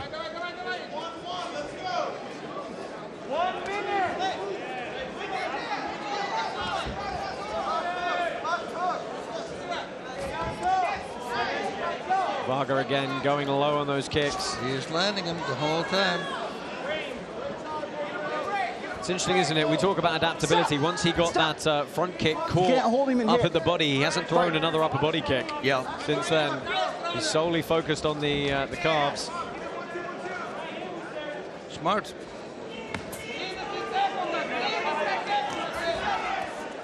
Again, Varga trying to frame away as Skrivers goes for that kind of single leg hip takedown.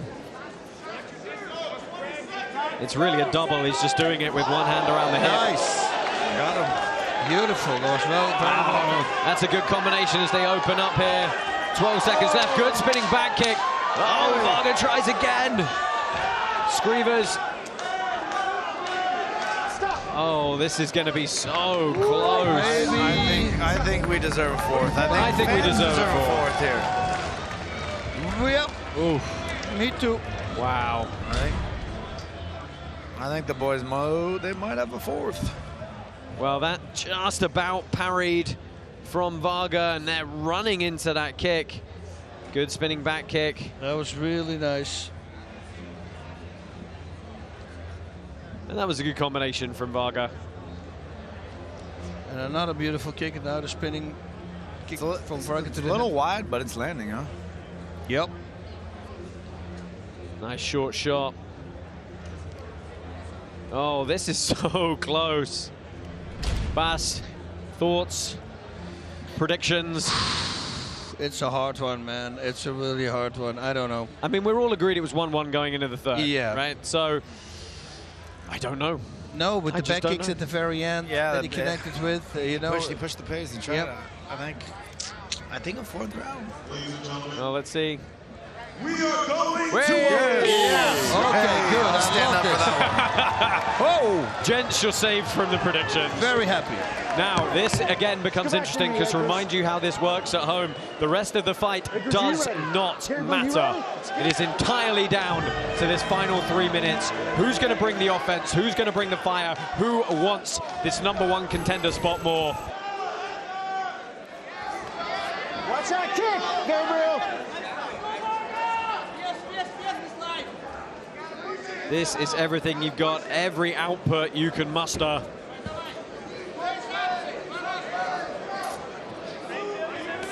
Skrivers has, of course, had a taste of that belt once already. He's got a vendetta to settle with Luis Roca, but he's got to go through Varga first. Varga wants that belt too. Certainly does. Let's see who wants it more. Varga, sort of stuffs that takedown. 3, 2, 1. Stop! Good defense by Varga. Scoot back. Ready? Fight! Ooh, time's ticking. Certainly is. These 3 minutes are going to go very, very fast. A third of it's already elapsed. Varga fires that jab out.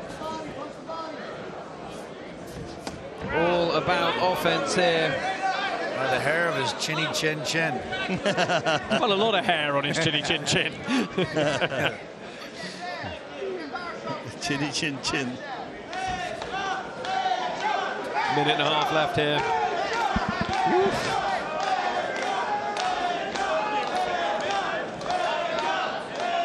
Well, social media getting involved thick and fast. Again, Skrivers is going to score that takedown. He's going to eat up yet more time off the clock. So much less time for the Canadian to go to work now. Connected with a kick, though. Front kick from the bottom. I'm leaning on Skrivers right now. I'm surprised Varga's not showing more urgency here. Varga just got to unload that kick. I'd be just deliver that. Oh, there we go. Gabriel Varga drops Skrivers. It's a bit of good timing, but it was a clean shot as well. And that's certainly decisive in this round. Let's see if the Latvian pushes forward more. Skrivers backing him up here. Probably looking to uncork another takedown. There it is. And again, he's going to try and work the ground and pound. Get up, stop, stop. Well, slow back to the feet here. The clock is ticking. Ay, ay, ay. 5th round. Yeah. Well, 17 seconds left here. One more thing here by Skrivers. I think this is going to be. I gotta go with a Skrivers. That's a whole round to one shot. Oh, nice knee. That was a beautiful knee. I mean, we've seen. Look, we've had fights before. The takedowns do not matter as much as struck offense. They really don't. It was one strike. Yeah, I didn't see much of anything the whole round. That one strike, should that one strike dictate a whole round? Well, the physical damage in this fight is going to be seen on the face of Edgar Skrivers. He's got a cheeky little cut right in the middle of his forehead. But big smile on his face. Let's take a look at some replays from that 4th round. That kick was actually a little bit high. Just not able to stuff the takedowns each and every time. Big high underhook. Went ankle pick. That's a lovely bit of wrestling. Look to clearing the guard to the ground and pound. Such an interesting strategy from Skrivers. That was, of course, the biggest shot that landed. I'd like to see that again. That was a little bit of a head. Here's a big shot. Oh, no. Boom. Oof. Well, the judges are getting their results pit side here. We're going to go ahead, make this one official. Ladies and What's your vote there? Your winner and new #1 contender by split decision out of the blue corner, the Bear Slayer. I thought he was #1. Edgars Skrivers. I think they got it right there. Yeah, Edgar Skrivers cements himself as the official #1 contender for a rematch with our lightweight champion, Luis Roca. A split decision in a 4th and final round. Doesn't get much tighter. Yeah, you know, this sometimes you go, why don't we do every fight 5 rounds, right? Now Skrivers is trying to dictate where our pitside reporter Leila Anneli is going to do the Leila Machado Gary, sorry, is going to do the interview. And well, there we go. Nice work. She made it down. Nice work. She made it down. Leila is with Edgar Skrivers. Skrivers, first things first, you made it very clear you wanted your interview in the pit, which you know very well is what we do for our title holders. Tell me why. First of all, Alhamdulillah, Alhamdulillah, all praise and thanks be to God, one and only God, Alhamdulillah. Now, you came in with a very smart game plan to swarm him, take him down, tire him, but he adapted brilliantly in the second. How did you feel when he started to come back in the second?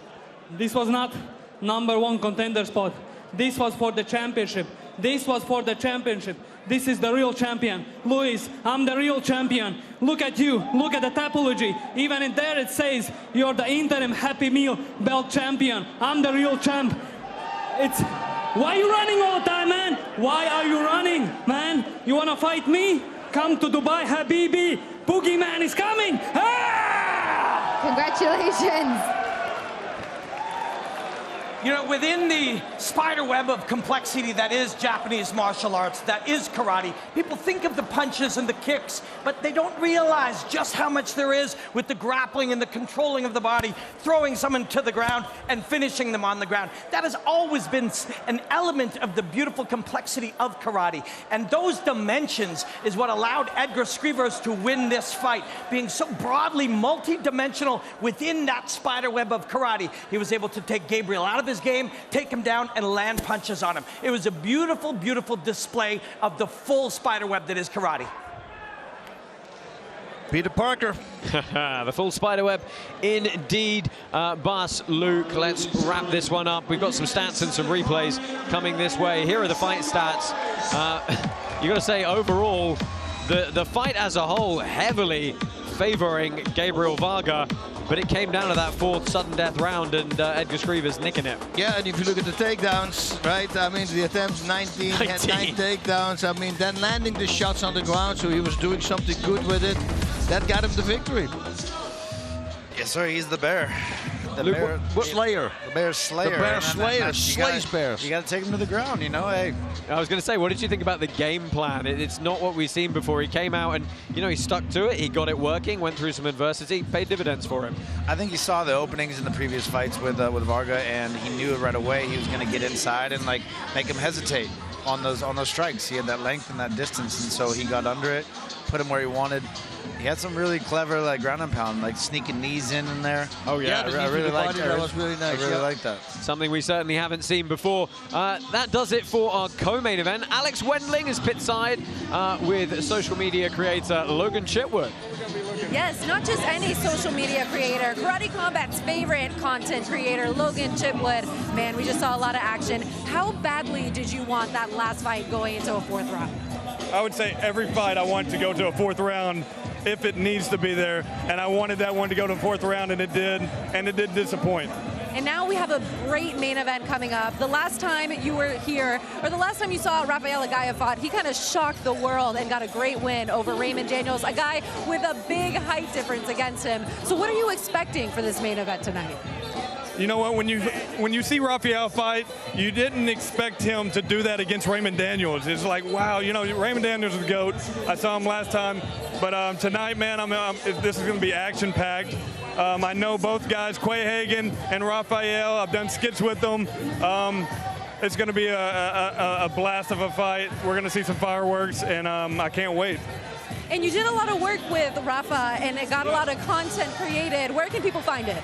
Say it again? I couldn't. Where can people find the content that you created with the GOAT of karate? You can find it on Instagram, TikTok, and YouTube at the Logan Chitwood. Thank you so much, Logan. And for a little bit more on this main event, here's this preview.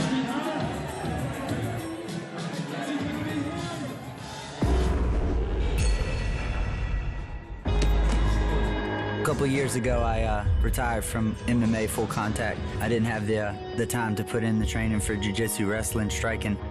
About a year later, I got the call from Karate Combat. So I went, did the event, and fell in love with it. And then at Evolution, my first official fight, I get knocked out. I came in overly confident, and I paid a price. Luke 14 says, "He who exalts himself will be humbled." And humbled I was. And from there, I started winning. God is good. I won the belt after Hurricane ripped my city apart. It's where that warrior spirit comes in. It's so easy to be a victim and sit back and say, hey, look at what we're dealing with. No, let's figure it out. It has been tough and it's been struggled, but we kept going. I'm gonna have joy in the storm. I'm gonna joy getting that belt strapped around me. I'm gonna have joy if you take it away from me. And I think that makes me hard to beat.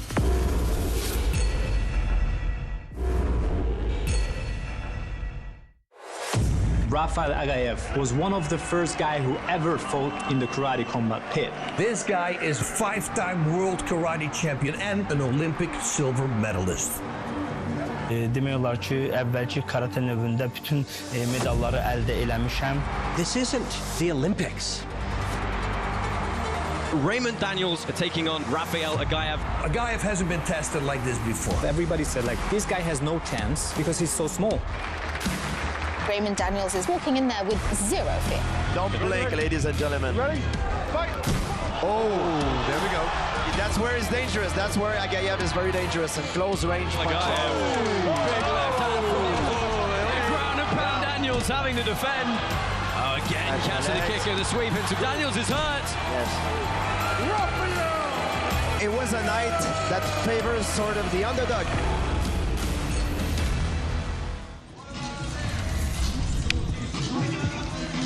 Well, DJ Mills getting the party atmosphere and action going here. Got one more bout coming your way tonight, and it is, of course, this main event, the unification of the welterweight karate combat world title, Rafael Aghayev and Josh Quayhagen. There we go, quick look at the odds. We'll talk about them more in detail, but Rafael Aghayev, after his performance against Raymond Daniels, going the way of the favorite with our karate combat token holders. Bas, let's talk about the champ. I was going to say the champ and the interim champ, but Josh Quayhagen first. He's coming off a real barn burner of a fight against Luis Roca, where he showed what he's known for, getting stuck in, tremendous volume, getting stronger as the fight goes on. Yeah, and that's, you know, as a fighter, when you face an opponent like that, you're going to go, okay, I need to make everything count. Now, he believes when he's going to fight dirty in this fight, just go for it. That could be trouble for his opponent, Rafael. So he believes that he's got great takedown defense, because last time, Rafael, everybody saw Josh not stopping takedowns, but what they didn't know is that he had a hamstring there. So he said, I believe that he thinks that he can take me down easily, but he's going to be surprised by that. Yeah, and Luke, the interim champ, who's technically the challenger tonight, you'll see there on our rankings, sitting just shortly behind Josh Quayhagen, of course, Fernando Paz, Kenji Grillon, Dinita Gustave, and Jorge Perez, rounding out those community-controlled official rankings. Aghayev is, we call him the GOAT of karate. He really is, but he's just his timing. He's done this so much. He knows exactly what he has to do to win. Yeah, I mean, he mixes it up. He's got everything that really is there. The takedowns are on point. He transitions into the striking and the kicking and punching. I mean, I've seen it all, and the speed, accuracy, the eyes, everything seems to be on. He thinks Josh is going to bring in with more of the hand, I think, and say he thinks he's going to mix it up and play his whole game, which is he does so well. It's going to be hard to go against him, and I'm excited. I mean, Josh, it seems like he's going to bring it, though. You know, I don't think there's a really a care and a worry in his bed. So I'm excited for the fight. Yeah, it's interesting. Aghayev told us, Bas, in the interviews that, you know, he knows he's going to have to come through a barrage of punches in that close range, and he's never been hit as much in training getting ready for it. Yeah, and he better be ready for it. Yes, I think you said it already. He's never been hit in competition and in training than he did in his last camp. So is he ready for it? Because the knees are going to be added. There's also going to be takedowns from Josh, which he never's going to expect. We're going to see, man. He's a tough guy to beat, Aghayev. It's a good one. Nick, what you got for us pit side on the odds? Thanks, Josh. Bear with me, fellas, because we have a lot to unpack in this main event. Now, everybody considers the GOAT, Aghayev, especially after he came off that huge win over Raymond Daniels. He's the best pound-for-pound fighter in the pit for sure. But Quayhagen, the current champion, is a huge underdog here. Aghayev opened at -800, around near -800, 700. The comeback was +450. It's been ballooned up to -2,000. So those of you guys have been following along, that means $2,000 to win $100 on Aghayev. That's what you have to risk. The other side of it has ballooned up to around 8-1, which if you put $100 on Quayhagen, you win 8 times your money back at +800. Quayhagen's been talking a lot of good talk. He's mentally ready, but it's going to be a big task to unthrone the GOAT. We've seen 2 back-to-back upsets at big odds. Are we going to see 3 in a row here, fellas? Ooh. Oh, I don't know. These are some of the biggest odds that we have seen presented between 2 extremely competent fighters. For one more time tonight for this main event, let's get some last-minute analysis from Robin Black. How you doing, Robin? Good, guys. Hey, listen, my friends. Many young athletes and artists dream of one day being the undisputed champion of the world. Most of us will never achieve this feat because the tests get harder and harder. The contests demand more and more of you until one day you find yourself in this pit like Joshua Quayhagen and the great Aghayev face to face. If we look at some of the stats in their great careers, these 2 men are incredibly busy, tons of output. Aghayev, one of the best weapons in the game. This is a tantalizing, mouth-watering fight. And let's take a look at some of their fight footage and see what we can glean about what we're in store for here in this wonderful main event for the undisputed title. Hit me with that footage. Oh, baby, this is a good one. Who's ready for the main event? Yeah, baby. Yeah, Joshua Quayhagen and Rafael Aghayev. These 2 are going to go at it. Let's start with the greatest karateka in modern history in Aghayev. This left hand uses the right as a measuring system to calibrate and calculate the position of his opponent. Watch here. Even touches the belly to measure with that left hand. That thing is a weapon of mass destruction. Here, he's going to slip, dodge, and then dart in again with the right, touch the shoulder, touch up into the neck area, and fire that left hand. The best weapon in the entire game of karate. He has so many tools, but he can constantly come back to this one. Quayhagen is just a hellion to deal with. He will take a shot to throw 2 more, and that's what he's going to have to do against Aghayev. This is one of the great knockouts that we've seen in karate combat. And here he starts it with the left hook, and then both men, he's always putting himself in danger, both men firing with the right hand. He gets the dominant position and comes up hip heavy to land the left hook, bink. But he will always invite one, and this is what he's going to have to do against Aghayev there, a glancing blow. Watch, answers with 2 more, right to the body and left up over the top. This man has never seen a firefight he didn't like. Will it be Quayhagen or will it be Aghayev? One more time tonight. Let me hear ya. I said, let me hear ya. I said, let me hear ya. Let me hear ya. Let me hear ya. Main event time. Hit me with the head-to-head. Oh, baby, let's do this one. For the first time ever in karate combat, we have a belt unification. The reigning champion, Joshua Quayhagen, is taking on the interim champion, Rafael Aghayev. My win was won over 2,000 years ago. And win or lose, I'm praising Jesus because God is good. The fighting preacher started out with karate, Kempo karate, kickboxing, he did Thai boxing, he did mixed martial arts. Joshua Quayhagen won fights after fights. He became the first welterweight karate combat champion. Kind of grown out of the gotta win every fight, that sort of thing. I just really enjoy the fights. I enjoy doing it. I enjoy disappearing into the chess match. Rafael Aghayev, the GOAT of karate. The single most decorated karateka out there. 5-time world karate champion, 11-time European champion, and an Olympic silver medalist. He's truly like a modern-day samurai. He lives karate. He's undefeated in the welterweight division. Ben düşünürəm ki, əgər insanlar düşünürsə mən dünyanın ən yaxşısıyam, illər, günlər, saatlar əziyyət çəkirik.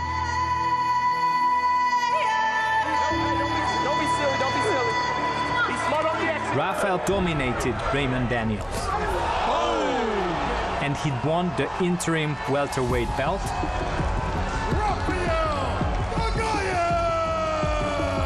And now he's facing Joshua Quayhagen, the welterweight champion of karate combat.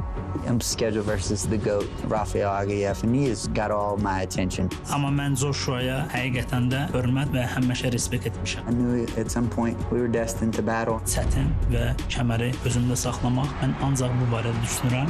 Aghayev known for his timing. He's very dynamic, very explosive, covers distance very, very well. He waits for a moment, and as soon as he sees that he will land that big right hand. We're not doing a match. I'm not going to play that game with him. We can't try to out-karate the best karate guy in the world. I'm going to get him into a closet and get him into a dogfight. I'm going to push the pace.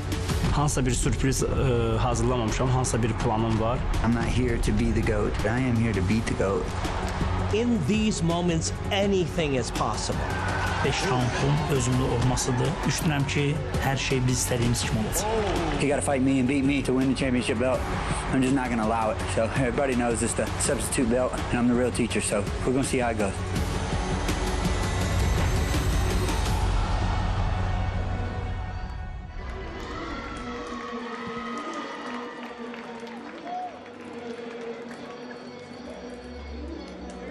Ladies and gentlemen, this is your main event of the evening, and it is a welterweight title unification bout.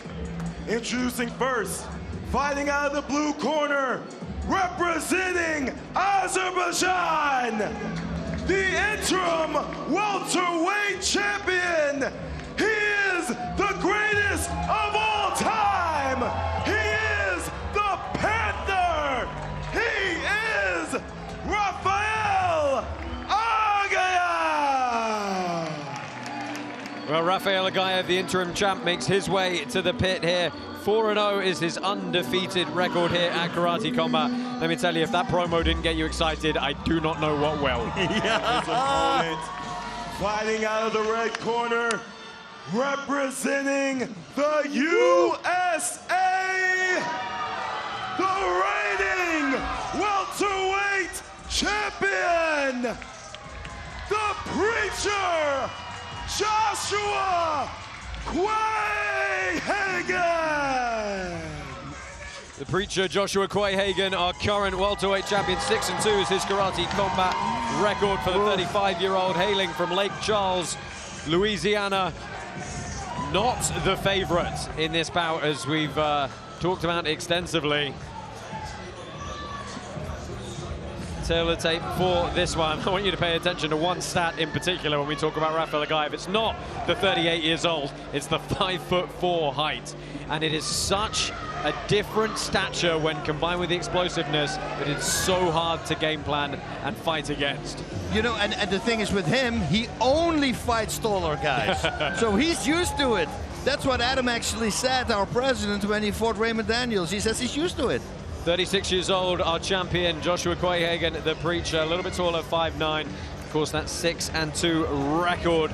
He is coming off that split decision loss to Luis Roca at KC36 last year. Which was in the band, in the catchweight division, so that was not for the belt. Well, your referee for this main event is Sam Amidi. Karate tokens available for purchase in most jurisdictions. Go to buybit.com to buy karate tokens today and play Up Only Gaming at KC41. Up Only Gaming is no loss, but karate token price will vary. Like he said, here comes the pressure. Yep. Let's see how long that lasts, though. The thing is with Quayhagen, he's got the stamina to do it. Yeah, Quayhagen actually felt he was disappointed he didn't start stronger in rounds 1 and 2 last time. Let me tell you, 3, 4, and 5 against Luis Rocco was absurd. The amount of strikes he that threw is a and beautiful landed. knee. That is exactly what he needs to do. The knee from Quayhagen, the left hand from Aghayev. Let's go.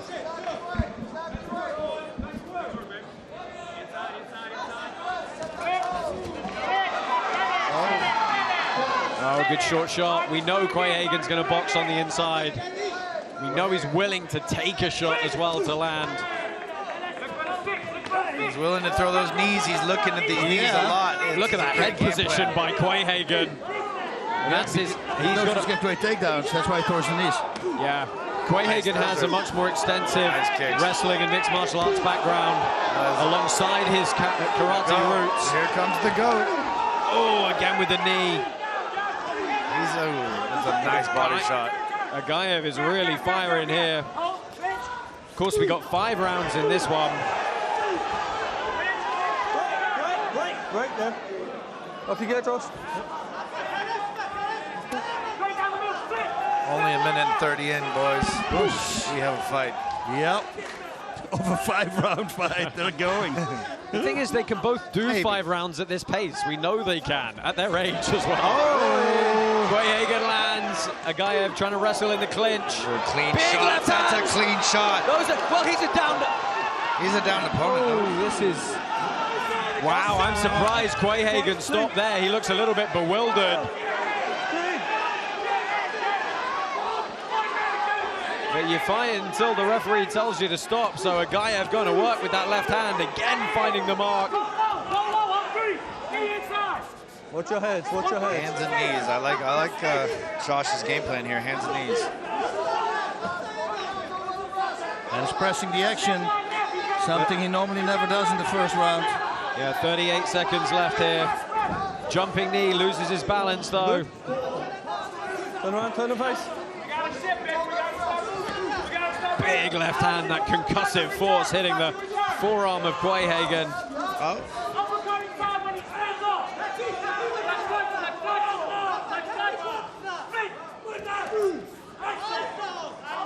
Kick up the open side from the southpaw. Good head movement from the Azerbaijani as well.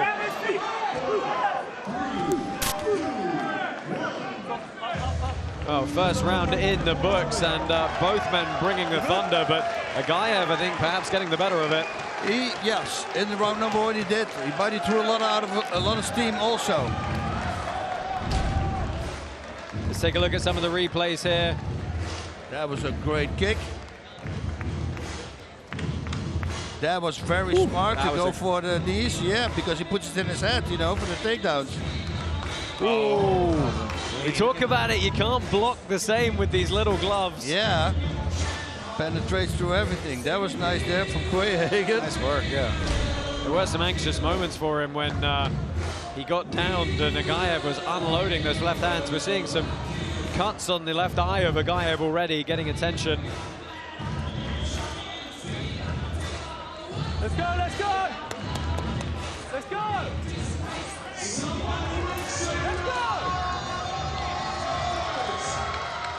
You got to say that both these men deeply religious and a lot of respect shown between themselves. Remember, you can follow us on all social media platforms at Karate Combat. Stay up to date with everything that's going on pitside. Second round underway here. Aghayev with a little bit of crafty movement. Aghayev presents so many good angles.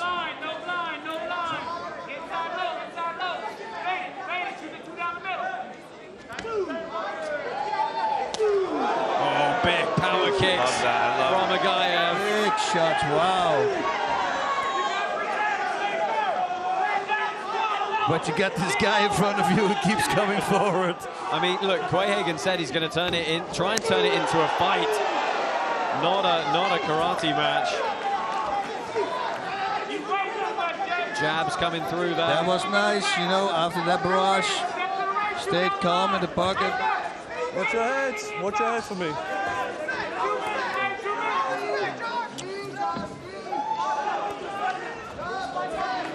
You good? You good? low shot. Oh, that's clean. Let's go. Well, it'll be interesting to see on the replay what he was talking about. Aghayev putting some power in with that takedown. Don't stop. Don't stop. Turn around. Let's go. Let's go. Well, it'll be interesting to see what he's picking up on. I didn't quite catch it. Quayhagen is not deterred. He is here to try to beat the GOAT. Oh, yeah. Oh, big knee. And he won't stop. He is not stopping one bit. I wonder what sort of fire being a minus 2,000 underdog does to you. Ooh, nice left hook there. It's a good feeling. Oh, nice shot. Nice shot. Nice to know the GOAT can take a shot. Oh, yeah. What a takedown. Nice knee. Measuring with that jab down into the last minute of the second round. Oh, the left hand on the way in! And the head kick turns into a takedown for Aghayev. We still got He hit it back from the bottom. Little back fist from the bottom. Wow. Ooh. Man, 3 rounds left. Whoa! He's dizzy. But he's been here before. Yeah, Aghayev gets that head position, firing a big uppercut. This is a Quayhagen's got to keep his dangerous head up. one. He's a zombie. Oh, left hand. Oh, my God. Quayhagen staying in He's a there. murderer. Aghayev in and out. Watch your head. Big knee again. 14 seconds You left. gotta love Quayhagen. Yeah, man, I'm telling you. Oh, my God, this he's is eating big shots. Yeah. Again, Aghayev over the top. Not even. Still running into jumping knees. That is going to be hard for Aghayev's got to look at that guy. Yeah. He's hitting it with everything he's got. That's a rocky Quayhagen is coming forward. Yeah. And Aghayev a little slow up to the top. Let's listen into the red corner. Okay, those kicks are blind, my brother. Those kicks are blind. We got to stop throwing blind kicks, okay? We got to start touching with the jab, Jen. You can't plant your feet. When you plant your feet, he's hitting you with solid punches straight down the middle, okay? We got to move, baby. Got to move. Deep breath. Get that ear thing out of my ear. That's what I would say. We got to move, baby. Replays coming here, lot to digest. Big power kicks from Aghayev early on in that round.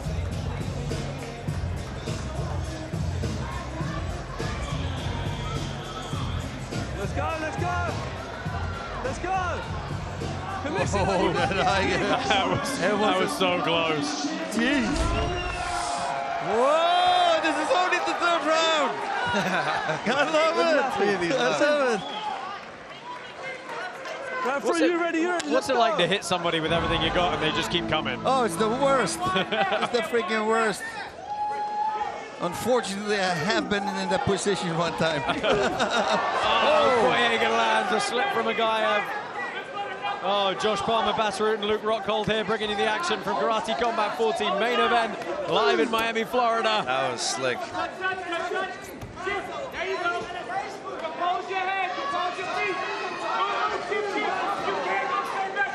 That left hand finding its way through again. Oh, nice knee. Can't turn away here. Oh, nice shot. Oh, and Quayhagen downs himself very quickly. Very smart. Stop. Let go. Oh. Stop, please.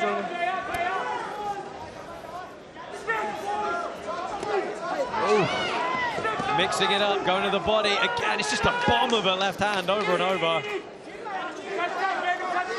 Quayhagen's just like a robot. Yep. Rock and sock him.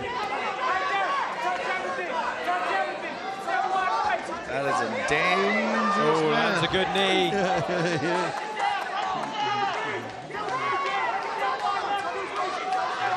Well, the crowd are absolutely glued to this one. So are we. Aghayev tries to take. Oh, he can't. He's got to release that collar tie. There you go. The referee calls him on it.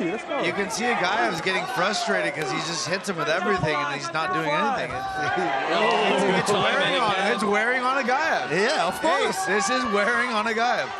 This is going to get interesting. And the worst part is, for Aghayev, he can continue this. Oh, big shot. He's still there. I mean, look, Luis Roca is 10 years younger than Aghayev, and he nearly didn't survive rounds 4 and 5 from Josh Quayhagen. Right, let go. Up, let's go, Josh.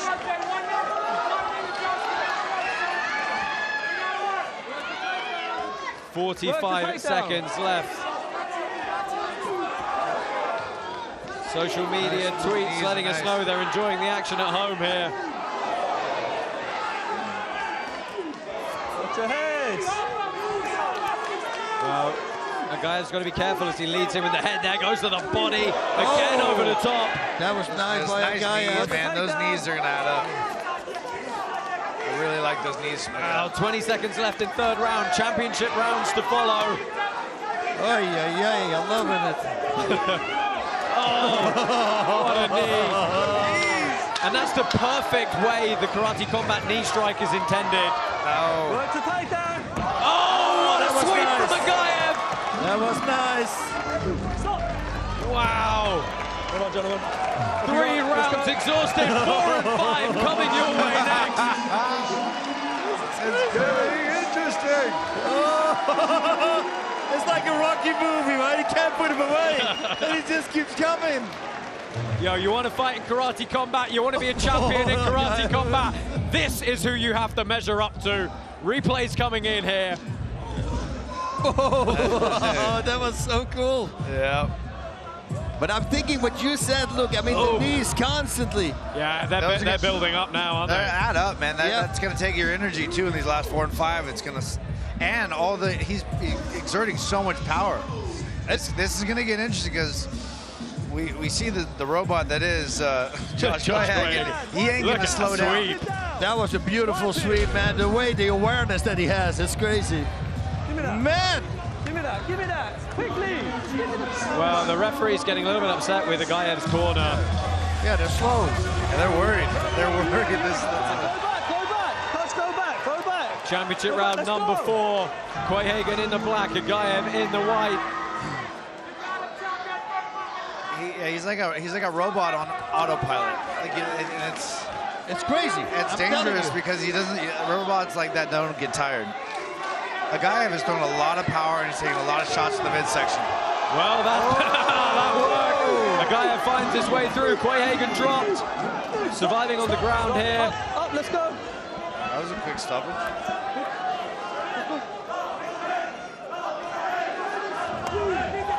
Good kick from Aghayev.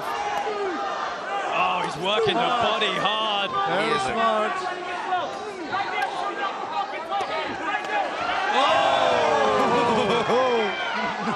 Aghayev just found enough range to take the sting out. Aghayev is one special fighter. He's impressive. But heavy breathing. Hey, it's a heavy breath. Yeah. That is a heavy breath there. And Josh has been in this situation a whole bunch of times. Work to take down. He needs to keep throwing the knees. Half of round number 4 very still to smart come. by a guy of going the body and then ending on top. Oh, definitely slowing down here. Look, we've lauded the cardio of Josh Quayhagen. This is where he's got to remind us how much dividends it can pay for him.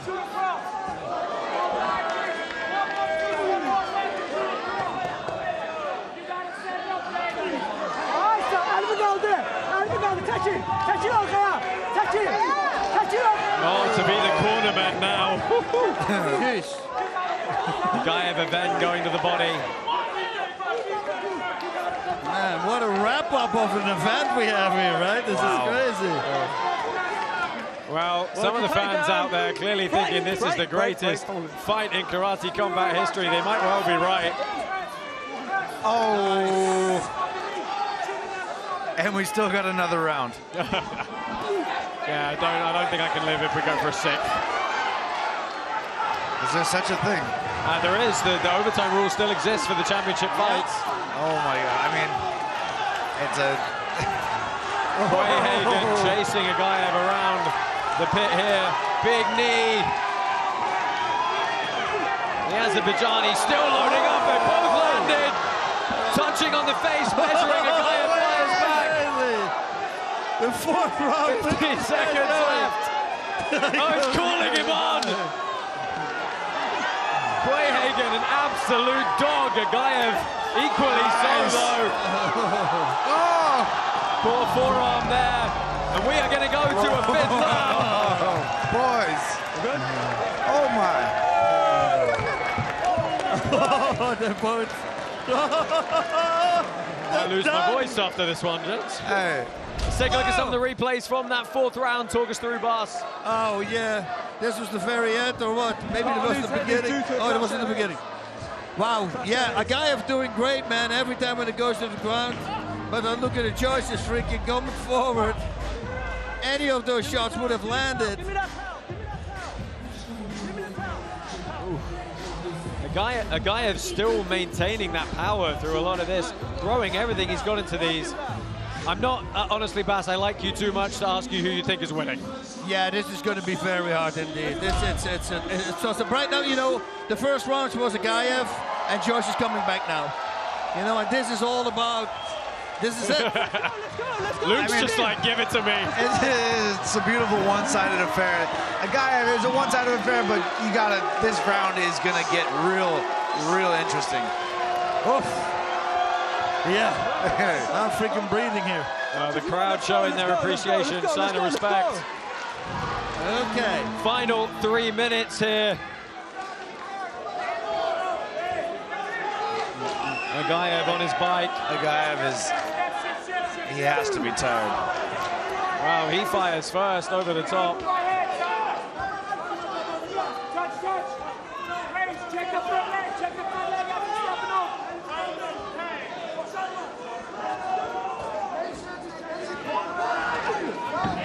Whoa, behind the head. I think he got him a little there. That definitely. He managed to get a good frame to stop the takedown. Oh, and he finds the chin a couple of times. Just no step back by Josh. Honestly, the stats for this fight are going to be very interesting. Oh my. Whips out a super fast spinning wheel kick in the fifth round.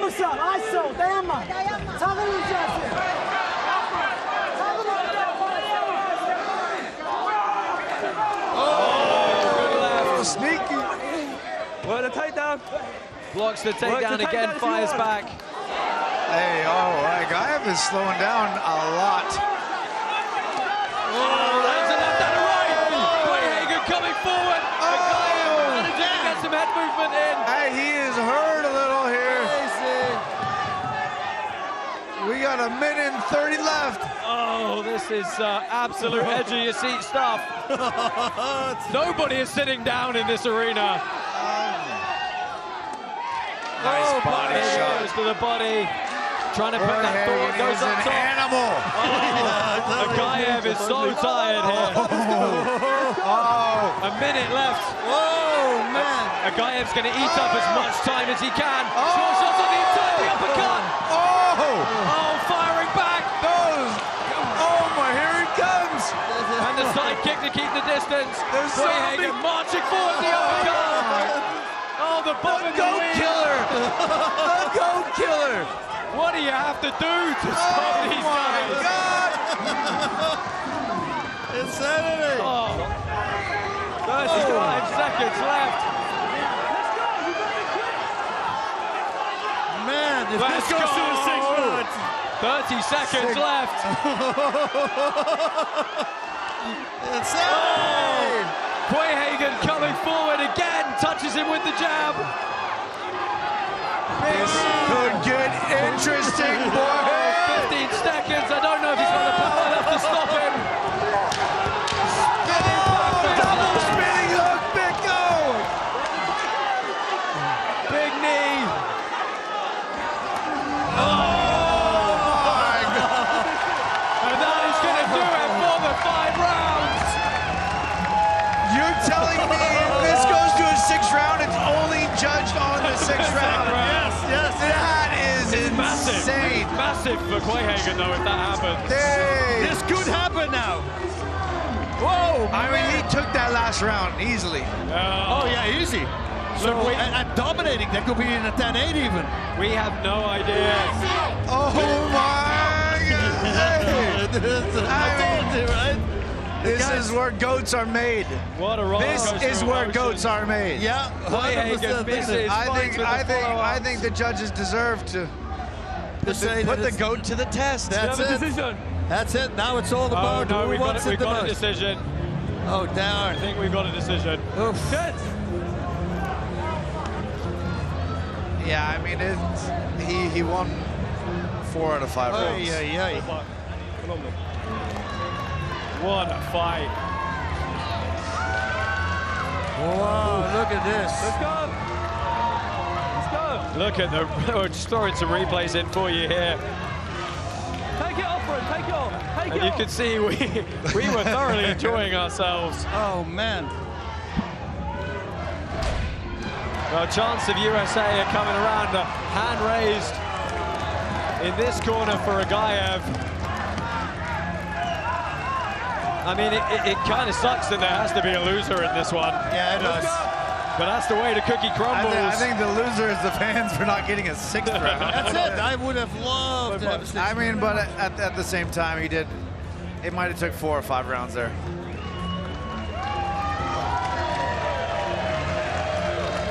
Well, our league president, Adam Kovac, is in the ring with the unified welterweight title. Who's it going to go to, Josh Quayhagen or Rafael Aghayev? This is your official decision.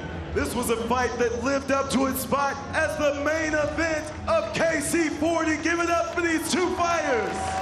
Wow, man.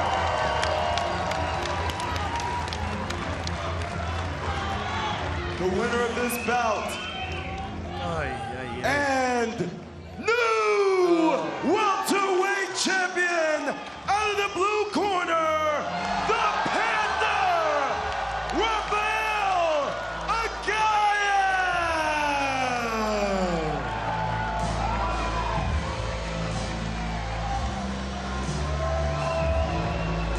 Rafael Aghayev is your winner by unanimous decision.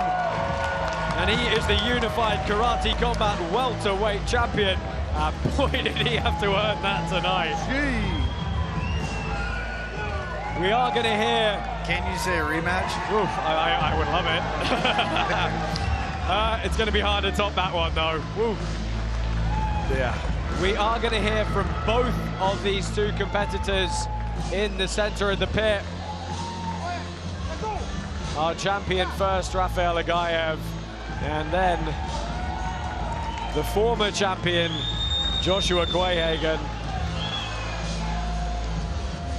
Wow.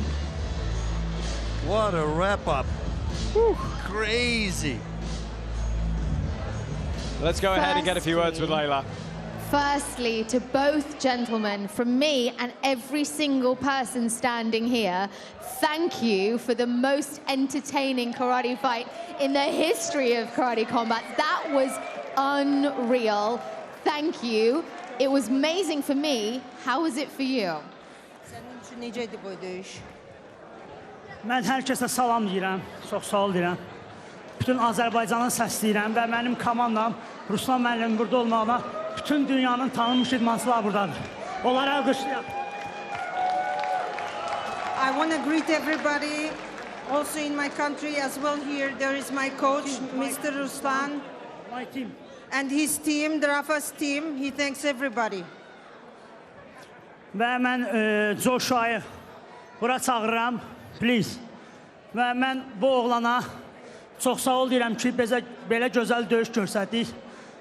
Və bütün Azərbaycan xalqını təbrik edirəm. Çox sağ ol, Ruslan müəllim, sağ ol, sağ ol. I want to thank Joshua for such a beautiful fight, and I congratulate whole Azerbaijan.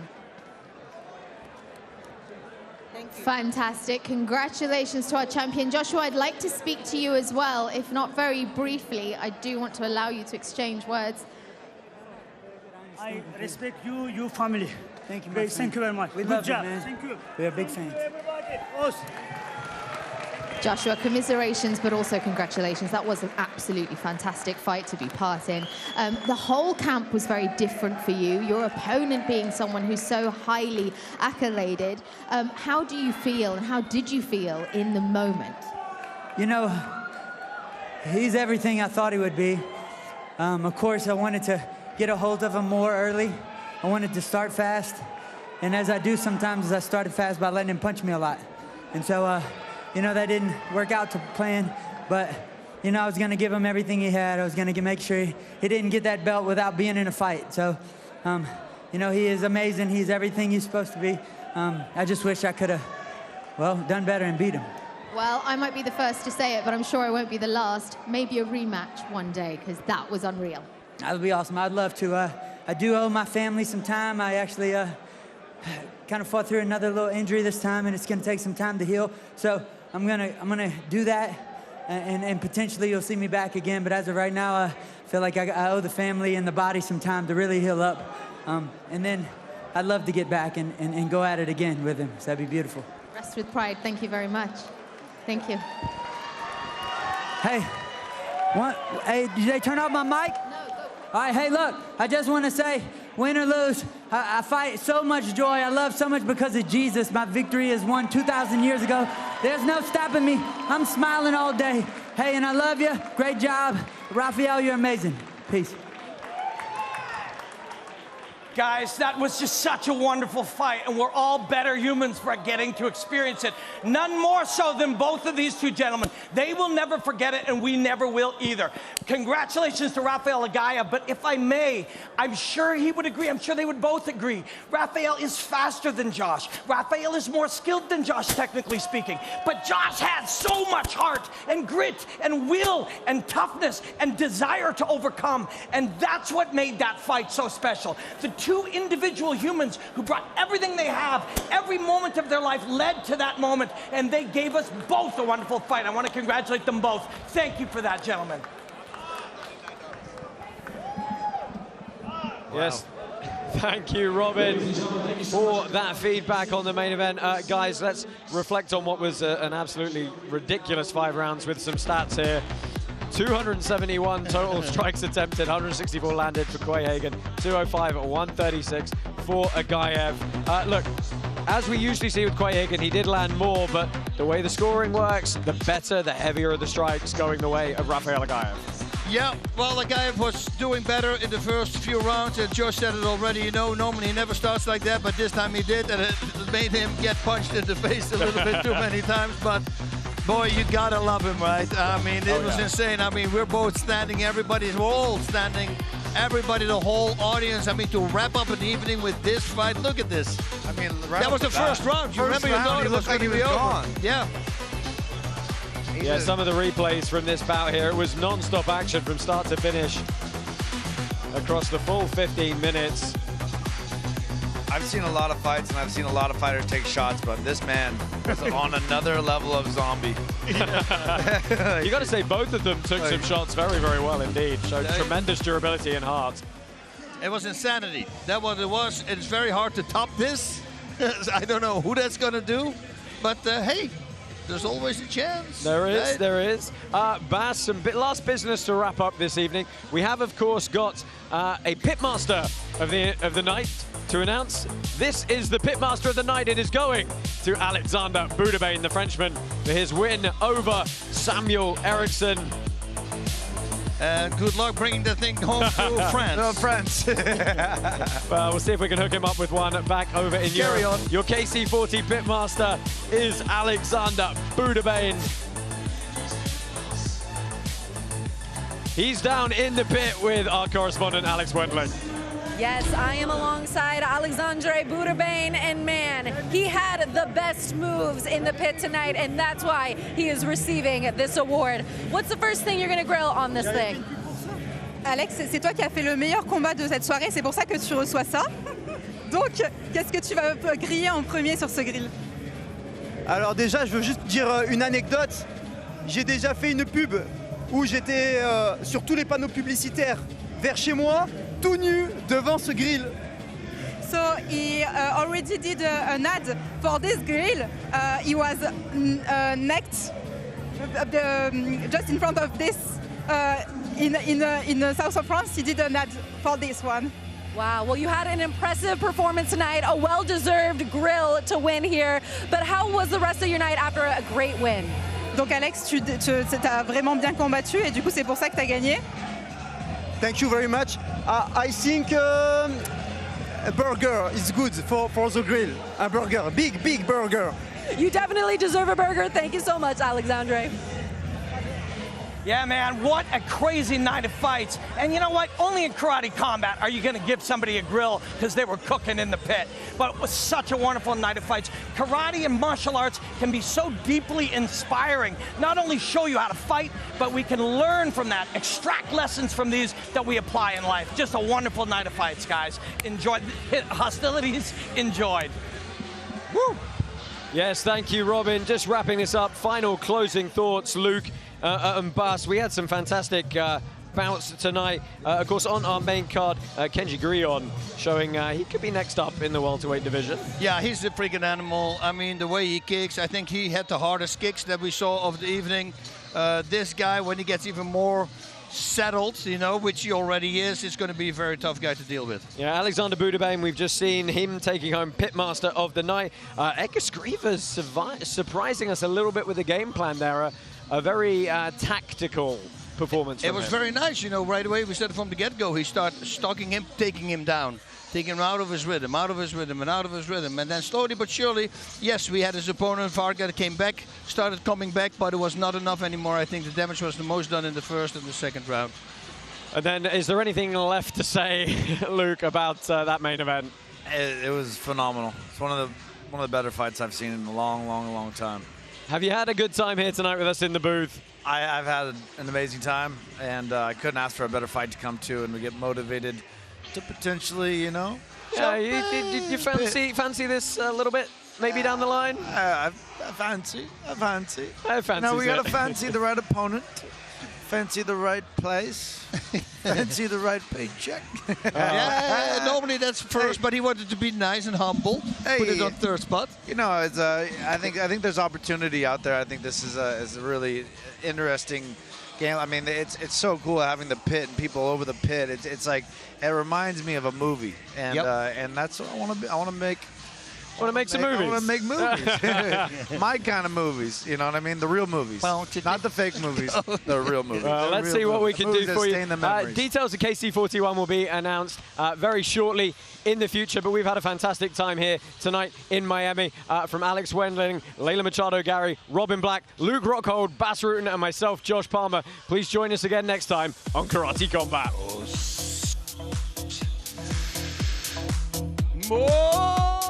Yeah.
superstar in place.